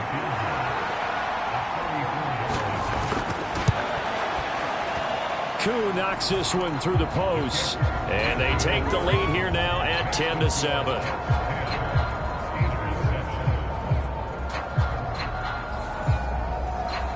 So they put together a good little drive there, but ultimately stalling out in the red zone. Yeah, I know a lot of people look at it as a little bit of a negative. They didn't get 6 points out of it, right? Didn't get the touchdown. But that's actually okay. They got 3 points, able to give their defense a little bit of rest, let them settle down over there. So all in all, to me, that's a good drive. And the Steelers set to take the field. As we eke closer and closer to intermission, Charles, remember last time out they punted. They would love to get points here, especially if this is going to be their final possession of the first half. Yeah, and this is what close games feel like because the pressure is on both sides, but sometimes the pressure is a little bit higher on the team with the slight edge because they're trying to hold on to that, trying to increase it. Let's see how this one continues. Pickett sets up play action. And this one incomplete. Too much contact to hold on to that one, and it's third down. I know at times people think we use it too often, but you've got to be able to throw guys open. And when you read zone, you've got to stick it in there before your receiver gets to the next guy in the zone. Otherwise, you bring him into the play. And that's precisely what allowed that defense to disrupt the pass. That's to the right sideline, and it falls incomplete. Yeah, that's a nice job there defensively to blanket those receivers on third down. And as a quarterback, all you can do is just loft one toward the bench, not too close, mind you, and live to punt the football. That's taken on the 25. And he takes us beyond the 35 before going out of bounds. Nice punt, but good work on the return to get back 11 yards. And the Jets will take over 1st and 10. The Jets taking over again. Breece Hall making his way out with the offense. He's been effective so far, over the 40-yard mark here in the second quarter. Don't forget about those guys up front, though. They've been effective, too. The leverage game has been in their favor. They've been the ones who've been able to bend their knees, drop their hips, and get a little bit lower than the guys on the other side of the football. And they've moved them out of the way for the runner. Sometimes that's tough for those big fellas. Not an easy thing for them to do. Second down, here's Eason. A short one there to Freiermuth. They get 7 out of that, so they're left with a 3rd and 3.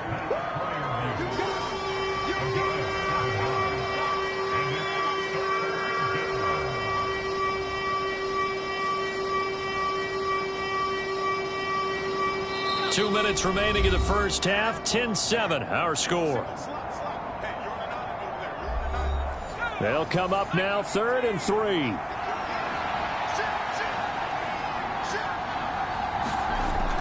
Looking to throw. Eason. And they'll get him down as he's inside the 40. Good work by Eason that time, and it'll be a 1st down. No shortage of impressive moments from him thus far. Now he's halfway to the century mark, and we're still in the first half. There's been no answer for his running ability so far by the defense. I can't wait to see what adjustments they'll have to make during the halftime break.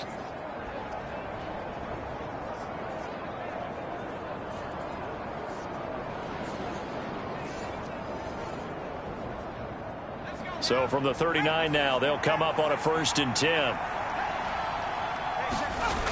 Back to throw. Eason. They'll set up the screen for Hall. The 1st down screen pass, good for 5. 2nd and 5. Looking to throw. Eason. There's Hall bringing in another one. And he'll lose yardage on the play back at the 37-yard line. The Jets are going to use the first of their timeouts as they'll stop it with just over a minute to go before halftime. So they need to get to the 29 if they want to pick up a first here on 3rd down.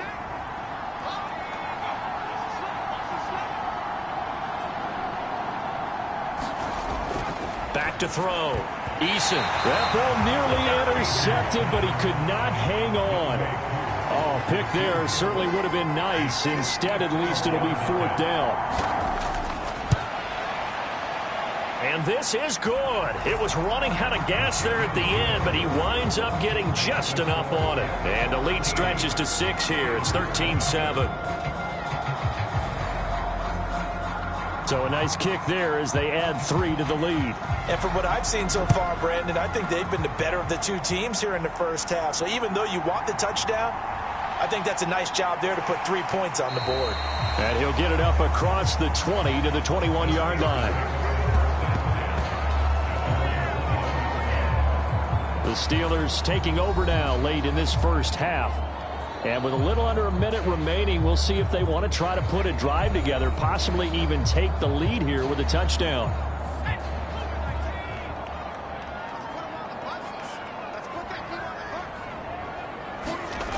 Pickett now on first down. He finds Hardy on the slant. And they're able to get this one across the 35. Now the Steelers use the first of their 3 timeouts, as the clock will stop with 45 seconds to go in the first half. That pass is caught by Hardy. Now the Steelers use the second of their 3 timeouts. So that means they're down to 1 remaining here as we head toward halftime. Pickett will look to throw it here. And this pass caught by Gray. And he's able to get this one out closer to midfield across the 45. Try him with Pickett here on third down. And this pass broken up. The contact well timed there, and now fourth down. Well, how about the coverage we just saw him break out on third down? Dime defense, blanketed the field with extra defensive backs and speed, unable to find an open hole to complete that pass.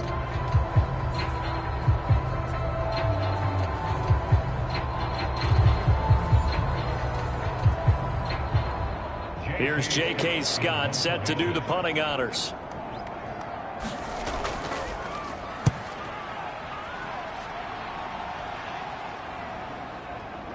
And that is very well done there, as this will be marked out of bounds at the 5-yard line.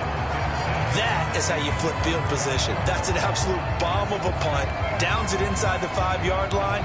Absolutely ideal. From that position, you're hoping to get it down inside the 15, inside the 5. Superb. The New York offense taking over for their next possession. And they'll start from their own 5, so you'd have to imagine they'll stay conservative. A first down run, good for about 3. 2nd and 7 coming up.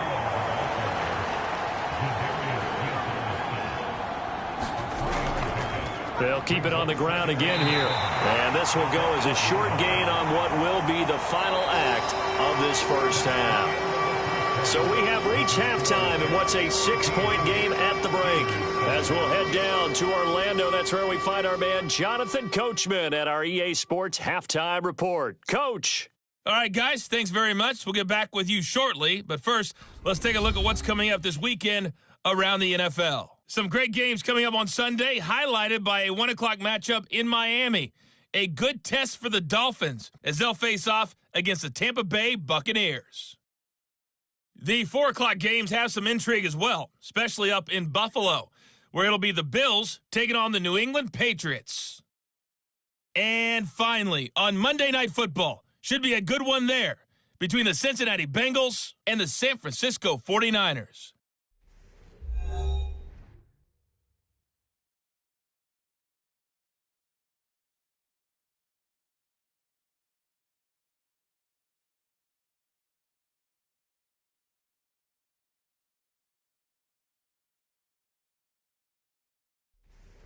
Okay, Coach, thanks as always. This one's still anyone's game as we welcome you back for quarter number 3.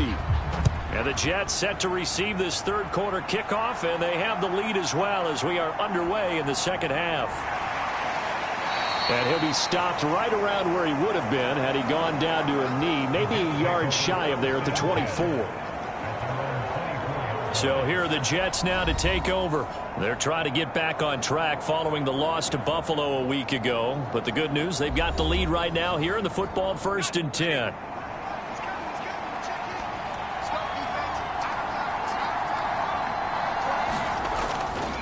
Here's Eason off the play fake. And this will leave him a yard short. Nice pickup of 9 yards on first down. 2nd down and a little more than a yard here. Looking to throw. Eason. And they bring him to the ground just shy of midfield. The escapability in evidence there as that one good for 15 and a first.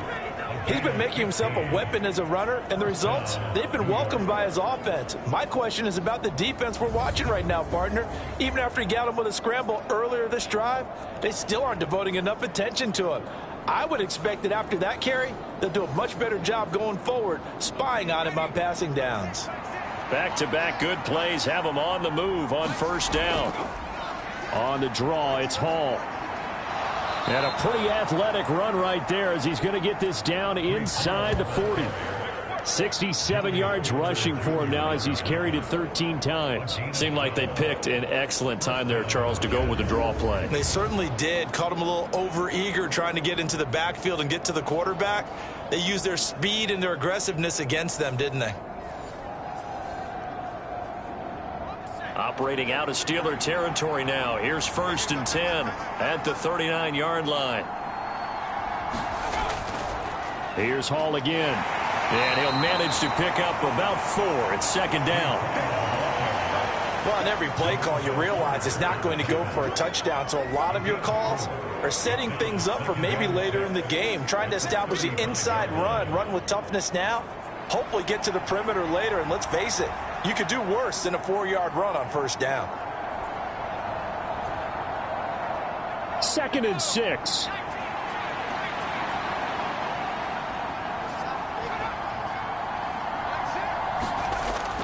Operating from the gun, Eason. This a quick slant, and he's got Terry McLaurin.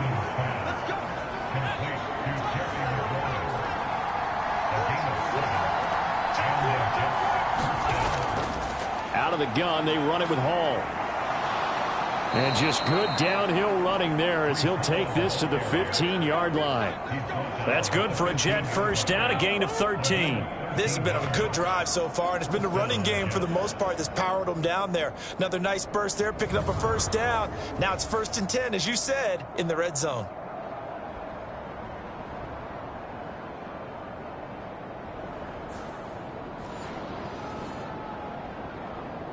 Line of scrimmage, the 15. It's 1st and 10. Back to throw. Eason. This will be caught just inside the 10. And they'll get him down after a pickup of 8. 2nd and 2.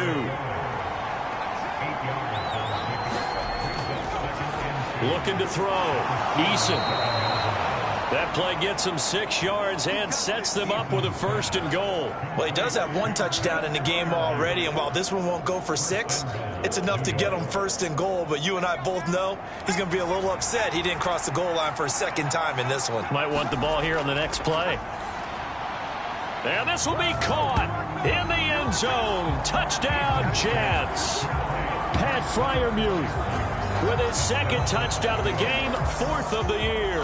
And the Jets take the opening kickoff of the 3rd quarter and drive right down the field to extend their lead.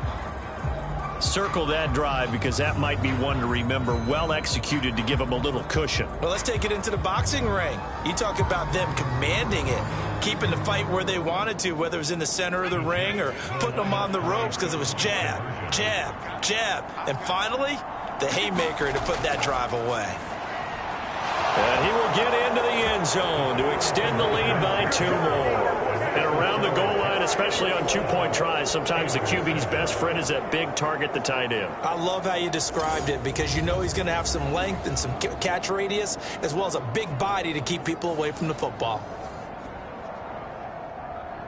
The Jets kick team out now to boot this one away. On the return, here's Hall. This taken in right around the goal line. And the tackle going to be made right there at the 25-yard line. Time for the Steelers offense now to get set for their first possession of half number 2. Well, the opposition laid down the challenge and opening drive touchdown here to start the 2nd half. And, Charles, now you feel like this group needs to get an answer because this all of a sudden is a 2-score game. Yeah, you're right about that. What was a small, manageable spread to overcome? A little bit more daunting now. I think you're exactly right. Pressure is on because you don't want them getting the ball back with a chance to really extend this lead out. Here's Pickett on 2nd down. And that is incomplete. A lot of force bearing down on him there. He could not hang on. It's 3rd down. Operating from the gun. Pickett working the middle of the field, and he's got a man complete. And he will have a Steelers 1st down. They needed 5 there on 3rd down. He winds up getting 7. Well, part of their struggles in the first half was their inability to convert consistently on third down. But how about this well-designed play? Gave himself plenty of options and able to get the hook up and keep the drive going.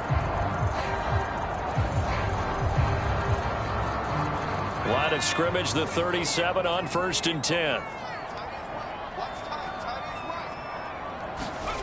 From the gun, here's Pickett. He gets it left side to Johnson. And he'll be stopped right at midfield.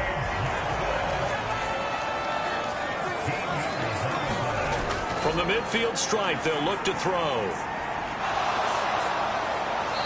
They'll be taken down. The Jets get in there for the sack. Devin White defeating the offensive line and getting to the quarterback.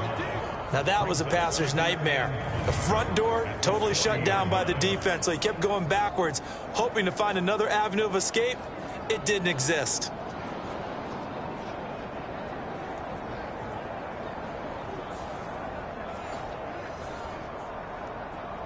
So now 20 yards to go on 2nd down after the sack. Work to be done. Operating from the gun, Pickett. It's hauled in by Hardy. And he'll be out of bounds up near the 45 at the 44. And they'll bring the big tight end across the formation left. And they'll send the tight end in motion. And he will not be able to hang on through the contact. It's incomplete. The coverage strong, and now it's 4th down. Here's J.K. Scott now, as he'll come on for his 5th kick of the night.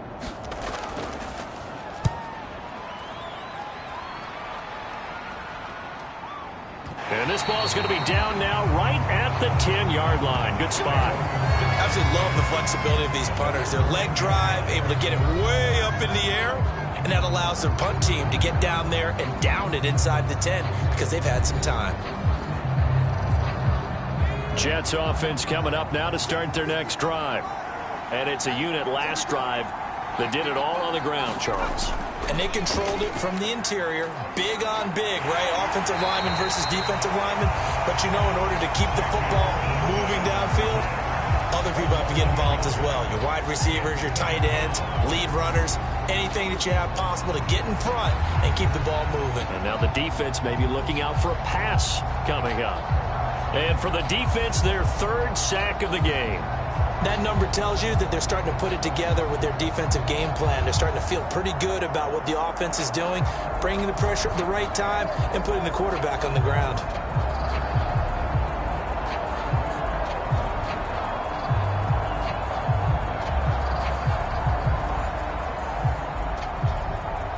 After the sack, here's 2nd and 11.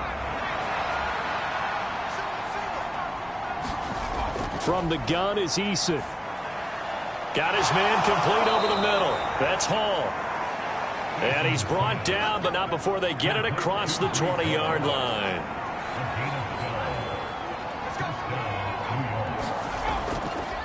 A handoff for Hall. And he's going to take this ahead for right around 3 yards, but no more than that. 2nd down.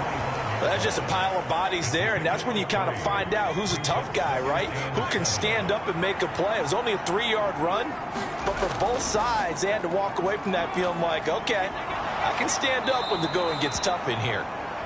And he'll get it up near the 35, right at the 34 here. 95 yards for him on the ground now. He has been a tough man to bring down all night. Well, you certainly have to give a little credit here because they're playing this game now at their pace. This is ball control football, sustained runs, taking their time, and making it work. From the 34 now, here's 1st and 10.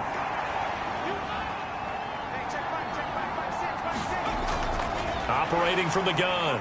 Eason under pressure, and down he goes. Was Darius Smith there getting in and bringing him to the ground. This is a little hard for me to compute because I'm watching sack after sack happen, but somehow they're still behind in the game. I would expect all of this defensive pressure to translate to them taking a lead, and thus far, it hasn't happened. Time's winding down. They don't want to waste this type of performance from these ace pass rushers. Pass protection has been a problem all night long as they come up facing second and a bundle. Another try after the first down sack. Eason. So 5 yards here, 5 on the play. And that's going to lead to a 3rd and 12. Back to throw. Eason. Throw left side complete. That's Hall. And he'll go down to the ground at the 39, and obviously that's well short of the first. That'll bring up 4th down. They wind up getting 8 yards, but they needed more than that. Whether you're playing West Coast offense or not, one of the maxims of the West Coast offense is you're either throwing a touchdown or a check down. In other words, look for the big shot, but be smart. And I think they did exactly that on that play. They didn't get the first down, but they're taking care of the ball well. Yeah, and being rightly cautious with that lead here in the second half. Here's A.J. Cole now as he'll kick it away for the second time. His first punt, 45 yards. This looks good as well. A 40-yard punt, no return. And it will be 1st and 10 as they take over. And Pittsburgh getting set to take the field.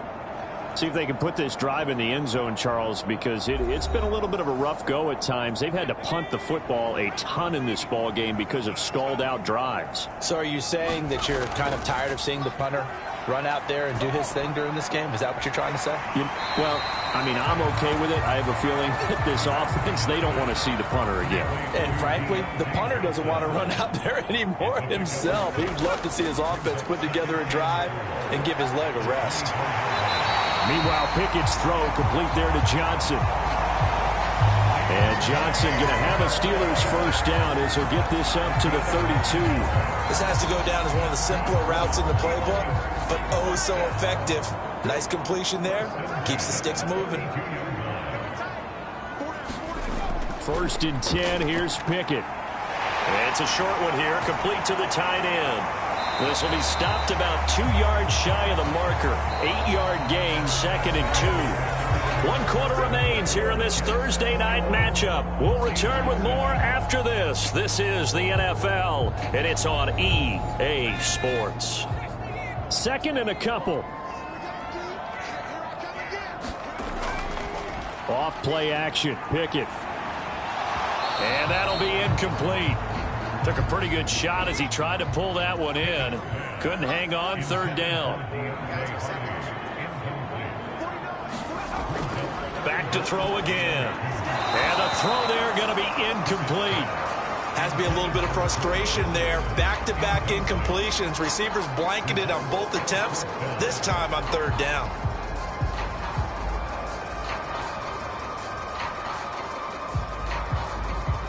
Here's J.K. Scott now as he'll come on to kick for a 6th time tonight.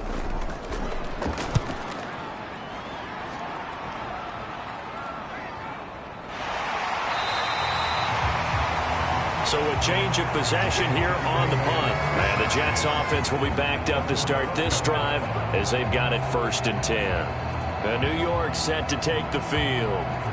Now, there are 2 scores on the plus side. Still time here in this 4th quarter, but maybe you start thinking about playing keep away? Yeah, I think here's the situation. You're not thinking touchdowns anymore. You're just thinking first downs. To keep up with your theme there, playing keep away, first downs, they can't touch the ball. That play going for 16 yards to start the drive, 1st down. Well, it may seem a little unorthodox to some people. Got the lead, 4th quarter, yet he's still firing away. I think he believes that's the best way to go ahead and win the game. Yeah, a lot of coaches say, let's just run the football, be conservative. He's sticking to his game plan. No, that is his game, and that's what they're going to ride.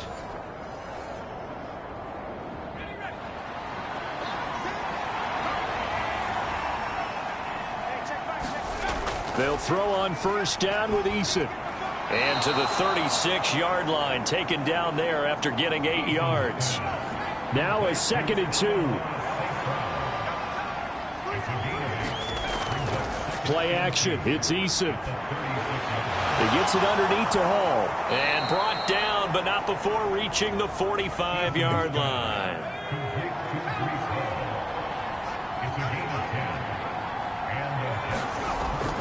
They'll give to Hall. Yeah, he will go out right near the 35-yard line.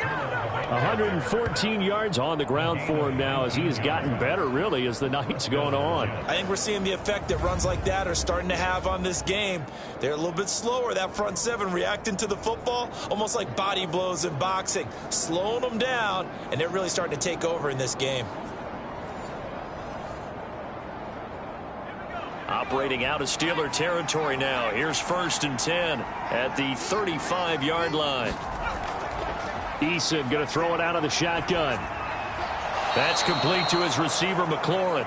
And he's got this down almost to the 20 before he's dropped. A 14-yard gain there as they look to improve this 14-point lead. But when you're up by 2 scores in the 4th quarter and you're going to throw the football, expect to see a lot of man coverage, because usually what comes along with man coverage is pressure. So if you're a play caller and you want to keep throwing the football, that's fine. Just make sure your offensive line understands they're going to get additional guys running at the quarterback. Eason's throw into the hands of McLaurin. Now he's tackled a yard short of the marker. Good gain of 9 on 1st down.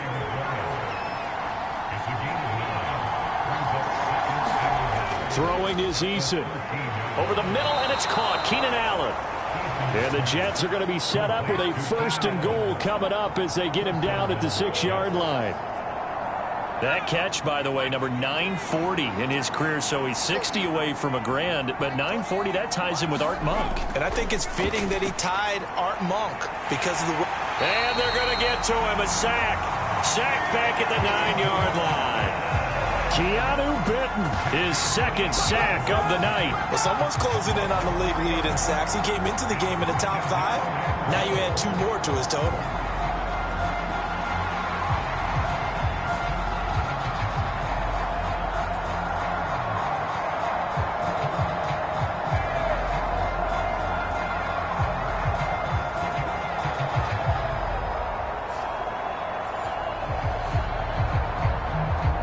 This drive's taken more than 3 minutes off the clock already as they come up on 2nd down. Looking to throw. Eason.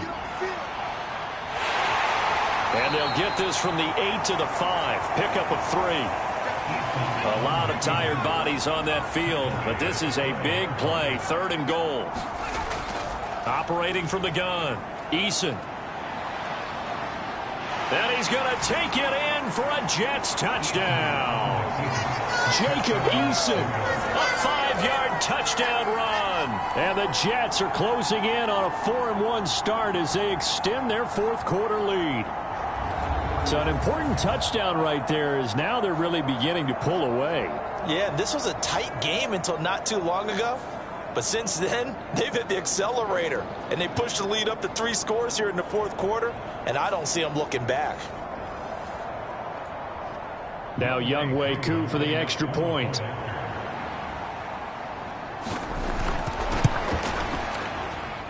He knocks it through. It's 28-7. So that one a pretty time-consuming 10-play drive, and it's finished off with a 5-yard touchdown run. The kickoff unit is out on the field, and they will send this one away. On the return, here's Hall, taking it about the 1. And able to get this across the 20, but not much further as he's dropped it to 23-yard line. Pittsburgh set to take over again on offense.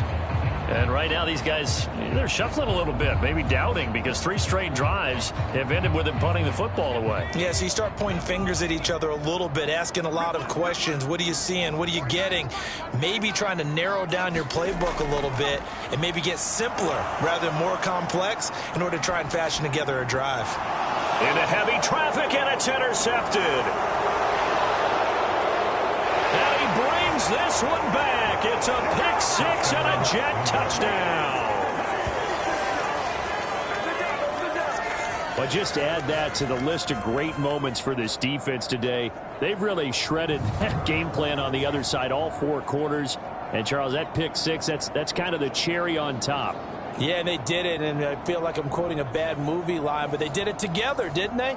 Fed off of each other, every big play they made, every tackle, every pick, everything they've done. They continually built energy in this one, and how about them culminating with a pick six? Koo able to connect on the extra point, and that'll increase their lead to 28.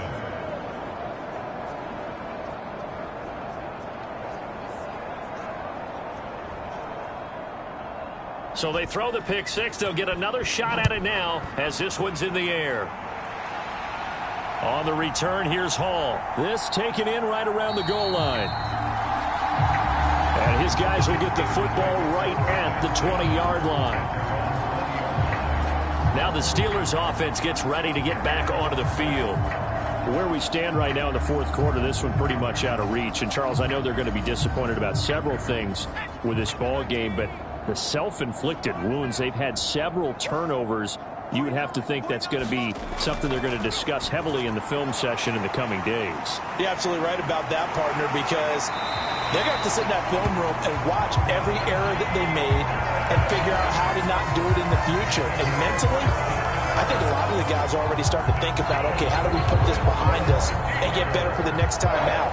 This, they'll use as motivation for the rest of the time that they play to hopefully never be in this type of situation again.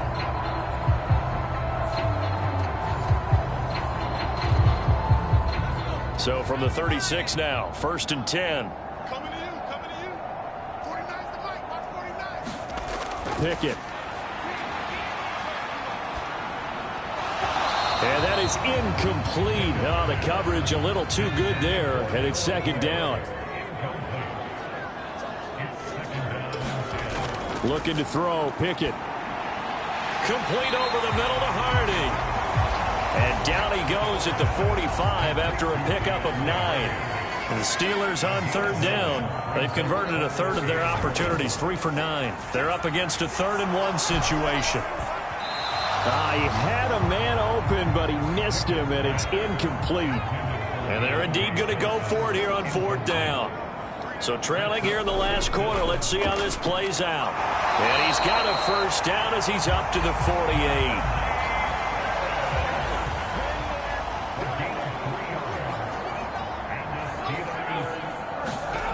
Now Pickett. Able to find Gray here. Give him a gain of 5 on the completion, and that'll bring up 2nd down. Pickett, he'll look to throw it. Able to get away. That is incomplete. And on 3rd and 5, this will be the 8th play of the drive. Pickett back to throw. Gets this into the hands of Gray, the tight end. And this will not be enough. On 3rd and 5, he only gets 3. You got the big lead defensively. Willing to give him that underneath stuff, right? And this is why you work on your tackling. Tackle them after the catch, inbounds, keep the clock running. Just go ahead and bleed the game out that way. All right, they're going to try and keep hope alive here on 4th down. They're going for it. They're going for it. This is Harris. And, boy, is he close. Did he get there? No, they're going to say he's short of the line to gain. The Steelers try it, but they come up empty on 4th down. And the Jets are going to get the football back. Historically, this is such a tough, loud venue, but you can hear a pin drop right now. A lot of fans long gone, not used to seeing a lopsided score like this. And not a whole lot of room to operate there on the 1st down run. He gets maybe 3. Hall again on 2nd down. And he'll get it down to the 47 here. 125 yards rushing for him now as his big night continues. And that's a nice pickup of a 1st down on that 2nd down run. And at that yardage gained, they can run that play on any down.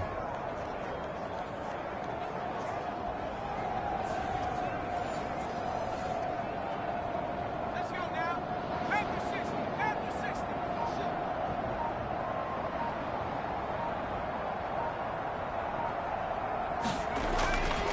Hall again.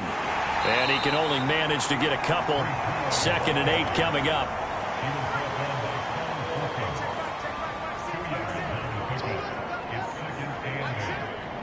Just 2 minutes remaining here in the fourth quarter of what has been a one-sided affair. So it's Jets football as we get you reset here. This is 2nd and 8.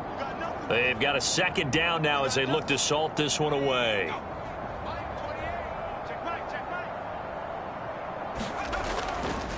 Here's a give to Hall. And a pretty good burst right there as he'll take this down to the 33. Give him 12 yards there, and the Jets have a first. He continues to be a major factor carrying the football here into the fourth quarter, Charles. Another big gain on the ground. Big guys working strong up front. A lot of them not just taking care of business at the line of scrimmage, but getting into the linebacker spots and taking care of the second level as well. And they're taking advantage of everything right now on the scoreboard with that lead. So they'll come up 1st and 10 now from the 33.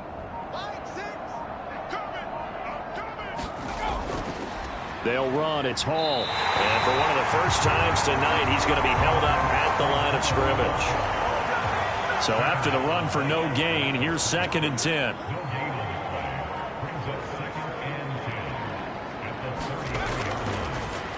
This is Hall.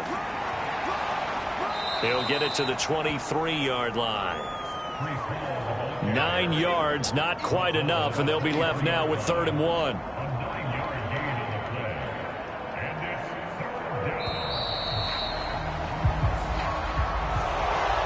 Well, this was a very close ball game at halftime, Charles, but in the second half, that offense kind of kicked things into another gear, and they were able to pull away for the victory. And, Brandon, I think they're the type of team that just looked in the mirror and said, hey, ton of pressure on, but we're the type of team that can flat out handle it. They stood up with confidence, and made it happen for a victory. So for the Giants, they boost their record up to a strong 4-1. And they'll get a few extra days to savor this one before they take on the Philadelphia Eagles.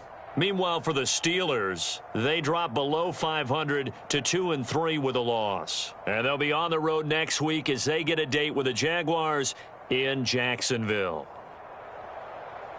And for Charles Davis and our entire crew, I'm Brandon Gaudin. You've been watching the NFL on EA Sports.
today.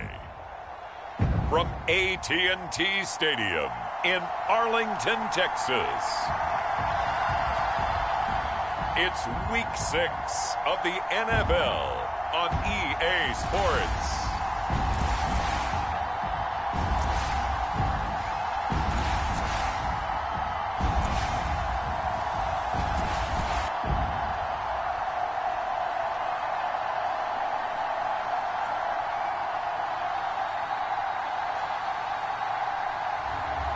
It's the Dallas Cowboys taking on the Minnesota Vikings.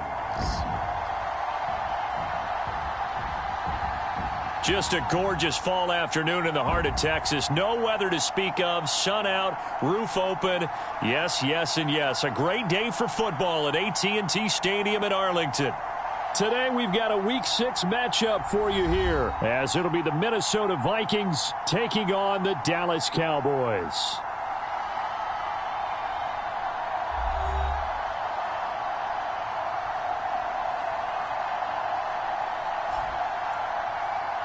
With Charles Davis, as always, I'm Brandon Gaudin. Charles, you talk about storylines in this one. I think it begins and ends with our two quarterbacks, certainly two of the best in the business. And nowadays, I don't think you can get by for long periods of time without a top-flight quarterback. The way the game is played, with all the responsibility he has and how the game flows through him, if he's not on the top of his game, your team's not going to benefit at all.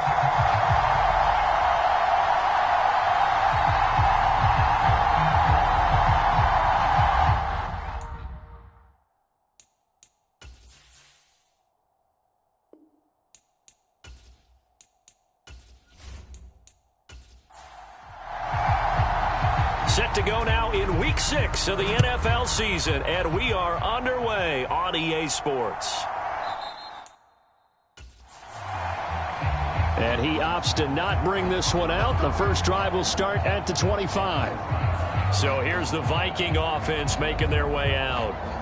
It's Josh Allen that'll be orchestrating the offense, a 6'5" quarterback from Wyoming. And it felt like in watching the game tape, he got everyone involved last week. He was a manager. He really was. That's a great way to put it, because they ran the ball some, they threw it accurately. One touchdown pass, so he didn't, break the bank doing that, but he didn't throw any interceptions. That's the bottom line. That's why a defense loves a quarterback like that.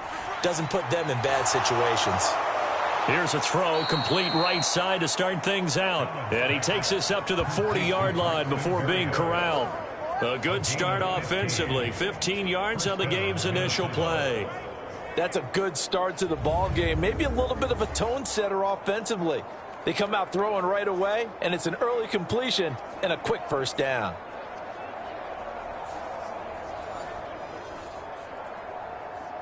So quickly all the way up at the 40-yard line.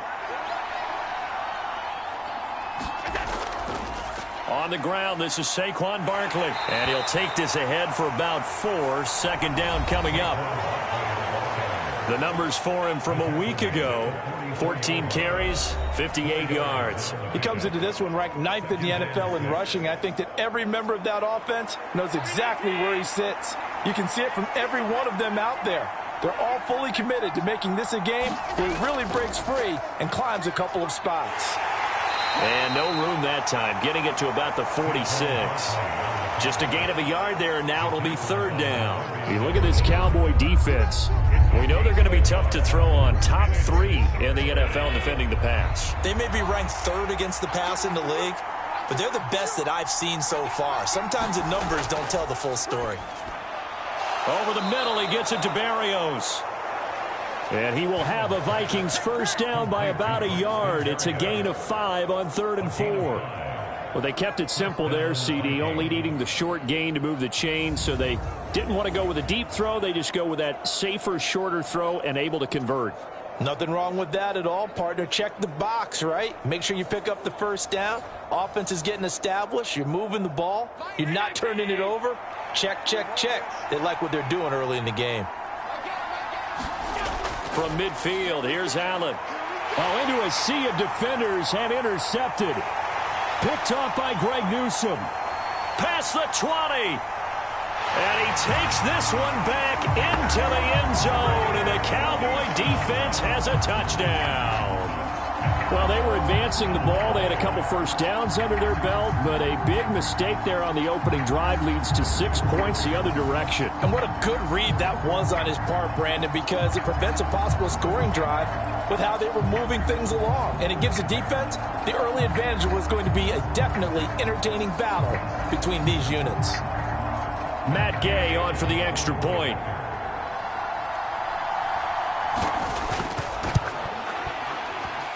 And this is up and good to make it 7-0 Cowboys.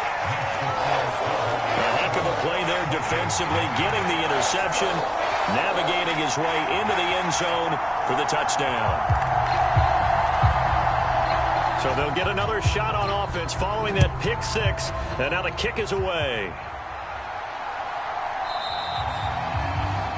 No run back here, down to a knee, and this drive will start at the 25.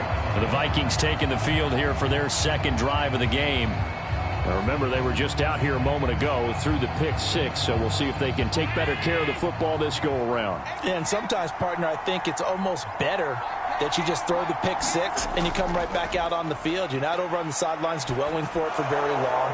You're not hearing everyone say, hey, you'll get them next time. Hey, don't worry about it. All that stuff just goes right out the window. You're right back out on the field with a chance to atone. So now a fresh set of downs, 1st and 10 after roughing the passer. From the gun, it's Allen. And this will be incomplete. Physical play on the football there, and it's 2nd down.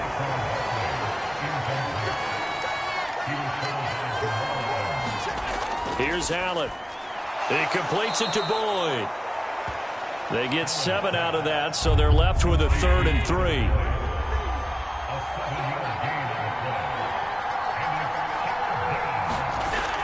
They'll try to run for it with Barkley. And he's able to get the first here as he's taken down at the 25. An effective 7-yard 3rd down conversion. But we tend to give those running backs that are slashers a lot of credit. But how about guys who are maulers? Because that's what you want in short yardage situations. And we just saw that occur right there, didn't we? Vertical, downhill running.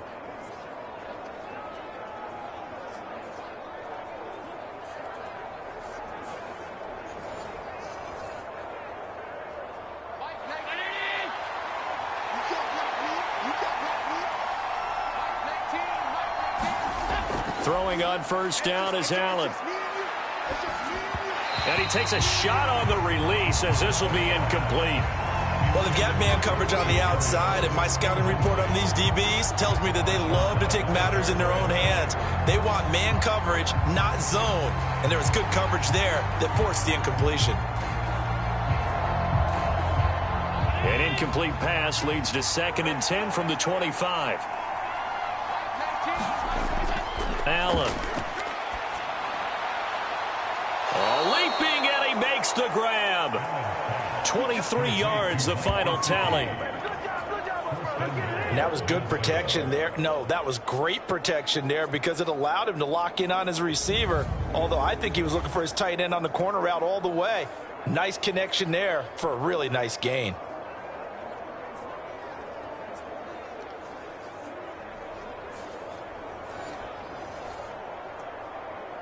And they've got 3 tight ends here on 1st and goal to add some extra mass. Trying the power game with Ham. And they'll get him down just shy of the goal line at about the 1. It's a gain of a couple, and it'll be 2nd and goal. Now that's the defense that they were looking for, being able to get extra bodies to the point of attack to deal with the big guy carrying the ball. You really don't want to be in a position where it's a one-on-one tackle with him. They'll bring a tight end in motion. Barkley is not going to get in here as they push him back to the 2-yard line. That backs him up 1 yard and brings up 3rd down. This defense is holding strong, but they're going to need 1 more stop, maybe 2 more stops. And where the ball is on the field, the offensive playbook remains wide open. They've got to be alert for anything.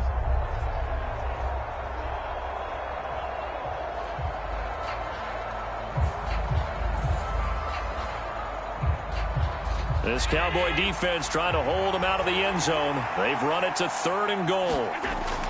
Allen going to throw. Looking end zone, but it's incomplete. Can this defense hold them out? Here we go now. 4th and goal from the 2. They'll run with Barkley. And he will take this one into the end zone for a Viking touchdown. Saquon Barkley, his 7th rushing touchdown on the year. And the Vikings' decision to go for it pays off with 6 points. An early decision point here, Charles. Maybe one we'll look back on later. They go on 4th and goal, and they punch it in for the touchdown. We always talk about how football is a game of confidence, and that's how you get it right there. Leave your offense out there and tell them, I believe in you. And they pay it off with 6 points. And for the extra point, Cameron Dicker.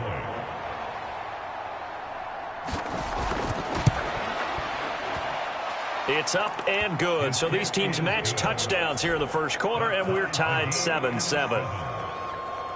A good drive that time as they go 9 plays in all. And it ends with a Saquon Barkley touchdown run. So all even at 7 now as they kick it away. This taken in at the goal line. And he'll take it up past the 25 to the 26-yard line. So here are the Cowboys now ready to go on offense for the first time. And they are led out there by their mobile quarterback. You enjoyed watching that game tape, didn't you? Yeah, Last week's game. It was good. 4 touchdowns, 1 pick. Now, you were a little upset about the pick. I didn't know if you would play him this week or not if you were the head coach. Hey, they got the win. You got the win, so you're going to give him another chance? Give him another shot. All right. I think the ratio's pretty good. He'll try and eliminate the interception, but he wants to keep that hot streak going, throwing touchdown passes. Quick throw there is incomplete. Here's 2nd and 10.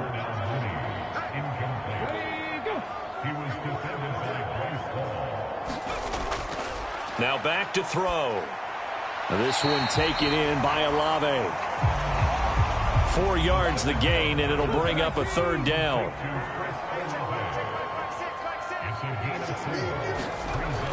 Now they'll throw here out of the gun. It fights him off. And they'll get him down at the 34, and he's going to be short of the first by a few yards. 5 yards that time out of the scramble. But now they're looking at a 4th down situation. That looked great when he first took off because, in my mind, there was room to run, and he had the marker in his sight. But I certainly didn't expect him to close so quickly, and neither did he. They got to him just in time, and now that forced him to make a decision with his 4th down call. On 4th down, Ryan Stonehouse on to punt.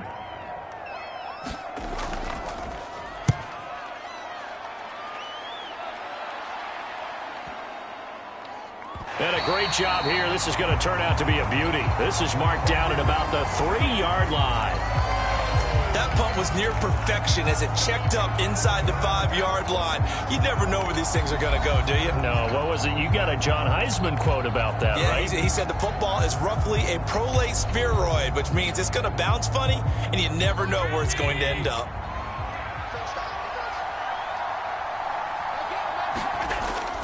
They'll start out on the ground, and Saquon Barkley. And he'll manage to pick up about 4. It's 2nd down.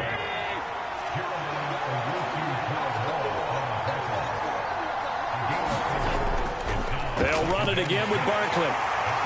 And he's going to be taken down shy of the 10, right around the 9-yard line. And the Cowboys here on 3rd down, bringing in an extra defensive back. Allen now looks to throw. And that is incomplete. Oh, he had a defender right there with him to force that to the ground. And 4th down now coming up. The Vikings send out their punter, as his first punt will come from inside his own end zone.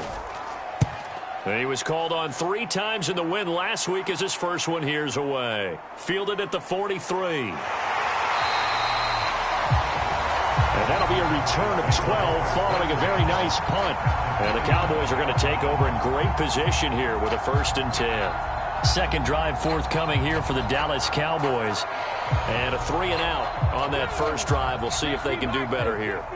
They should have a better opportunity because the nerves should be settled now. That first series, everybody goes out there, a little extra emotion. So now they get a chance to go back out and say, okay, now we're into the game. Let's go play and play as best we can. You almost get a mulligan then on that first drive? Sometimes it absolutely serves that way. You get a second opportunity. Nothing big happened. But then again, you didn't commit any mistakes either. Off you go.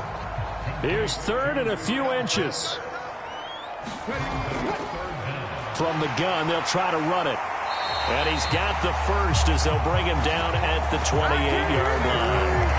They give him 7 yards on the play, and they do pick up the conversion on third down. The Cowboys hit a very solid 4-1 here in the early part of the year. And they've been playing their best football of the year. Winners of 4 in a row. And let's remember that last week that this offense, they played about as well as they possibly could play. Touchdown after touchdown. They were absolutely unstoppable in that game. They'll be hard-pressed to do it again, repeat that type of performance. But, boy, were they sensational just a week ago. They'll look to throw now on first down. The throw here right sideline falls incomplete. Now a 2nd and 10.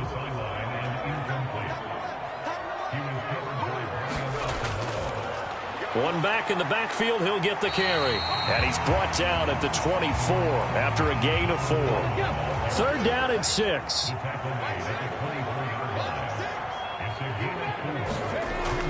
Back to throw. Short throw caught by Pitts.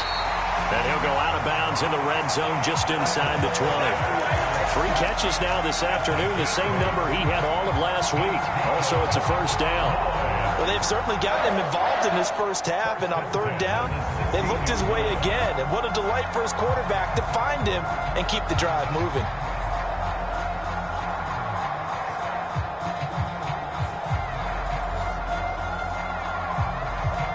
So the ball down to the 16 here for 1st and 10. They're going to look to throw. Throwing middle, and it's complete. And the Cowboys are going to have a 1st and goal as the tackle is made at about the 5.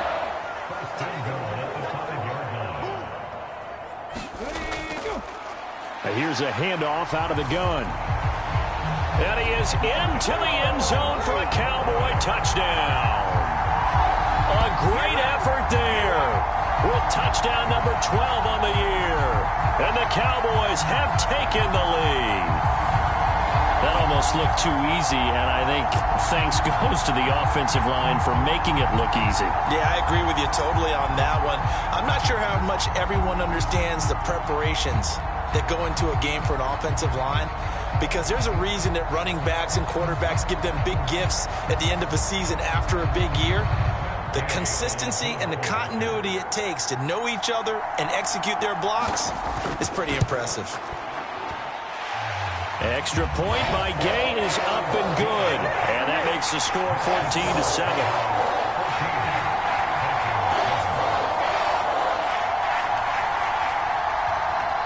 Set now to kick this one away, and off it goes. And no thought to bring this one out. He'll just go down to a knee, and they'll take over at the 25. The offense takes the field, and we turn our attention to Saquon Barkley. And we check the rushing numbers so far here into Week 6, and the returns have been really good. Now, you're starting to hit that stride middle of the season toward the end. They're certainly hoping they can keep up this production. They are, because one of the adages in the NFL is that defense travels and defense endures even in bad weather, right? You know what else does? A good running game. And people want that, especially as you head down the stretch. You may play outdoors in some nasty stuff. You're trying to get to the playoffs. This is the time to get it going. And individually, I don't think you should just think about 1,000 yards either. The bar has to be set higher with this beginning. So from the 36 now, 1st and 10. A first down carry for Barkley. And he's going to take this ahead for right around 3 yards, but no more than that. 2nd down. You look at this Cowboy defense. They put together a strong effort last week in the win over the Bears, CD. And while you can't actually see confidence rising in a unit, you can tell by this team, all right? Anytime you can tell your offense, hey, just get us a couple touchdowns. We got this thing locked down. That's when you know you're playing well and you're carrying your team along. Through one quarter, 14-7 our score. The Vikings with the football here to begin the second quarter. Ball on the 39. Here's a 2nd and 7. Throwing now is Allen. Now a short one to Gesicki. And getting this just shy of midfield. They'll spot it at the 49. 2 first downs have them up near midfield now on 1st and 10. Now Allen. Got a man. It's Berrios complete. And he gets this inside the 35-yard line. Another nice gain, 16 yards there, and a first down again.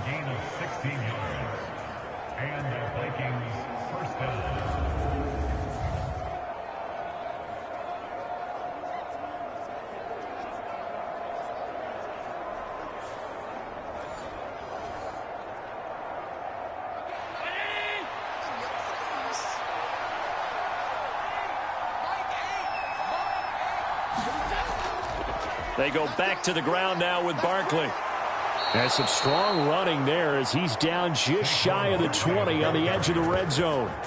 Another nice gain, 13 yards that time, and another first down. But they're getting ready to go to work now in prime real estate after that last run. Found his spot and picked up nice yardage, didn't he? And now he's got him knocking on the door of the red zone.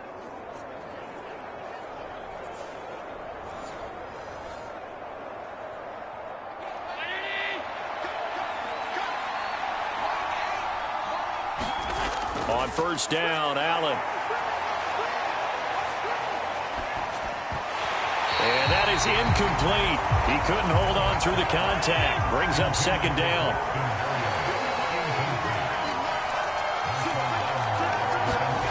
Now Allen.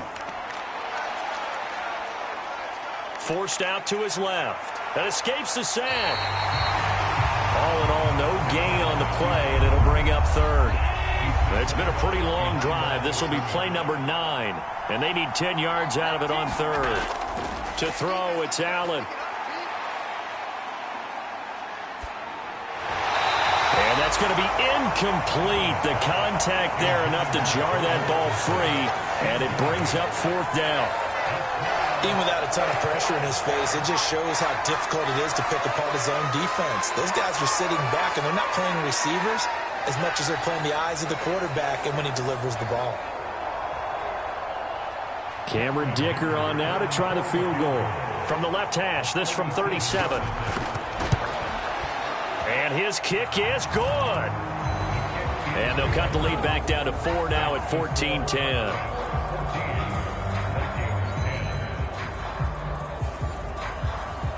So the margin shrinks there as they get the field goal to draw them a bit closer here in this second quarter. Yeah, nice snap, nice hole. They just want to keep this game close, so give them credit for finishing that one off with 3. And he's up past the 20 to the 22-yard line.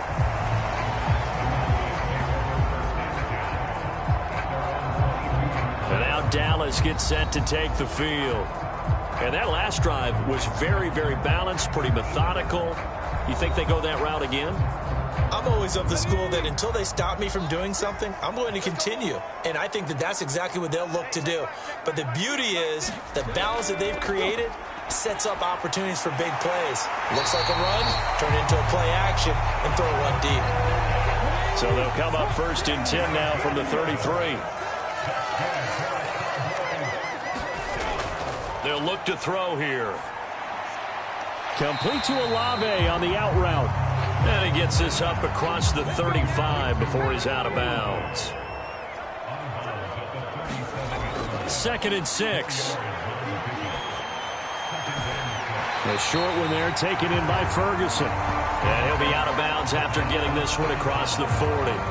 Short completion, just 4 yards. And it makes it 3rd down and 2 yards to go.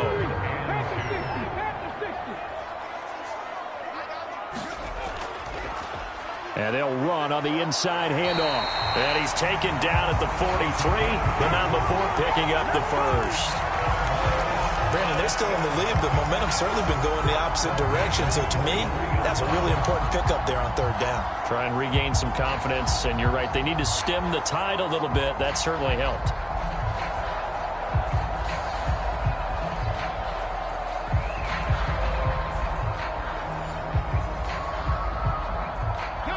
A couple of first downs has the football positioned at the 43 as they come up 1st and 10. There they'll keep leaning on the running game. Back to the ground. And a good burst there gets him 7 up to midfield. Here's 2nd and 3.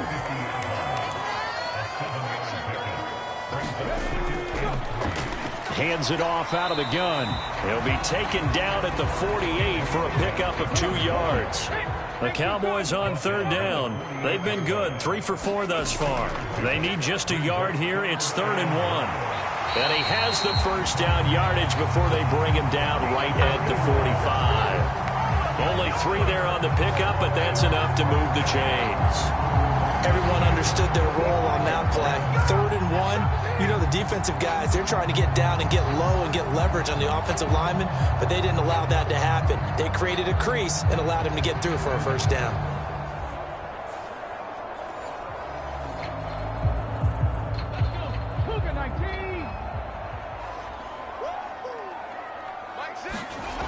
Now they'll switch it up here and look to throw. Looking for his running back, and he's got him. And he's going to get a solid gain of 9 before being brought down. 2nd and right at a yard. One back in the backfield, he'll get the carry. And he's going to get it down to the 33-yard line here. 4 yards the pickup, 1st down.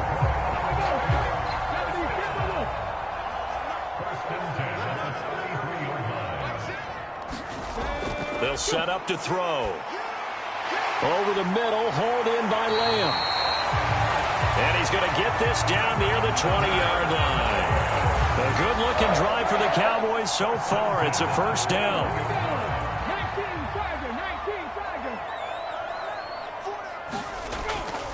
19, they'll drop to throw.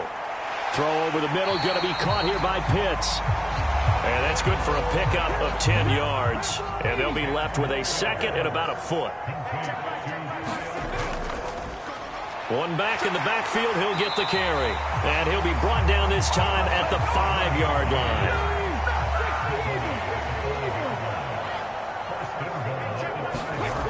They'll run with Gibbs. And the reinforcements come in as they're going to stop him behind the line. Yikes, a 4-yard loss really sets him back now for 2nd down. This defense against the run, by the way, they're not top 5, but they are top 10. So what's your philosophy here? Do you try and run the ball against a team that's pretty good against the run? What if you're a pretty good running team? If so, you might want to go ahead and run it anyway because that's your strength.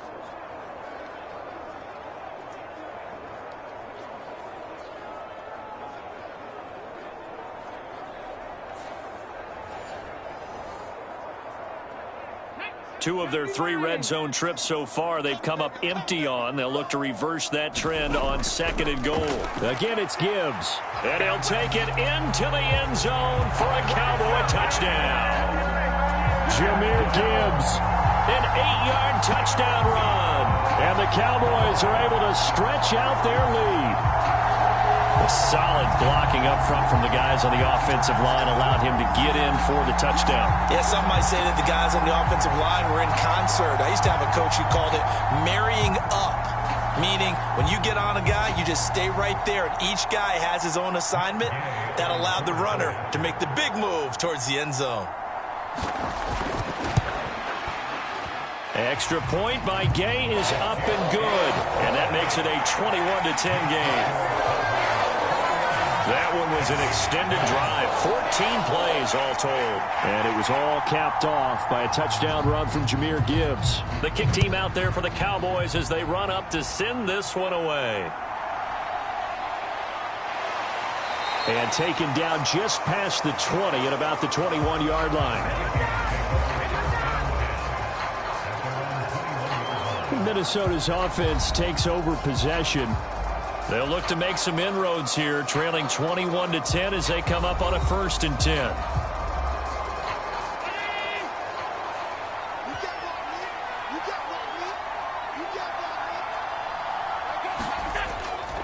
They begin with a run by Barkley. And he'll get about 6 up to the 27-yard line. 2nd down and 4. Here's Allen to throw it. Completes this to Addison out left. Second catch for him today, and it'll wind up a first down. That was a nicely run slant route, and what the receiver's trying to do is make the defender think he's going upfield for a deeper route, and then breaks it off, usually after about 3 to 4 steps, and cuts towards the middle of the field. And now what he's trying to do is use his body to keep the defender away from the football and give the quarterback a really nice target. They run the option here on 1st and 10. Give him 3 on the keeper there, and it is second down. And we've hit the 2-minute mark in this first half of action. Here's 2nd and 7.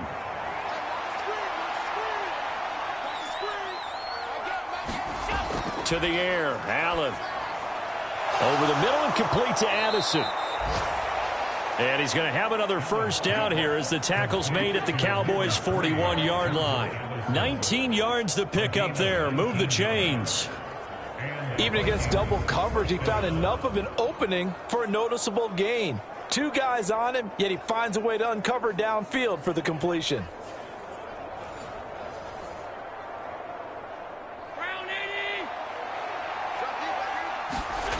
Allen now on first down. Now a quick throw there, but it's going to be incomplete. 2nd and 10. Out of the gun, they'll look to throw. Now a short one to Gesicki.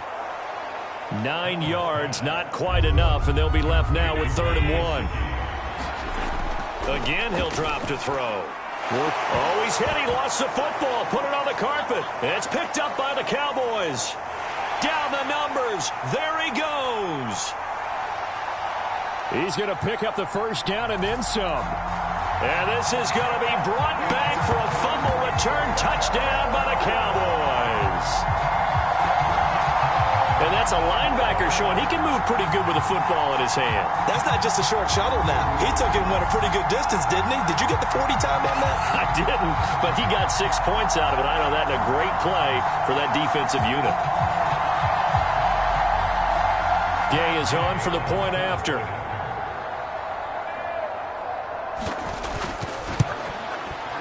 And the lead is up to 18 now. The scoop and score, always an exciting play in football, and we witnessed it there. Grabbing it off the ground and then rumbling it into the end zone for 6. So here's the kickoff now as he'll get it again following that fumble return for a score.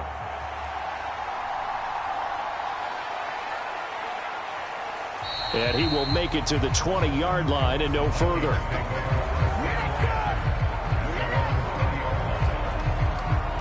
The Vikings going to take over now late in this first half. And with a little under a minute remaining, they may try to put something together here just to try to cut into that deficit.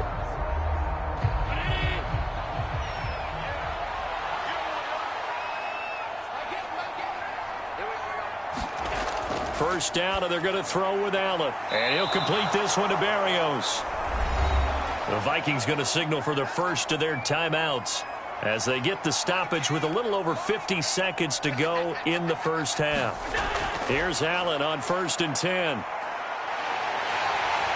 And he will go down. A Cowboys sack. Now the Vikings will use the second of their timeouts as they get the stoppage with just under 50 seconds remaining in half number 1. On 2nd down, here's Allen. And pressure coming, and they got him once again. Now the Cowboys going to burn the first of their timeouts as they'll stop it with just over 40 seconds to go in the first half.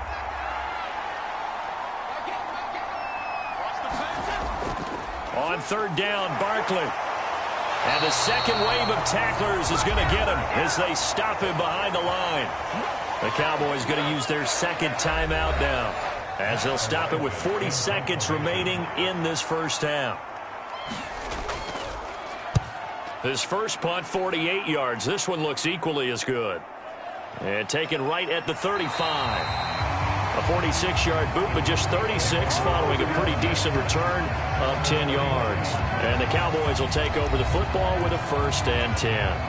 A look at the running back, the man out of the backfield as he gears up to go again. We're in the second quarter. They've got the lead. The lead, though, not so much because of the ground game, because of their air attack, Charles. So what they're seeing so far is the possibility of things loosening up later in the ground game. Through the air first, maybe they have to start respecting that even more as the game goes on, and then there will be running lanes to find later. Yeah, trying to get him more involved here on this drive, maybe. And you see the clock almost empty, so this is likely the last play in the second quarter. One back in the backfield, he'll get the carry. And he's going to be taken down here as that will lead us to the end of the first half of play. So we reach halftime in what's been a fairly one-sided game so far. As we send you on over to Orlando for Jonathan Coachman at our EA Sports Halftime Report. Take it away, Coach. All right, Brandon, thanks. A few teams starting to rise to the top as it's time to take you around the NFL here in Week 6. We'll get started up at FedEx Field in our nation's capital. And it's the visitors who are out in front in the second quarter. Curtis Samuel, a touchdown reception. From there, we head down south to Tampa to check on the Bucs at home at Raymond James Stadium. And they've got the lead in that one over the visiting Atlanta Falcons. Baker Mayfield with a touchdown pass. Finally, let's get to the country music capital of the world and see what's happening with the Titans at home in Nashville. And that one all tied.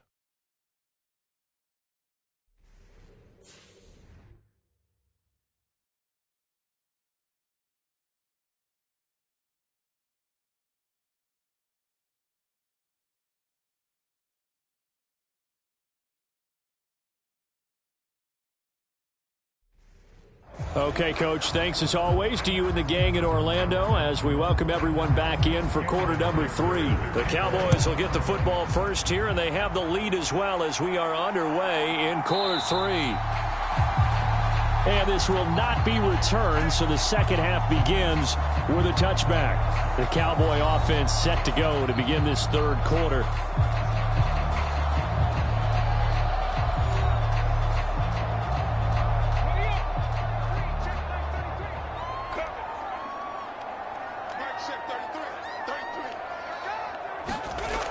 They'll come out throwing here on first down.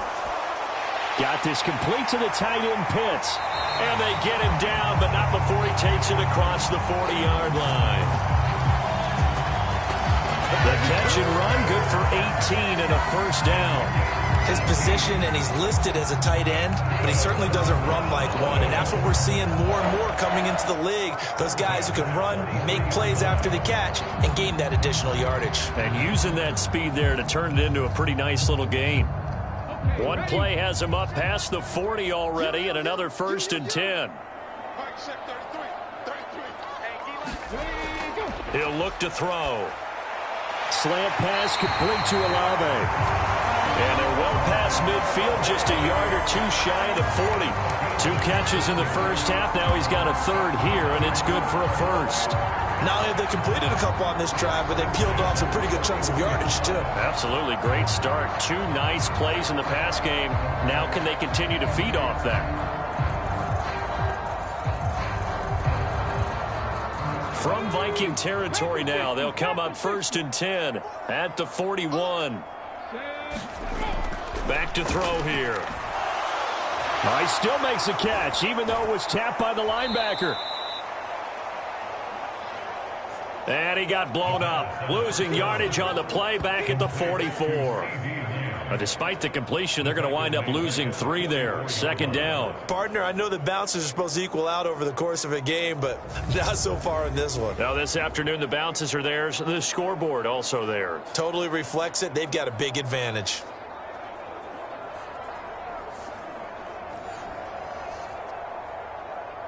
Behind the chain, 2nd and 13. They'll look to throw again. Olave holds it in. He doesn't find a ton of space following the display of quick feet down just inside the 45.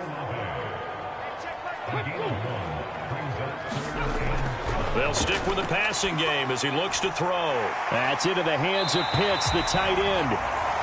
And this is going to turn into another first down as the tackle is made at the Vikings' 31-yard line. It's a gain of 12, and the Cowboys pick up the first. Whatever the discussions were at halftime to try to slow down this offense, it has not worked to this point. Yeah, I have a vision right now of everything that was discussed at the half just being torn in shreds or being erased off of the Microsoft Surface tablets because none of it is working. They are really locked in on offense. Back to throw again. Olave over the middle. And he's got this down almost to the 20 before he's dropped. And now following the completion, we're going to get a stoppage here for an injury. Now, the medical staff is going to come out here and take a look, and we will take a short break.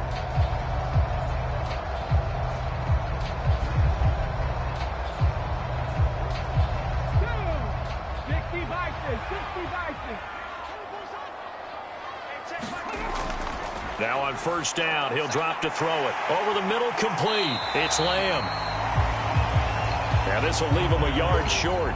Nice pickup of 9 yards on first down. Second down and a yard.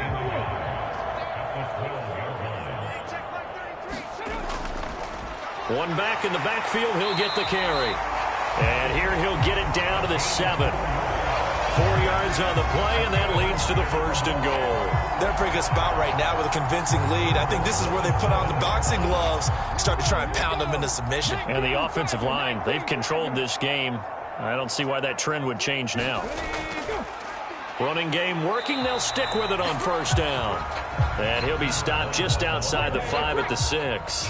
The 6-yard line, the line of scrimmage on second and goal. From the gun, he'll hand this off. And he is into the end zone for a Cowboy touchdown. A great play there. His second touchdown of the afternoon. And the Cowboys take the opening kickoff of the third quarter and drive right down the field to extend their lead. Well, this offensive line has really stepped up to the challenge here because those Mastodons, they've been sensational clearing holes all game long.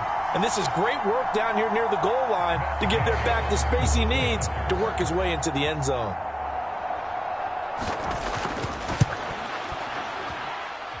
Extra point by Gay is up and good. And they open the lead up now to 25. So the drive goes 75 yards, 10 plays. And it's capped off by a touchdown run of 6 yards.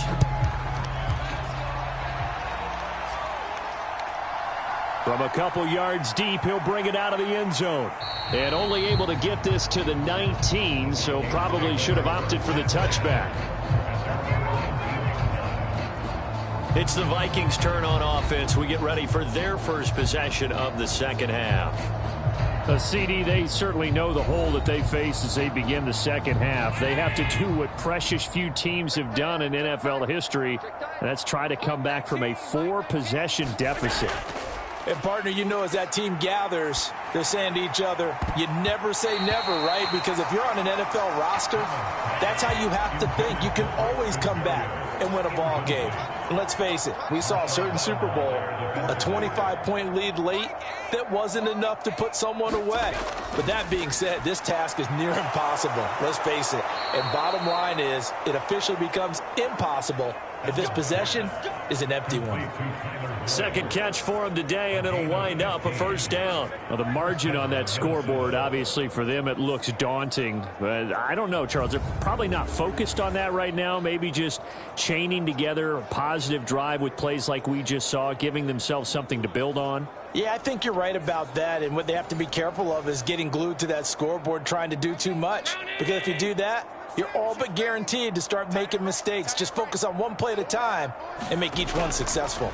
A handoff to Barkley on the option. And nothing much materializing there on the first down run. He'll get a couple, and that's it. Here's a 2nd and 8. Operating from the gun. Allen. Airing one out for Boyd. And he drops it incomplete. And their struggles continue here. So the failure to connect on second down, that leaves him staring up here at a 3rd and 8. Ball had his hands on it, couldn't bring it in. Pretty symptomatic of how this game's been going. The Vikings send out their punter as he'll come on to kick this one away. He's averaging just under 50 yards a punt as he gets this away. Shrugs the tackle. Nice. A 46-yard punt, 8 yards on the return. And they will take over 1st and 10. The time to get another look at this Cowboys offense. And that last drive, so effective in the passing game, resulting in the touchdown. Maybe not many people were focused on the trenches. There was good protection there. Excellent protection. So now defensively, you've almost got to get down to those starters blocks like you're a sprinter. Get lower than those guys on offense and find a way to roar through them or around them to get into the face of the passer. Easier said than done, though. Way easier said than done. But they've got to try something because right now they're just cutting them to shreds. He's got his pass-catching tight end. That's Pitts. And able to get this one across the 45 before he's brought down. Back-to-back good plays have him on the move on 1st down.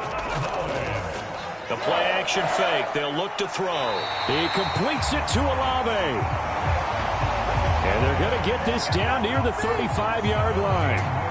17 more yards on that one as they keep the drive rolling. Well, so far, little to no resistance by the defense on this drive alone. 3 passes, 3 completions, 3 first downs. They're taking it to them, and it's paying off.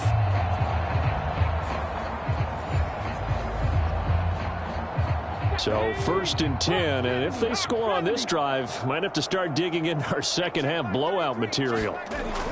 He'll drop to throw. Able to hit his target, Lamb. He's tackled a yard short of the marker. Good gain of 9 on 1st down. So from the 26-yard line, here's 2nd down and a yard. They'll set up a throw. Short throw caught by Pitts. These two have hooked up 9 times now this afternoon as they pick up the first. One back in the backfield, he'll get the carry. And he's going to get this one down inside the 15. 2nd down and 3.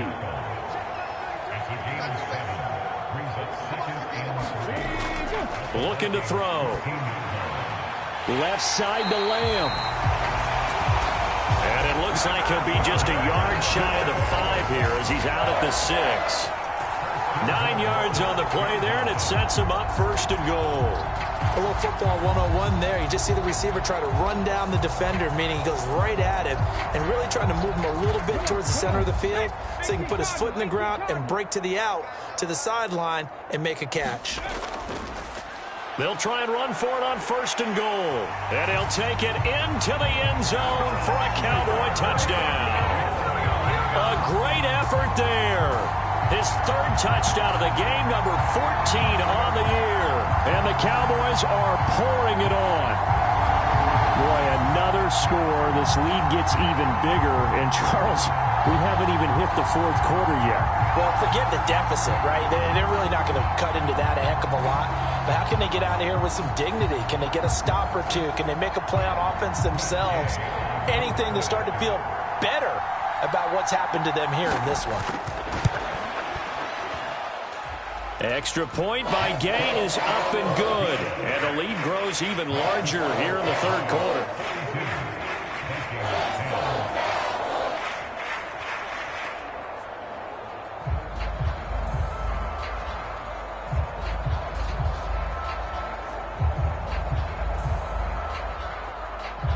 Out is the kickoff unit as they run up and send this one away.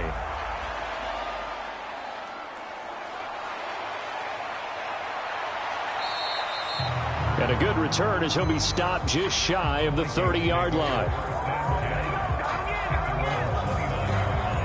And now out comes Minnesota. Well, we haven't exactly been treated to a nail-biter in this one, CD, and if they cannot score here, this one's pretty much all but over. Are you saying that you feel like people are starting to think about getting out of here, maybe beating the traffic in order to get home or to their final destination? Yeah, I don't think there's a whole lot of reason to hang around, especially if they can't score here. Yeah, you're right about that because it has been pretty clear who the better team has been in this one. And in a league that we talk about every game being a one-score game as we go into it, watching this blowout, let's just say it's been unusual. A yard in the wrong direction makes third down tougher. Third down and 9. You've got to figure the further they fall behind, the more you think that they'll get away from the run. They're trying to stick with it, but the results, they just aren't there.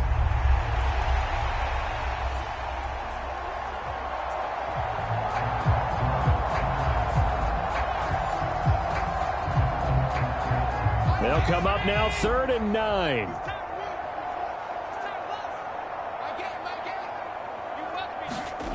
Here's Allen.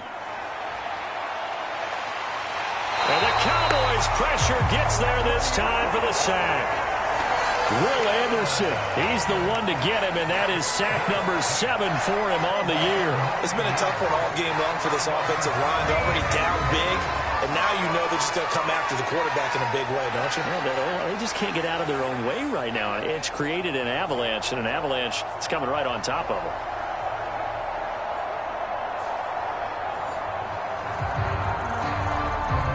Vikings send out their punter as the drive goes backwards, so he's on to punt it away.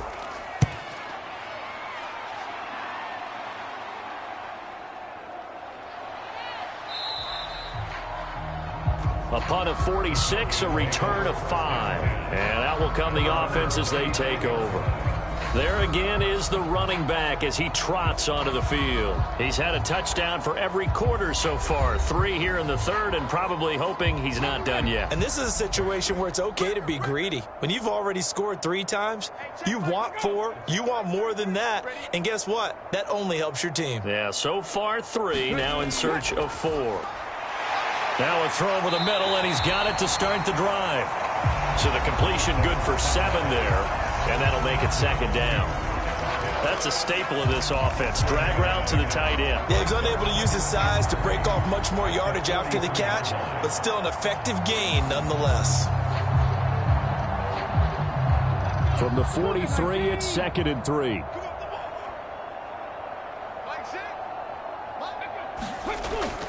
They'll look to throw.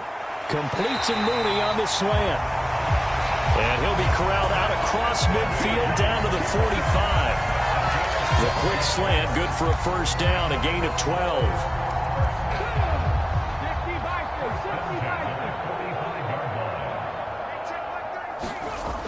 Back to throw. Familiar sight all game. Pitts has it once more. And he'll go down, and that will do it for the third quarter of action. We have played 3 quarters. We'll return with more after this. You're watching the NFL on EA Sports. Back now in Arlington. Line of scrimmage, the 31 now on 1st and 10. One back in the backfield, he'll get the carry. Knifes his way forward here, but just 3 yards on the play. Second down.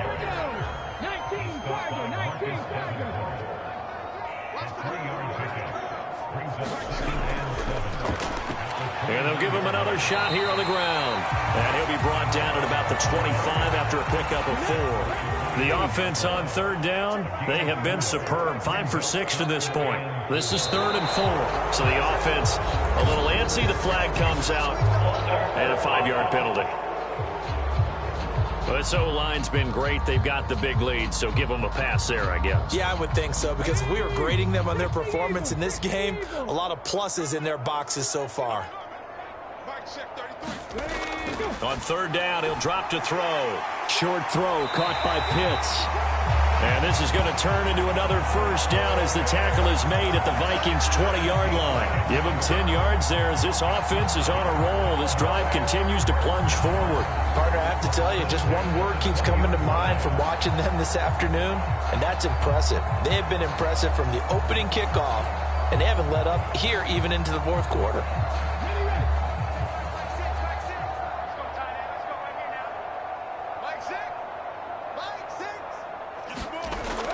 On first down, he'll drop to throw. And he can't find anywhere to go with it, and he goes down. Emmanuel Ogbah that time, able to drop him for a loss. You know, on these types of plays, we're always looking to assess blame. Okay, where did it break down?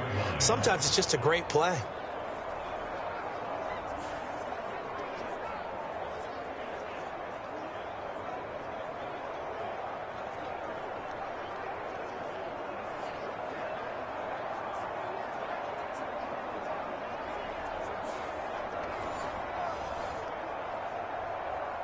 A small bit of adversity here on what's been a strong drive as they come up 2nd and 12. Here's a play fake as they set up to throw. And this will be caught by Mooney. So the completion good for just 3. And 3rd and 8 now.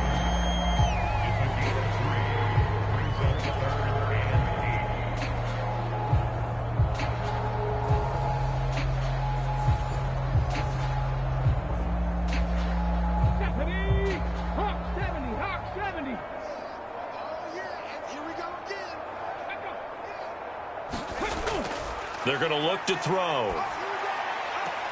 Throwing out right here, caught by Olave.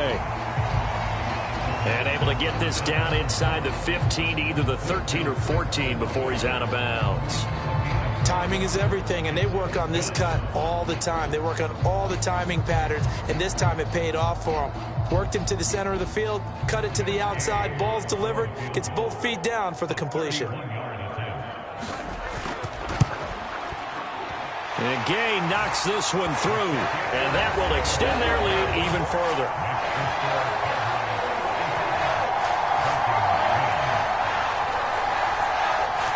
Well, he was a spectator for much of this game. This is his first field goal opportunity of the entire contest, but he's able to connect. Yeah, he had a pretty good seat to this one, didn't he? But let's face it, all kickers that you and I know, they want to contribute. They want their opportunity, and he seized his. Minnesota's offense takes over possession. But we said it at halftime that they would need a nearly perfect second half to erase that deficit that they were facing, CD. But unfortunately, the second half has pretty much been a carbon copy of the first. Yeah, that early lead was almost insurmountable the way their opponent was playing. And, partner, they do have some good news, though. This one is getting close to being over, and they can try and hit the reset button starting tomorrow. A good position to be in here, 2nd and inches. To throw, it's Allen. Got a man, it's Barrios, complete. And he slips up past the 45 before being tackled. So signs of life in what's been a dormant offense in this second half. Here's 1st and 10. Allen. And he's got his tight end. It's Mike Gesicki. And he'll go down, but not before getting this inside the 30. 23 yards on the play. But certainly as a fan, you get a little bit nervous when you see him make those kind of throws. But they work on that in practice more than we know. And most of them now know their limits and know what they can get away with. And there's a completion right there.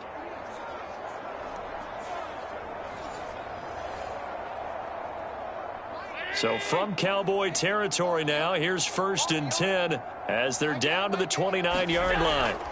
Now Allen again. That's complete. Once again, it's Gesicki. So just 3 yards on the completion there. And that's going to bring up 2nd down.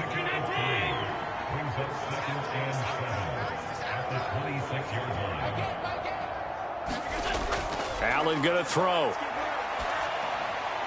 He gets it to Addison. And he's going to have another 1st down here as the tackle's made at the Cowboys' 14.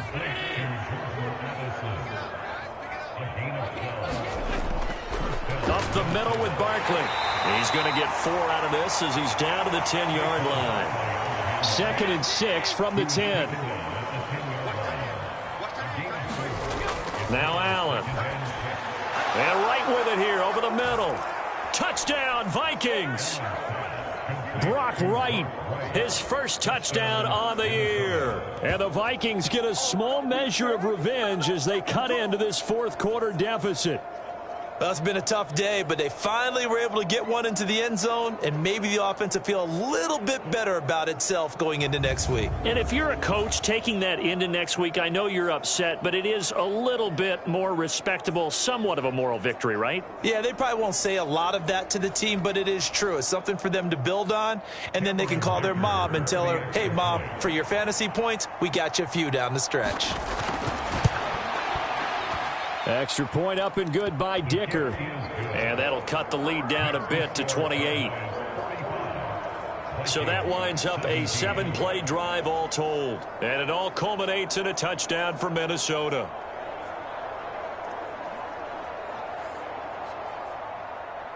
Here's Dicker now as he'll send this one away. Taken at the goal line. And he takes this near the 25. Just a little pass there. Call it the 26. Dallas offense set for this next drive. But not that any of the points would be needed, but CD, they've got enough time left here. They could definitely score on this drive, maybe even an ensuing drive as well, if they really want to drive home this landslide victory. Yeah, we're certainly about to see just how aggressive they want to be here down the stretch. And what some coaches do is they try and meet it halfway, meaning they want to continue to run their offense, but they'll put in a lot of backups to do it and then tell the opposing coach, hey, I had to give them some work too. I can't just let them sit over on the sidelines all the time. And they'll keep leaning on the running game. Back to the ground. That's it. That's what you want. Straight ahead positive gain. Just keep that clock ticking. On 3rd and short, they'll try and pick it up through the air.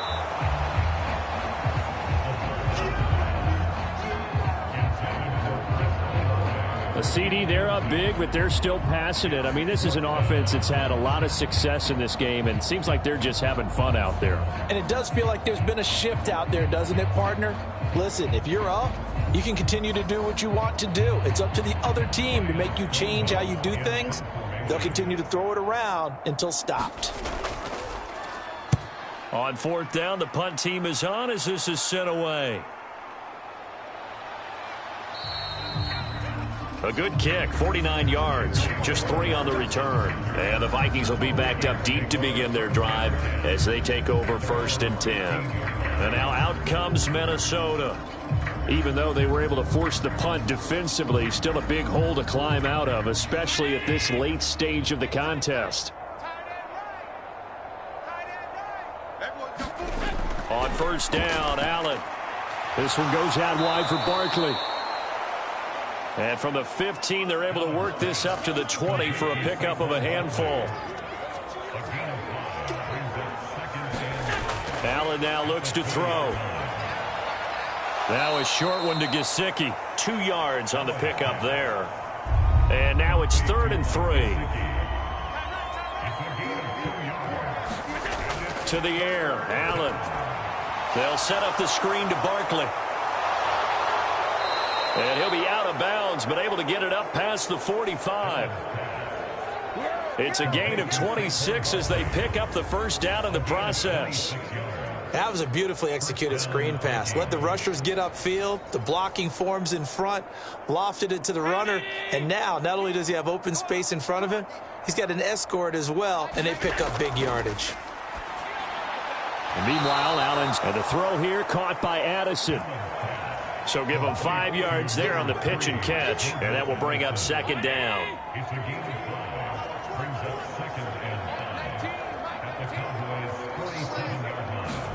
Again, they'll throw with Allen.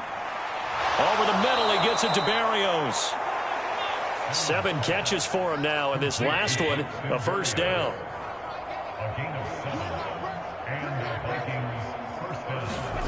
Now Allen. Now a short one to Gesicki. And give him 6 yards here as he stopped near the 35 at the 34.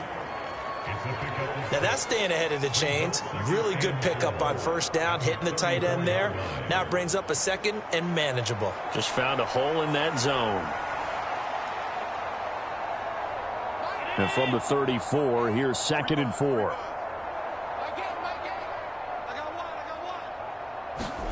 Here's Allen to throw it.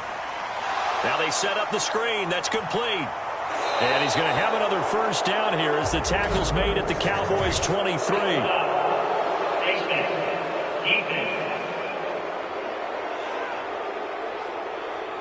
So that a free 15 yards. And it's always a tough one as a defender because a lot of the penalties that you commit, pass interference, holding, when they happen, you actually know what you're doing. But a face mask penalty, a lot of times it's inadvertent, but it still costs you the same amount of yardage. Allen to throw once more. On the right side, open is Gesicki. Only able to gain a couple there, and it'll be second down. Throwing now is Allen. And they're going to get him. They bring him down to the sack back at the 16-yard line. Now you've got to hustle your guys to the line and get them set. Meanwhile, on third down, they take a shot at the end zone, but it's incomplete. All right, they're going to try and keep hope alive here on fourth down. They're going for it. And this is caught. Well, they get one back, picking up the late touchdown here, but still down big. The CD, you know, anytime they get close to the red zone, he is such a threat, and there he is again already, his second touchdown of the ball game. And I know it's probably a little bit of a failing on my part, but you know I watch a game through defensive eyes, and I don't understand what the coverage was doing there. When he headed out deep, they should have adjusted and flowed towards him. Instead, they left him out there and gave him a chance to make a big play. And, of course, he did exactly that. His size, speed, and versatility makes him a top target in any game. Extra point up and good by Dicker. And that'll cut the lead back down to 21. A 10-play drive that time. So it would no doubt be a miracle comeback from here, but let's see what they can do starting with the onside kick. And the Cowboys are able to recover. And that's why you have your hands team out there on the field. Those are the best guys ready to make that play. And let's face it, it was executed well. It wasn't a bad kick. It wasn't anything like that. Just that the normal outcome actually came to play. Analytics will tell you it's a very low possibility of getting the ball for the team kicking it in an onside kick situation. You're all about the numbers, aren't you? All about the numbers, baby. It's a new game now. They don't lie. 18 Cardinal. They'll try and run some clock here as they keep it on the ground. 5 yards is the tally on first down. That brings up 2nd and 5.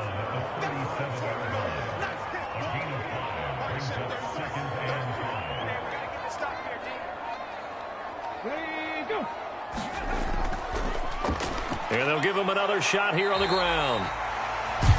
They give him about 4 on the play, but he's marked short, so it'll be 3rd and about the length of the football.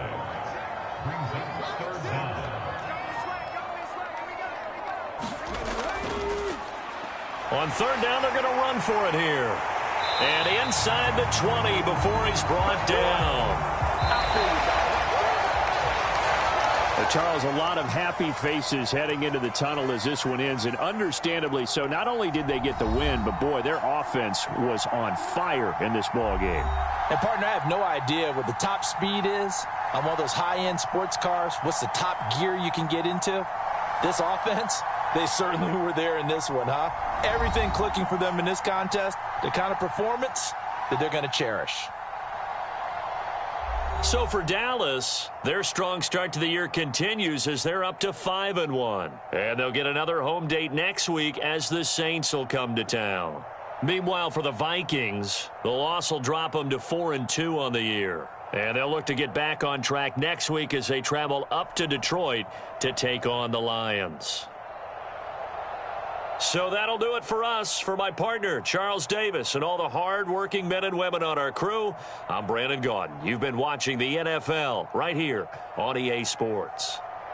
It's a win for the Cowboys as we sign off and say so long from Arlington.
Tonight, from Lincoln Financial Field in Philadelphia,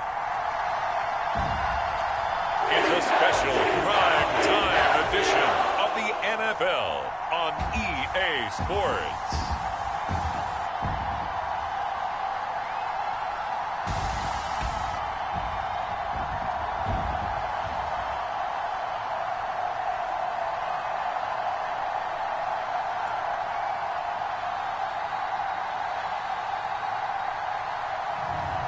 Jimmy Garoppolo and the Philadelphia Eagles taking on Jacob Eason and the New York Jets. We're just a stone's throw from the Delaware River, and we've got some water to contend with ourselves. A steady rain falling at Lincoln Financial Field. Tonight, we've got a great Sunday night matchup on tap, as it'll be the New York Jets taking on the Philadelphia Eagles.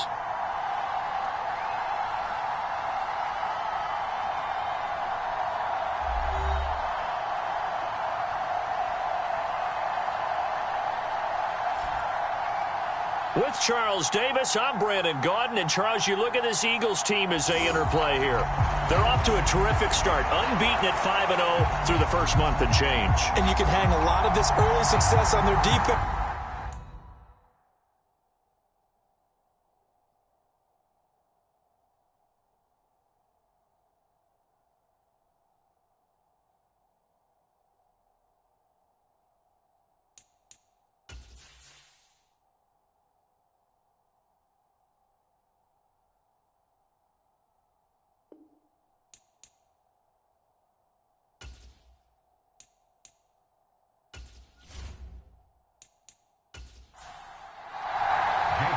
Set to go now in Week 6 of the NFL season, and we are underway on EA Sports.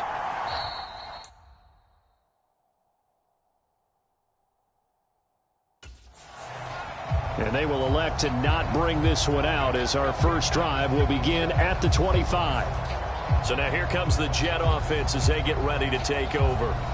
They'll be led out by the man from the University of Washington. This is Jacob Eason. That was a solid performance last week, wasn't it?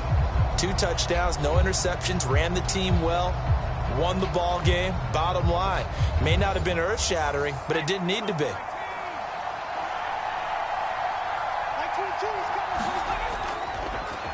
Now Hall to start the drive. And he is met in his tracks behind the line of scrimmage. Call it officially a loss of 2 on the first play from scrimmage. Second down. Well, this defense for the Eagles, they were very strong in the win last week over the Giants. It was a little bit enlightening talking with the defense coordinator about their performance last week, because the feeling was that it was a good, solid performance. They did what they needed to do to get the job done and get the win, but definitely a few lapses that they're looking to correct. First play of the drive goes the wrong way. Here's 2nd and 12. Eason sets to throw it. And this throw incomplete. Now the defender all over him that time, but it's going to lead to 3rd down. Brandon, we saw these defenders flying to the football in their win last week, and nothing has changed. They're still moving around quickly and forcing incompletions. 3 and out, a real danger here on their opening drive as they come up on a 3rd and 12. Here's Eason to throw. This pass out wide to Hall. And they'll get him down about 3 yards short of the first. It's a gain of 9, but it's also going to mean a punt here on their opening drive. Brandon, it certainly looked like they had that play defended well, but it still almost worked. Got it to the running back. He wound up getting really good yardage out of it. But it was 3rd and long, and they were able to rally and stop him before he could get to the marker.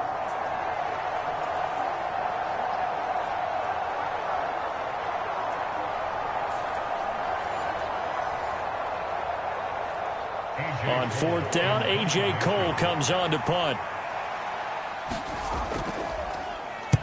They only punted twice in the win last week as he gets this one away. And he'll be out of bounds across the 30-yard line.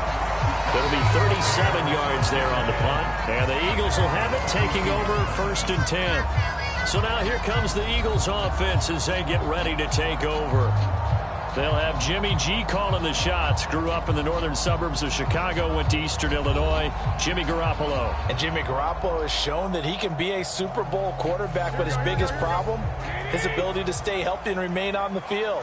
When able, he's a capable quarterback prone to winning games both in the regular and postseason. And they'll run the option to start the drive. 2 yards the gain on the keeper, and it's second down.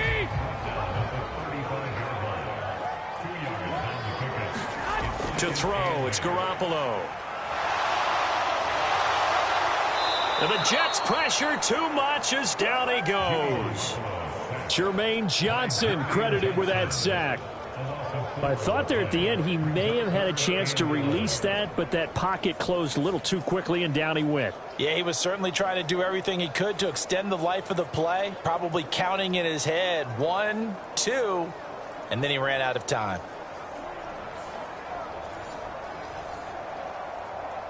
So the sack of Garoppolo. And now what can they come up with on 3rd and long? Back to throw here. And this pass broken up. Excellent coverage there on 3rd down, as that was not an easy one to hold on to. On is the punter man as he boots this one away. Call that a 45-yard punt, just 2 yards there on the return. And the Jets will take over. Back onto the field come the New York Jets for their second drive. The crowd may be losing just a little bit of the edge after back-to-back punts. They want some big plays. They want to see some offense. They want to see somebody break away, whether it's through the air or on the ground. Now it'll be interesting to see where the patience is on both sides. Each head coach, can you hang in there and not try and force something that could put your team in some jeopardy? And they're going to get this beyond the 40 before he's taken down. Just like that, a pickup of 20 on their first play from scrimmage. Fast, slow, it doesn't matter. If you give a quarterback enough room to escape, he can hit you for a big gain. You've got to give him a little more focus moving forward.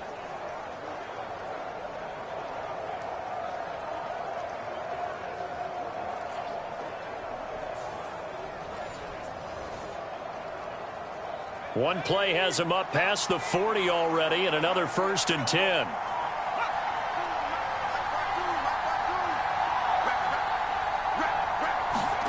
Eason. Middle of the field, he's got McLaurin. And he'll be taken down across the 50 at the 45 in enemy territory. The numbers for McLaurin a week ago.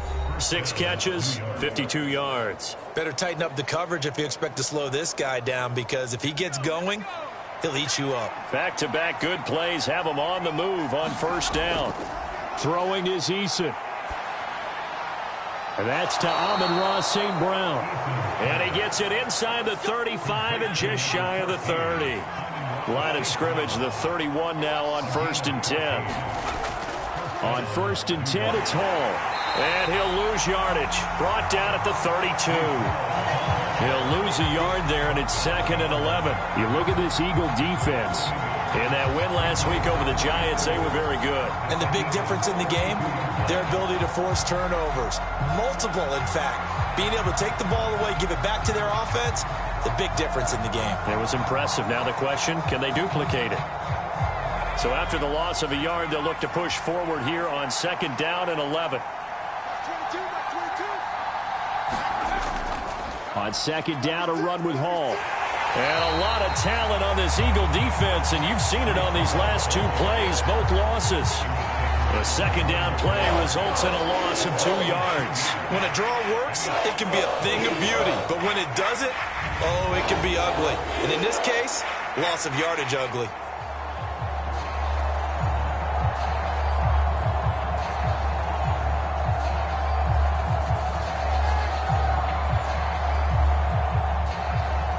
Couple of plays sent them the wrong way, and now they face a 3rd and 14. Now Eason. They'll set up the screen for Hall. And he will not make it to that imaginary yellow line as they get him to the ground at about the 23. They do get 12, but they'll be marked short. And that leads to a 4th down. And that's a play that's not uncommon on 3rd and long, because the offense is just hoping that somehow They can get a guy in space and follow some blockers downfield. Does a pretty nice job there getting a few yards, but he ends up getting stopped before he can get the first down.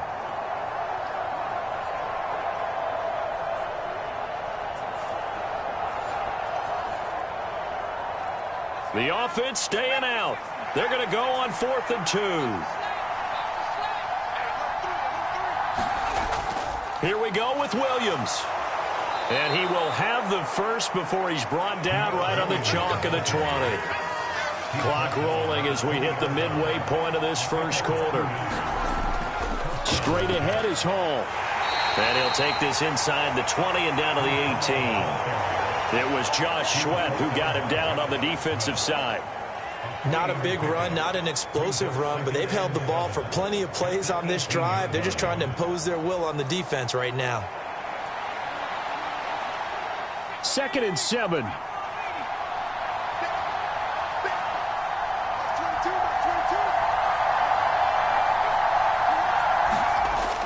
Back to throw. Eason. This a quick slant, and he's got Terry McLaurin. A gain of 3 last play. This time they double it and pick up 6.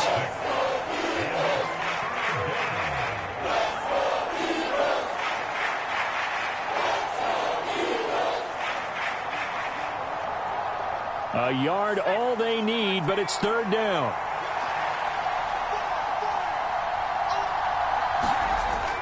Operating from the gun. Eason, and it's going to be incomplete. He was able to catch it there on the right sideline, but out of bounds, says the line judge, and it's going to bring up 4th down.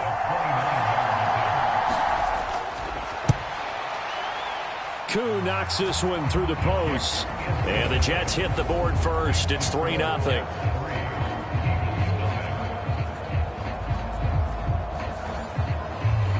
So after drive number 3 here, we have a score, and it's 3 points after the field goal. I would say the feeling out process for both these teams, I'd say it's over, partner. Everyone understands what's going on now. You kind of probed a little bit. Now you want to start throwing the big shots. First 3 points up on the board could be significant. So back onto the field here come the Eagles for their 2nd drive. And the last drive, the first drive for them, not very good. 3 and out. What do they go to here? Well, you don't look down at your play sheet and say, this is what the problem is. Let's find out who my playmakers are. Get the ball in their hands, and maybe the offense will move a little bit better. Sometimes it's more important to get it to the right people rather than dialing up the right number. Exactly. Or the right play, yeah. That too. Here's 2nd and 10. Garoppolo now. He finds his man, complete. That's Watkins. And he slips up past the 45 before being tackled. 14 yards there and an Eagle first down. Of course, the catch was nice, but how about what happened after? Able to stay on his feet and gain all that additional yardage. So many of these slot guys, I think, have running back in their background. Meanwhile, Garoppolo's throw here taken in as he's able to find Goddard. These are his numbers from last week's contest. 9 catches, 126 yards. That was a nice job there pulling that one in. Now, this is an offense that will certainly spread the ball around a bit, and this is a guy that defenses had better focus on. On 2nd down, it's Pollard. And this one goes nowhere. Losing yardage on the play back at the 46. That's going to go down as a loss of 5, and it brings up 3rd down. Plays like we just saw there. That's why they're up right now. And the defense, they're doing their job. Yeah, it starts with the guys up front. So when you talk with GMs who are putting together a team, a lot of them say we're going to build from the inside out, because if you control the line of scrimmage, you control the rest of the ball game, and that's what we're seeing here. They're actually playing in the offense's backfield, not necessarily just playing at the line of scrimmage. Throwing is Garoppolo on 3rd down. And he will not be able to hang on through the contact. It's incomplete. The coverage strong, and now it's 4th down. And that's exactly what defenses talk about. You've got to find ways to get off the field when you can, especially on 3rd down. And 3rd down defense going to be vital in this game. Able to knock that one away and force a 4th down.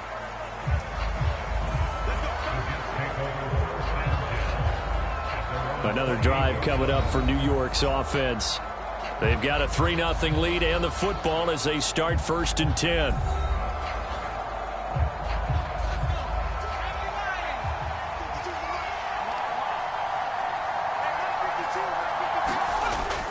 They'll start on the ground. Hall. And give him 6 yards here as he stopped near the 35 at the 34. Here now, 2nd and 4.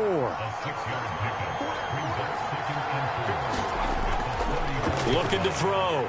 Eason. And that'll be caught by St. Brown. 3rd and 2.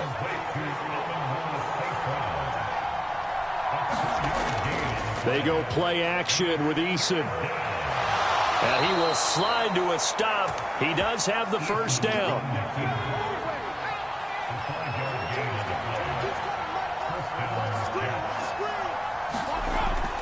Back to throw. Eason. He'll get this to his tight end. That's Pat Freiermuth. And the result here, a pickup of 8. Leaves him with 2 to go on 2nd down. Completion was given up, but that's why you play zone defense, so that you can have people around the ball when it's caught, and you don't give up much run after the catch.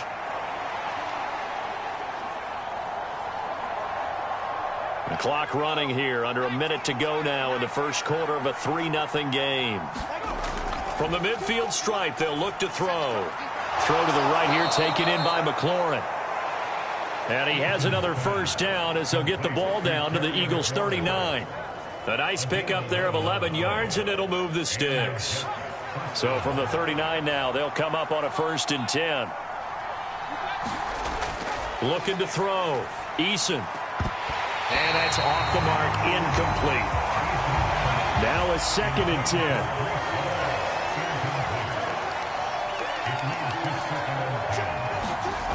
They'll stick with the passing game as he looks to throw. A short one there to Freiermuth. They get 6. That'll leave them with 3rd and 4. 3-0 after 1 on EA Sports. The Jets with the football here to start the 2nd quarter. This will be the 8th play of the drive here. 3rd and 4. As they've got it as we resume action. Eason. He throws it on the move but can't connect as that falls incomplete. 4th down now looming after Philly's defense stands tall in coverage. A 3rd down, he tried to stay in bounds, did all he could. He caught it, but he was led a little bit too far. Yeah, that's always difficult, isn't it? Because you know half of your body is trying to stay behind while the other half is reaching out, trying to catch the football. The top half worked. It was the bottom half that was in question. Koo knocks this one through the post, and they're able to double their lead in this 1st half. It's 6-0.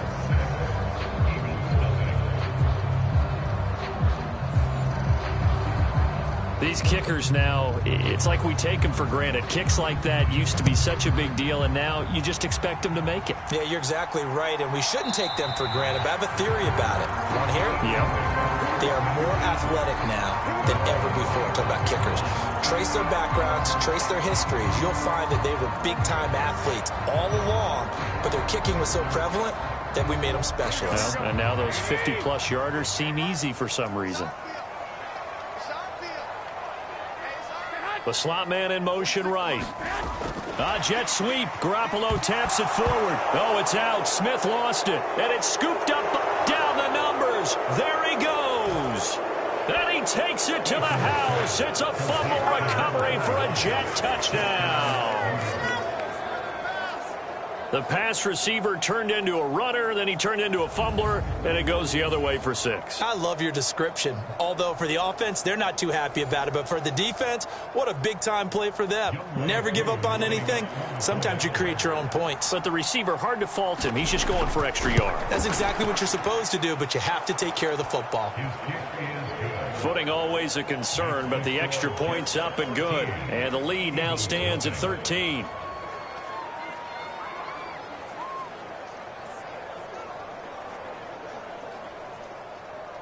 And you can bet they're preaching 2 hands on the ball here as the kick's away following that fumble return.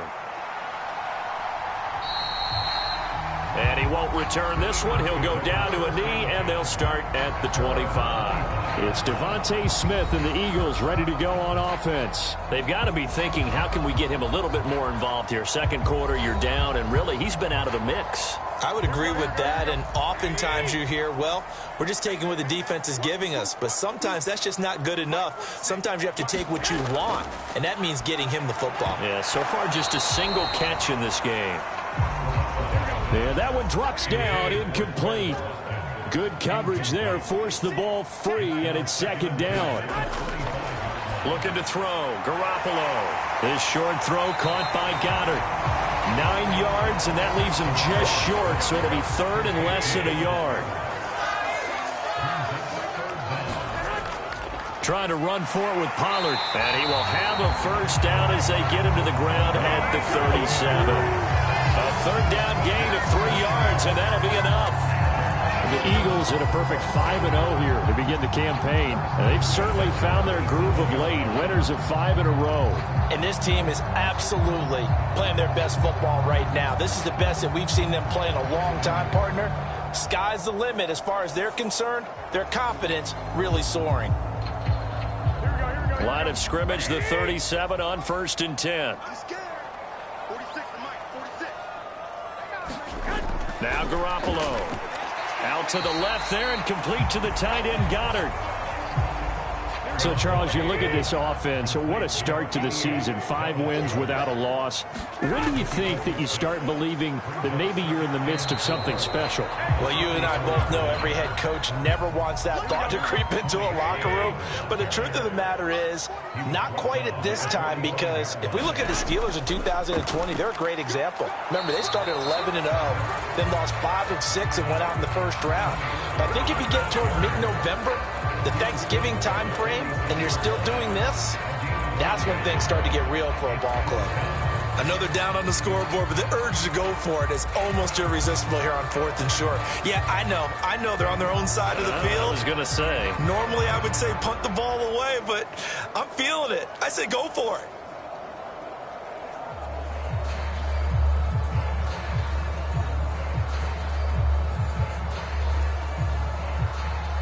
On 4th down, punt coming from Braden Mann.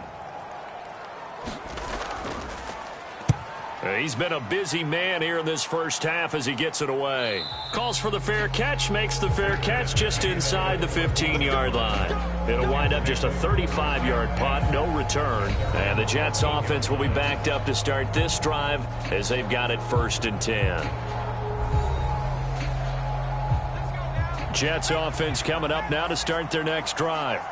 Last time out, you remember their drive stalled, but thanks to their kicker, booted a long field goal to at least get them 3. Now here they'll try to do better and find the end zone. And in our experience, how much fun is it for coaches to know that they've got a kicker who can nail it from long distance? Now, the hard part is, as an offensive play caller, you don't want that in your head too much where you're relying on it, and he goes out and gets the job done for them. But I'm quite sure he would be content to just kick extra points from here on out. Yeah, absolutely no question. I think his teammates would be okay with him just kicking the extra points as well. And down he'll go at the 25. They'll throw on 1st down with Eason. A short one there to Freiermuth. Now, whistles and a stoppage here. Looks like one of the Eagles is in some discomfort out there. While they come out and take a look at him, we will step aside for just a moment.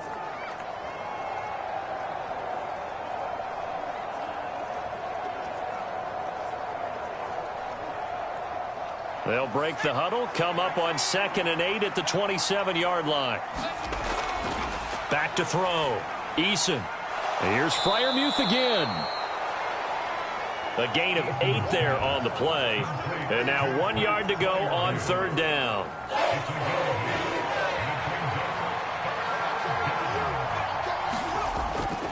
Play action. It's Eason.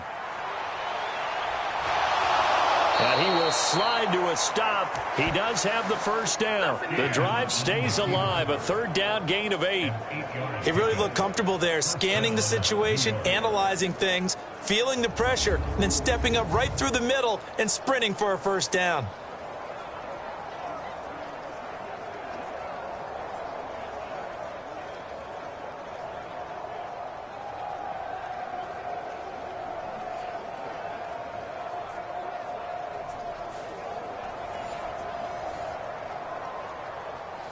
So 2 first downs, and that moves the ball to the 42 now, 1st and 10.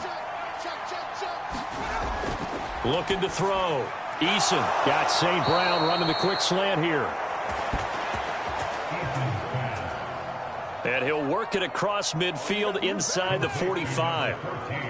Boy, everything clicking on this drive. He's 4 for 4 now, and that throw, maybe the best of the bunch. This offense is really humming, and they pick up another first down. So from Philadelphia territory now, here's a 1st and 10 at the 43. Now a shotgun snap as they'll look to throw. And he's going to be sacked. They sack him back right at the midfield stripe. Hassan Reddick able to record his 5th sack of the season. Remember, they had the nice gain on the previous play, but they just gave a lot of it back right there on that sack. Yeah, they get the sack, get back some real estate. Felt like the type of play that can spark a defense and swing some momentum. Almost felt like a take that type of a play, didn't it, partner?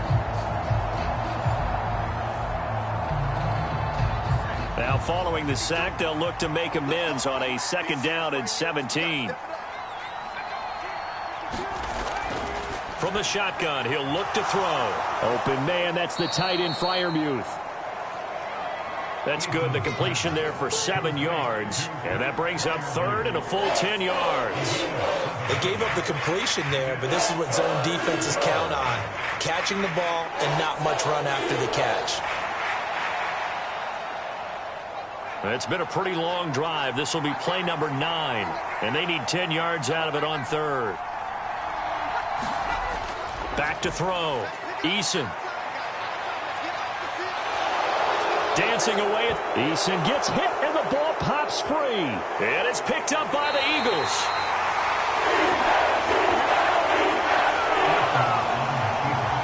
A disappointing end of the sequence there. He was starting to turn nothing into something, and then he lost the football. And sometimes things get lost in the transition. And what I mean by that is you go from being a passer to a runner. And at a certain point, once you cross the line of scrimmage, you're strictly a runner now. There's no more downfield threat. Make sure you take care of the football while you're traversing downfield. The Eagles in good position to start out as they come up 1st and 10 at the 40. After the fumble recovery, it's Garoppolo. Throw out wide is incomplete. So 2nd down and 10. Once again, they'll go from the 40. To throw is Garoppolo. This is complete to Watkins on the slant.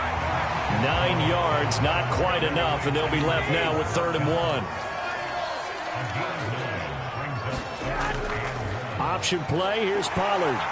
And able to pick up the first across midfield to the 47. 5 yards on the play there as the drive will continue. Well, they're currently the best in the NFL in converting on 3rd down, so it was no surprise there that they picked that one up. And they've done it in many different ways throughout the season, Charles. Picking it up, running it, throwing it, just effective on 3rd downs all year long.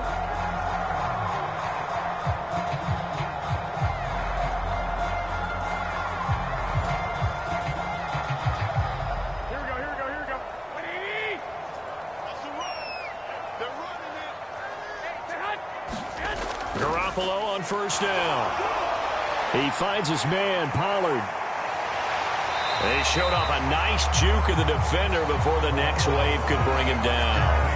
And that's good for a pickup of 10 yards. And that'll leave him with a 2nd and just a few inches left. When you run a screen pass really well, you got to like the look of it because so many parts come together to make it work well. The offensive linemen where they're faking people out, the back slipping out there, catching the football, then all of them going together as one unit downfield. A really nice pickup.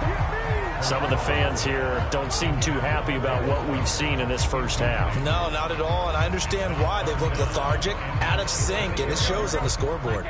The Eagles on 3rd down, 2 for 5 to this point. They're looking at 3rd and a few inches. And they'll try and run the option to pick it up. And he's able to get it to the 33. Good enough for a 1st down. They get 5 out of that one, and it moves the chains. And this is one of those plays that if you can use it to keep the chains moving, it's a good play. And not only that, it tends to tamp down the pass rushers because they have to recognize this play and stay at home. The quarterback uses it well. Read option, keeps it, and picks up a first down with some nice running.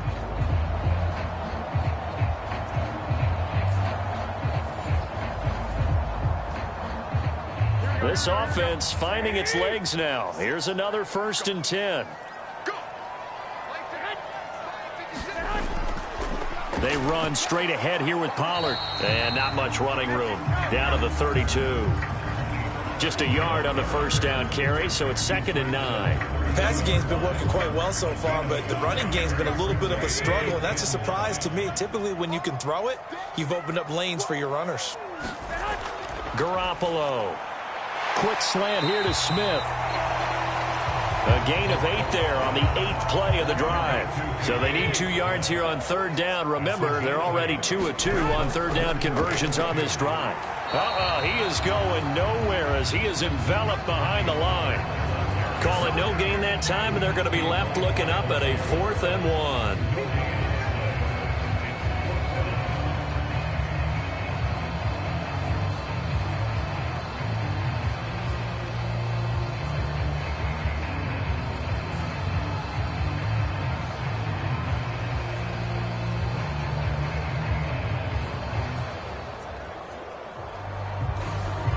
2 minutes remaining in this first half of football.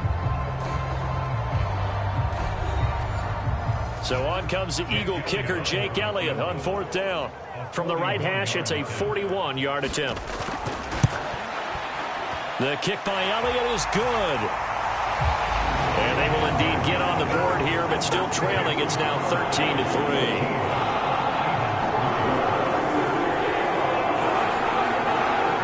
Trailing here in the first half still, but maybe, Charles, that'll help them get some momentum back. First, the forced fumble, and then they're able to get a field goal out of it. And down in the game, they came out and created their own opportunity on one side of the ball and did get points out of it, as you mentioned. Complimentary football right there as they try and bring this one back to even. The New York set to take the field. And last drive, obviously not what you're looking for. You've got the lead. You got to protect the football. So in other words, someone got lucky because they've been moving the ball really well and wearing them down. In this case, though, giving up the football doesn't make them very happy. They can't wait to get back out there and atone for it. Yeah, try to atone for it here on this drive. And they work this well upfield across the 45. That one a broken play, but it ends up being a good play. The scramble goes for 20. I am willing to bet that he got a monster grin on his face when he saw what was happening. Man coverage were so committed to denying a big throw that it pulled attention away from him, and he had an easy lane to hit, and hit it he did.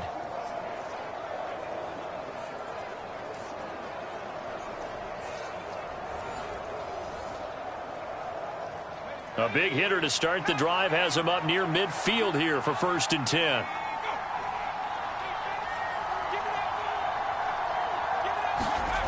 Eason going to throw it out of the shotgun. That's complete to his receiver, McLaurin. And he's down right around midfield after a gain of 2, maybe 3. Eason on 2nd down. And he's going to have to eat this one as down he goes. The Jets are going to use the first of their timeouts as they get the stoppage with a little over 50 seconds to go in the first half.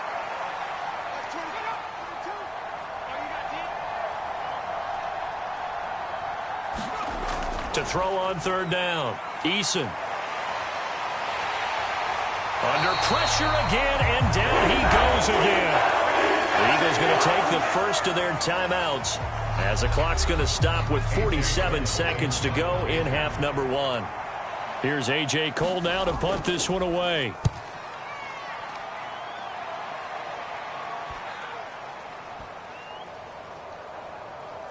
And a nice job here to down this one right on the 5-yard line.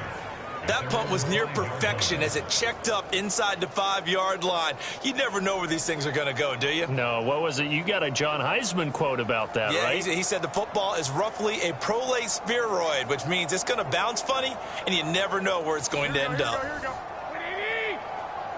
I got you. Show it. Back near his goal line. Here's Garoppolo. And that went to the right side and incomplete. After the incomplete pass, here now is 2nd and 10. From deep in their own territory, they look to throw. He finds his man, complete. It's Watkins. And he'll get this up to right around the 8-yard line. He'll get only 3 there, so it leaves him with a 3rd and 7 ahead.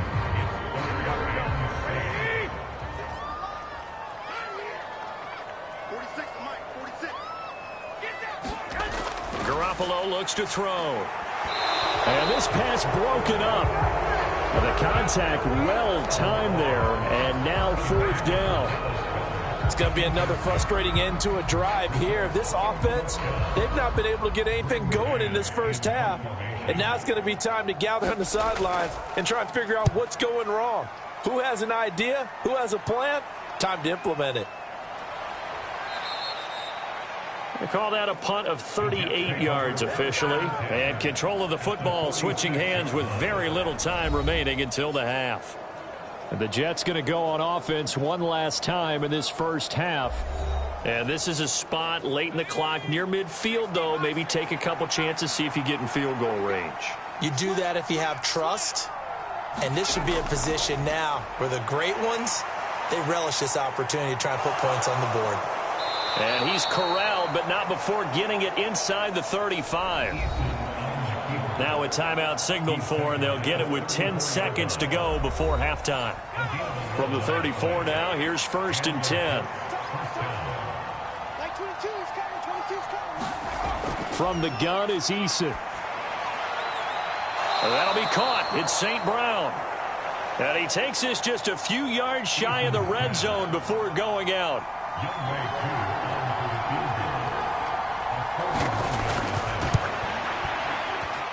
Koo knocks this one through the post. And the lead stretches. 16-3 now.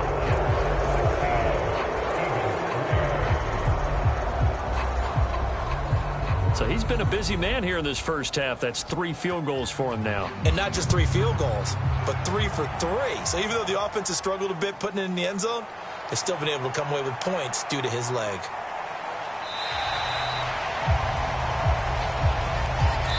So we've reached the intermission in what right now is a 13-point game. As we'll send you down the coast now to Orlando, that's where we find Jonathan Coachman ready with our EA Sports Halftime Report. Coach. All right, Brandon, thanks very much. We'll get back to you and Charles in a minute. But first, time to give the folks at home a look at what's going on around the NFL. We'll start over at Raymond James Stadium in Tampa. Where was the Bucs who were able to get the victory at home? Rashad White. A touchdown run in the victory. From there, we're off to check out another game. And they were winners in that one over the visiting Arizona Cardinals. Derrick Henry, a touchdown run in the victory.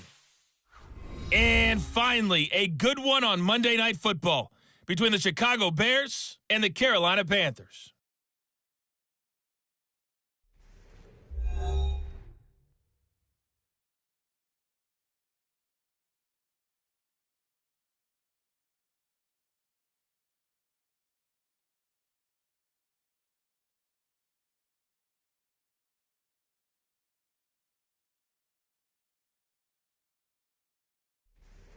All right, Coach, thanks very much. Fine work as always as we welcome you back for quarter number 3. Forecast calling for more of the same. The rain set to continue as we are underway in the second half. From a yard or two deep, here comes a return.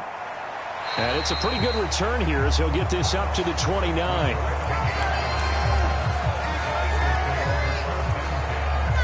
Out come the Eagles now as he'll go on offense first here in the third quarter. Charles, it'll be interesting to see what adjustments this offense made in the locker room. Haven't really been able to get anything going offensively, virtually nothing in the ground attack either. So certainly something has to change here in quarter 3. And I'm pretty sure their friends from the defensive side of the ball told them exactly that, because those guys, the stop troops, they've been playing pretty well, and they've kept them around in this game. Now, they got some time. The running game struggled in the first half. Opposition knows how to focus on defending the pass here. They've got to re-energize. And this will be caught at the 30. A big play there for Philly. 42 yards. And that might be exactly what they needed to wake up this home crowd. They haven't given them much to cheer for so far. And never underestimate the effect the home crowd with you can have on a game.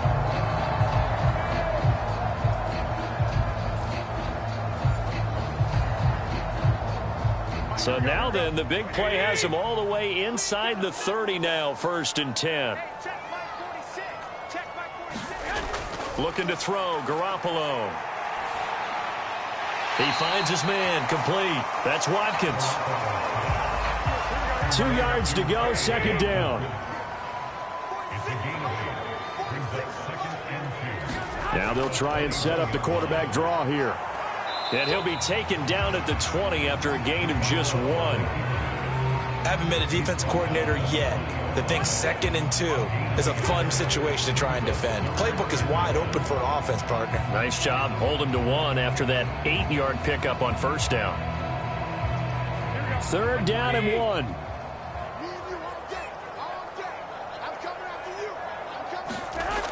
A shotgun snap for Garoppolo. And that is incomplete. Oh, he had a defender right there with him to force that to the ground. And 4th down now coming up. You get the sense that they're saying we're not playing up to what we're capable of, and we're deep enough into the game that the early jitters are long gone, that they should now have some sense of continuity and be able to make some of these plays that they have not been doing so far.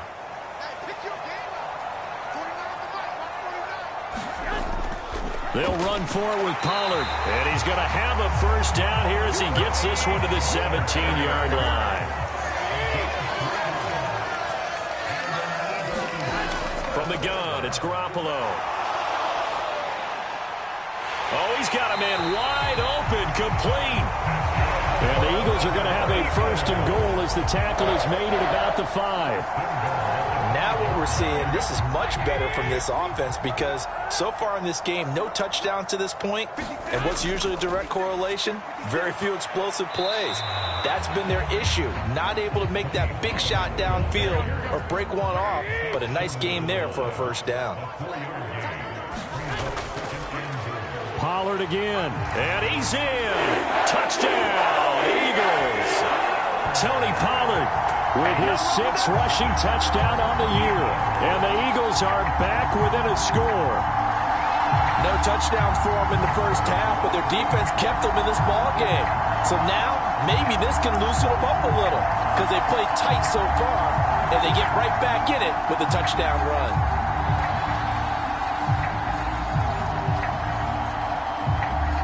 On for the extra point, Jake Elliott.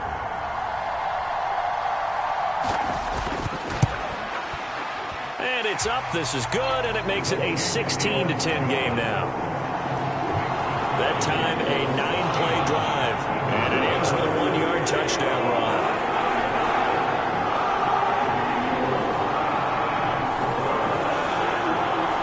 Now, after the touchdown, here's Elliott on to kick it away.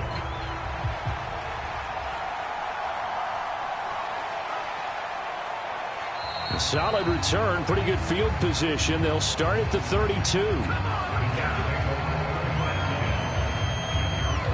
So here's the Jets offense now as they get ready for their first possession of the 2nd half. But Charles, they still have the lead despite their defense giving up a touchdown on the previous possession. And even though they have that lead, it feels like a back-and-forth ball game where to try to get momentum back, maybe they need at least 3 here on this drive. I think you're right about that, Brandon, because your game plan doesn't change. I do believe your urgency does because of the last score that went against your team. So what you want to do now is have your own drive and try and make sure that that momentum stays in your camp.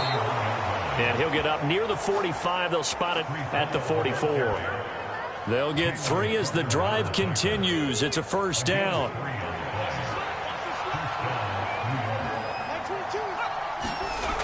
Out of the gun, they'll look to throw. And he can't get rid of it. He's taken down.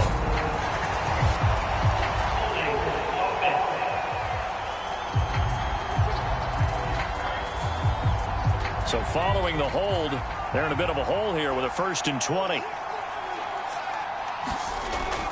Here's Eason off the play fake.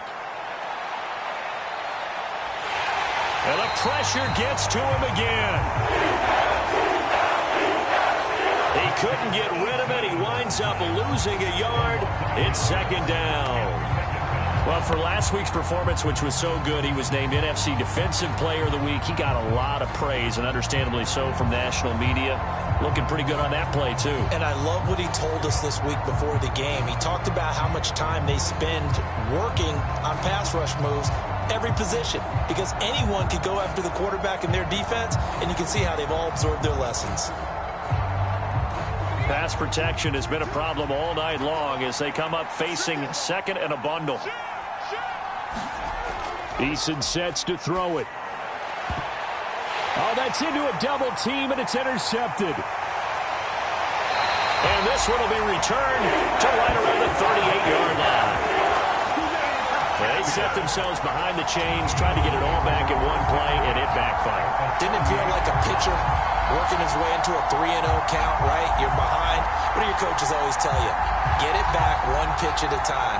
In this case, they tried to get it back right away, and it didn't work out. Here's the Philadelphia offensive unit now as they head out to take over possession. And they'll take over here following the interception with good field position and a chance to take the lead with a touchdown. So after the INT, it's Garoppolo. Over the middle to Smith. And he's going to get this down near the 20-yard line. 17 yards and a first down for Philly. That's a nice catch there. Remember, he had the fumble earlier. No way he was giving up the ball in that situation. Secured it tight to his body and picks up the first down.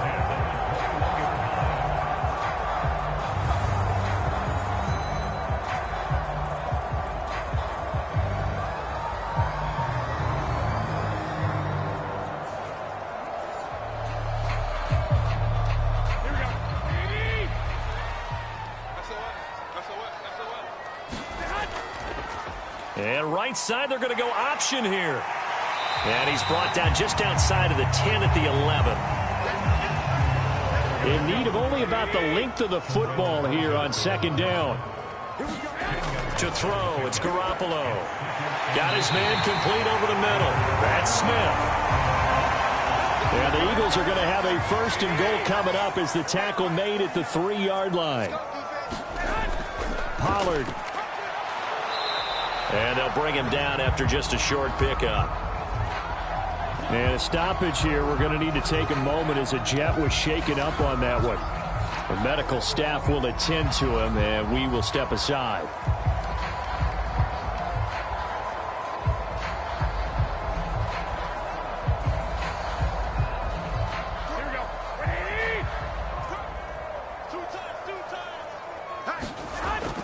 And they'll let the fullback try and take him home. And he'll do a nice job here just to fight his way back to the line of scrimmage. Now here's Pollard, and he'll take it into the end zone for an Eagles touchdown. Tony Pollard with his 2nd touchdown of the game, number 7 on the year. And the Eagles have tied the ball game with a chance to take the lead. So the 2nd down run didn't work. They run it again on 3rd down and get in. I wasn't sure if they might pass it, Charles. We know that they like to mix it up down here around the goal line. Yeah, almost felt like the offensive line said, forget mixing it up. Let's call our favorite running play over our best blockers, and let's get this one in. Elliott now to add the extra point. The rain making this treacherous, but the extra point is good, and with it, it'll give them the lead. That time, a 6-play drive. The result, Philadelphia in the end zone.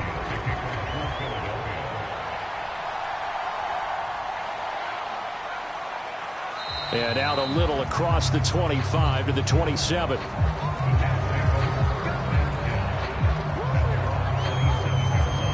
So out now come the Jets. So now, Charles, this drive maybe a touch more important, trying to erase the memory of that interception they had the last time out. Yeah, and everyone goes through this because even the best in the game, you're going to have games where it just doesn't go right for you and interceptions result. So, frankly, to me, it's all about how you respond, not just the types of plays that you call, but how you carry yourself, how you show your team that you're still with it, and how you continue to lead. Hassan Reddick, make that now 4 sacks for him in tonight's ball game. Well, this has to count as a great team effort today, but this man, he's been at the center of all of it. Really special day for any defense to have this many sacks in a game, even more so for this player. One of the best individual efforts of the season. Pass protection has been a problem all night long as they come up facing second and a bundle.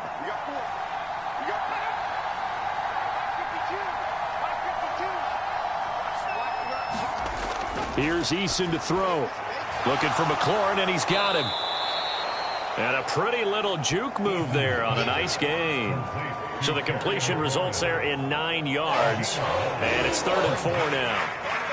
They like going to him in the slot. He catches another one. I think this comes under the heading of until they stop him, why not go back to it? He has something going really well. Great working relationship with the guy throwing the ball, and they keep making the connection. And he is going to have a Jets first down as they're able to get the 3rd down conversion. But we're used to seeing the guy that you consider the #1 receiver double covered, but how about this guy? He's double covered and finds a way to make the play for a first down. That's how you increase your Madden rating, right? No doubt about that at all. And you know something? I think we'll hear about that from him soon.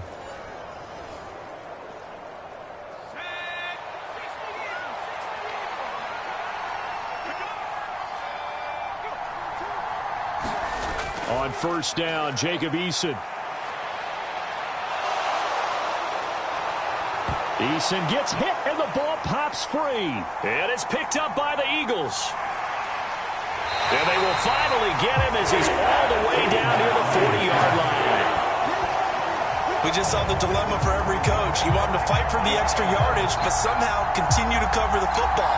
Oftentimes when you fight that hard, the ball becomes exposed. Defensively, it's obvious they're trying to be more aggressive. First tackle a little too aggressive. Second one, though, they strip it loose. So here are the Eagles to take over.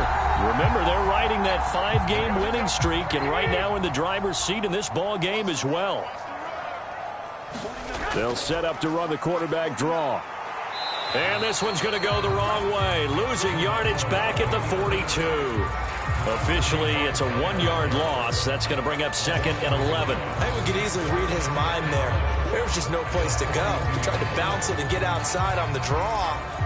Yeah, but the defense wasn't thinking pass. They knew that they were running it. And I love the way that they covered all the gaps. You know, we can do all the lettering and the numbering and all those things, but those run fits that we talk about all the time, each person fitting in the proper spot on defense, you see the end result when they do that. After the loss to start out, here's 2nd and 11. Throwing now is Garoppolo. It's caught. Smith.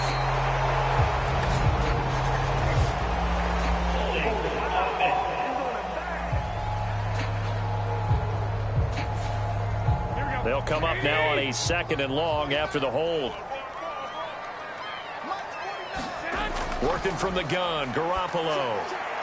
And on the left sideline, he caught it, but out of bounds, according to the head linesman. Incomplete, so the ball a little late getting there, and it's 3rd down. Here's Garoppolo to throw. And this pass broken up. Excellent coverage there on 3rd down, as that was not an easy one to hold on to. Oh, that's going to hurt a bit because they needed to come through with a completion there. Now a drive that started with great field position is facing 4th down. They'll get off a fairly short kick here as this is toward the sideline. And this will be up to the ruling of the side judge here. He says it crossed out of bounds at the 16-yard line. And New York set to take the field. They are looking to make a bit of a 180. They are sputtering right now. And frankly, I think it's time to call your playmakers together and say, all right, guys, we're going to lean on you through this patch. We need you to get us back on track and get us going in the right direction. So you're calling plays geared to them. Not necessarily what you look at your plays, oh, this hurts the defense. I want the ball in the hands of X, Y, and Z and see if we can move forward. So don't get too cute. Go to the playmakers.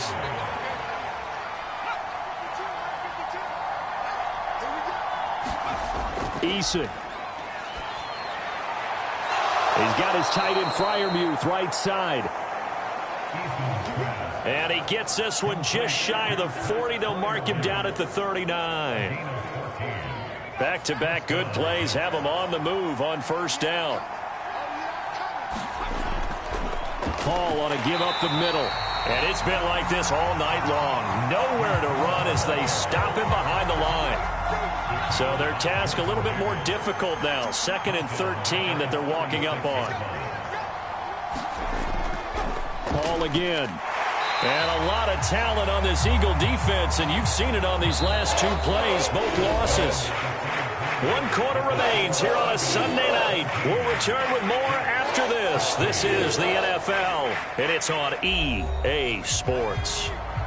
3rd and 15 here after the 1st and 2nd down plays went in the wrong direction. Now Eason. Looking left side, and he's got him in. That's Hall. And he goes out right around the 39. 5 yards, not enough, and it'll be 4th down. He got out of bounds. That's a good thing, but still short of the 1st. And now, since this brings up 4th down, the defensive play caller, grab your nerves, because now you don't want to be so amped up that you give them a 1st down by getting out of your lanes, but you also don't want to just lay back and let them have it easily. A nice return there of 11 to help mitigate a good punt. And it will be Eagles football, 1st and 10. Philadelphia's offense ready to give us another look. Their defense got the stop, forced the punt, and now you really start to monitor the clock as they nurse this slim lead.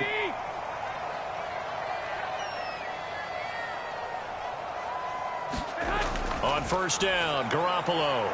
Pass to Tony Pollard out of the backfield. He'll be stopped at the 35, but not before he picks up 7 yards. Pollard will take it up the gut, and he works free. And they bring him to the ground just shy of midfield. 14 yards there and an Eagle 1st down. Well, it is our business to analyze what we saw out there, and on that play, I saw a defense staying in base, not taking a chance, not blitzing, in a situation where they absolutely need the football back. That's either a case of overthinking it or not thinking it through. If you do blitz, do you have to be careful about where you're coming from, or are you just coming from all angles? You have to be careful about where you're coming from, obviously, but at this stage, you have to take a few chances as well. 1st down, and it's Pollard again. And he can only manage to get a couple. 2nd and 8 coming up.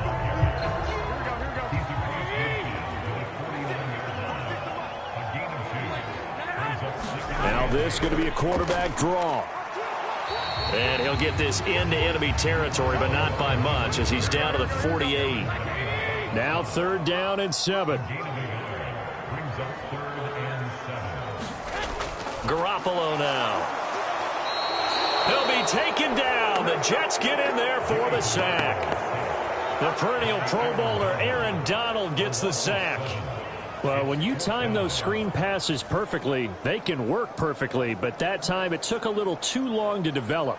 And you zeroed in on exactly what makes that play go. Timing. Because if the timing's off at all, those unblocked defenders coming at the quarterback, they'll put him on the deck.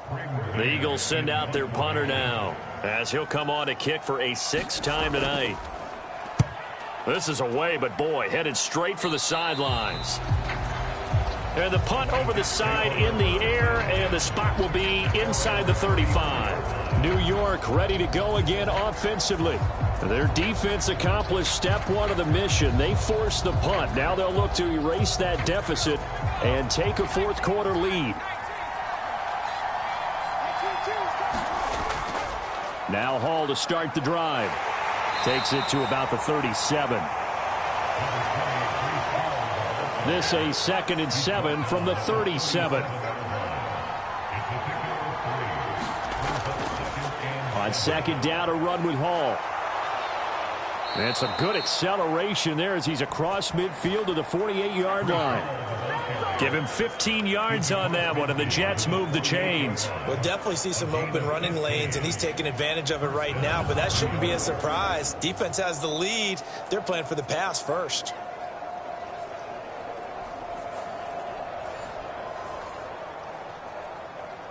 So signs of life in what's been a dormant offense in this second half. Here's 1st and 10.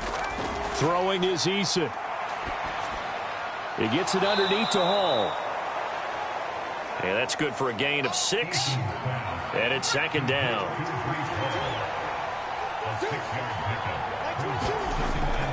Looking to throw. Eason. This to McLaurin out on the left side.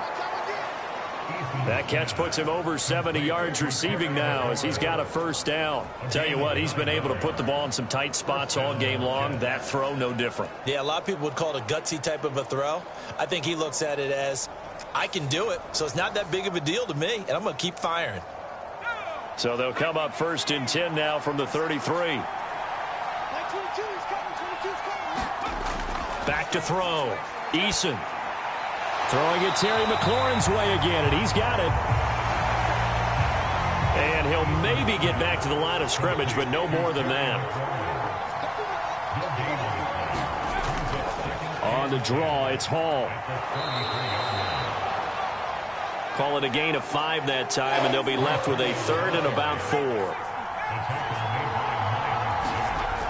Operating from the gun, Eason.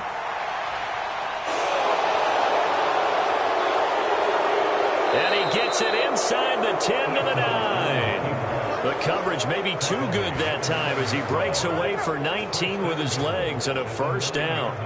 If they get a game-changing score on this drive, it's going to be because of plays like that. That run was pure heart. Took it himself, found a way to reset the downs, and advance the ball.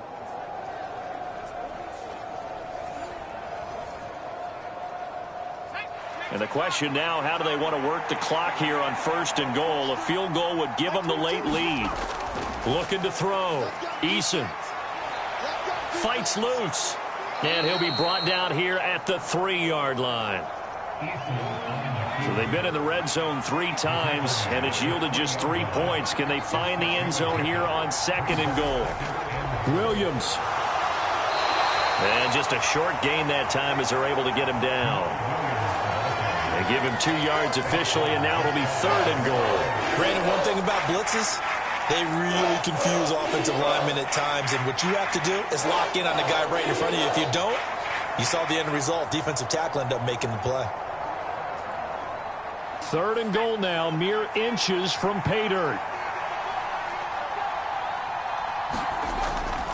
Achane will take this one in. Touchdown, New York.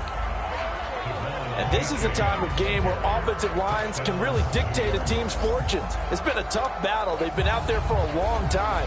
But this was a question of who can wear down who. And that's excellent work to put a long drive together and finish it with a touchdown run to take the lead.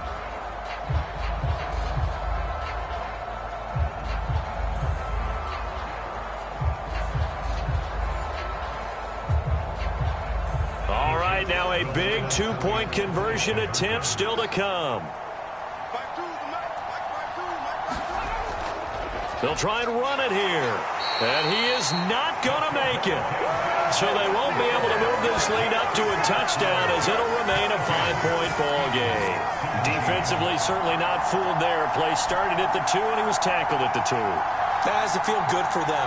Not happy about having given up the touchdown, but stopping the 2-point conversion gives them a little bit of a lift as they head to the bench.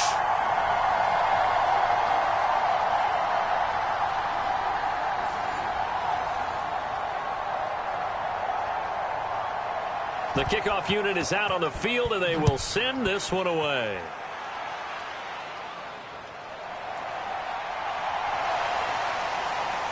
And they'll get him down inside the 30 at the 27.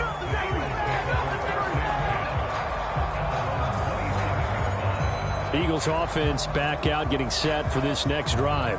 And they will be looking to answer the touchdown their defense just surrendered. Still a good chunk of time remaining here in the fourth quarter and a chance to regain the lead in a tight one. And right side, they're going to go option here. And he is going to lose yardage here. He'll lose a yard there, and it's 2nd and 11. Well, that play never really got off the launching pad. He had a linebacker in his face before he had a chance to do much of anything. Yeah, I think it's big boys up front, that offensive line. They've got to do a little bit better job of protecting him if they're going to continue to run the option like this.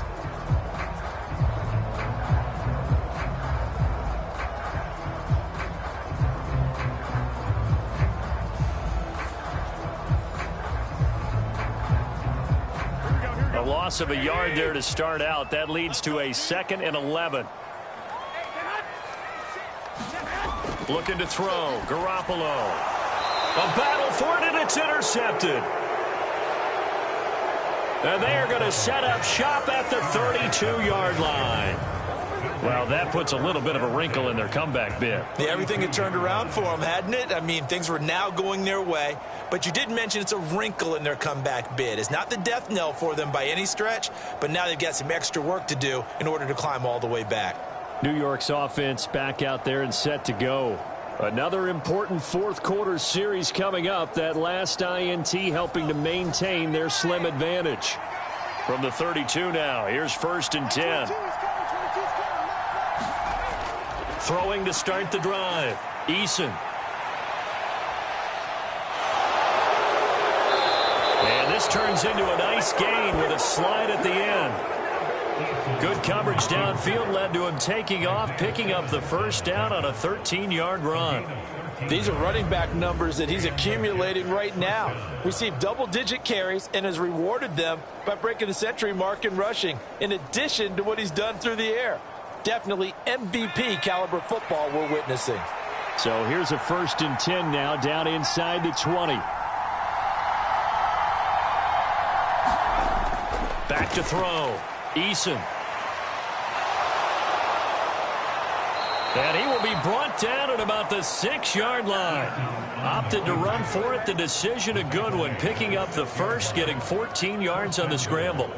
It's getting cold in here, partner, because it looks like he's trying to ice this one away. Yeah, I know, bad dad joke, but what the heck, right? Scrambling for that first after the D blanketed his receivers, that's a backbreaker for the defense. They finished this drive off with 6, and this one could be over. So 1st and goal, 6 points here would go a long way toward wrapping this one up. Now they'll throw here out of the gun to the end zone, but it's incomplete. Now a timeout called for by the offense. And as the two teams talk it over on their respective sidelines, we take a break. And the hole closes quickly here. He can fight only to about the 4. And whistles, and we're going to have another stoppage of play as they call the timeout on defense with 1:53 left. Now, they'd really like to make the short field pay off. We'll see if they can, but this is 3rd and goal. And he's able to get it down to the 2-yard line. Now the Eagles will use the 2nd of their timeouts as they'll head to the sideline and talk over what to do next. Eason going to try and throw for it. Oh, he had to force it there on 4th down, and it's intercepted. Isaiah Simmons picking it off. And the Eagles are going to get the ball back on the turnover. They hold on 4th and goal. So, my goodness, I would have thought this possible not too long ago, but that turnover there means we have a game again. Yeah, it's been a completely different team here in the second half.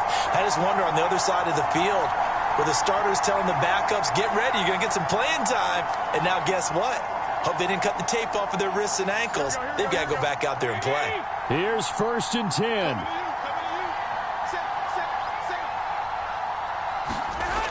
Garoppolo to throw. And that's going to be incomplete. Too tough to hold on to that one. It's 2nd down.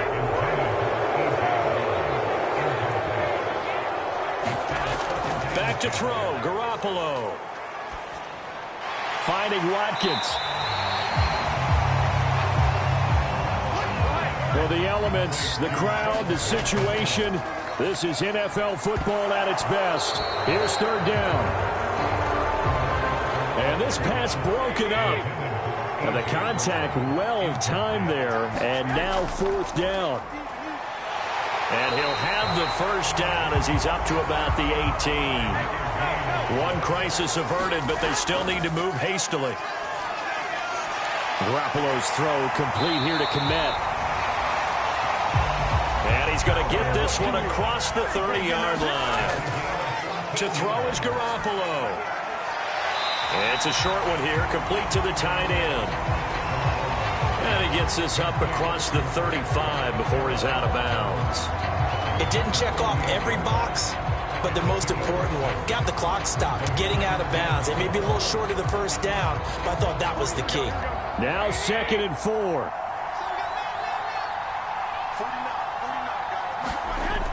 Now Garoppolo. Pass complete, Goddard. And he's going to get out of bounds with the first down. So an ideal set of circumstances there. They move the chains, and they save that final timeout.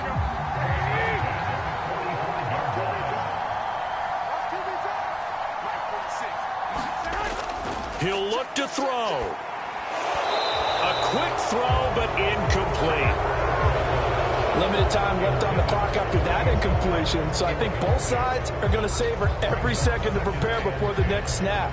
Because once the ball's in motion, it may be a nonstop push to finish this drive off. Everyone better be on the same page right now, because I think they're going to try and get several plays off in quick succession if they can. This is caught. It's Brown.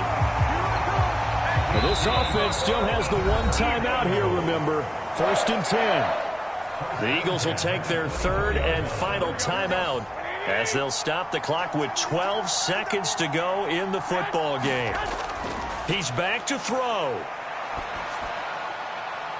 Oh, and that's going to sabotage their comeback plans. It is intercepted. Sauce Gardner picks it off. And the Jets have just about sewn up this football game. Well, you knew you had to take some chances here with the clock winding down, needing a touchdown to win it, and that one might have just sealed their fate. Yeah, and that's the nature of the 2-minute drill. The offense trying to go downfield and make their plays. But defenses, they're sitting back watching everything that they do, but not too far back. They want to be in position to make a play on the ball, and that they did.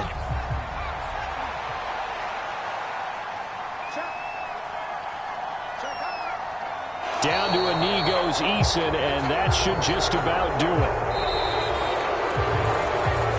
So it's a victory here for the New York Jets. Well, Charles, I mean, when you look at the stat sheet, ultimately one thing sticks out like a sore thumb. One side lost this game because they turned the ball over 4 times, and that was just too much for them to overcome. And that number might as well be in neon, because you're exactly right. It just jumps up from the stat sheet. Your eyes go right to it. And with that many turnovers, they really played themselves out of this game. Too careless with the football too many times. That cost them the victory. So for the Giants, their strong start to the year continues as they're up to 5-1. And they will head back home next week. Meanwhile, for the Eagles, they taste defeat for the first time this season as they drop to 5-1. And they will try to get back in the swing of things next week on the road. And for Charles Davis and our entire crew here at EA Sports, I'm Brandon Gaudin saying so long, everybody.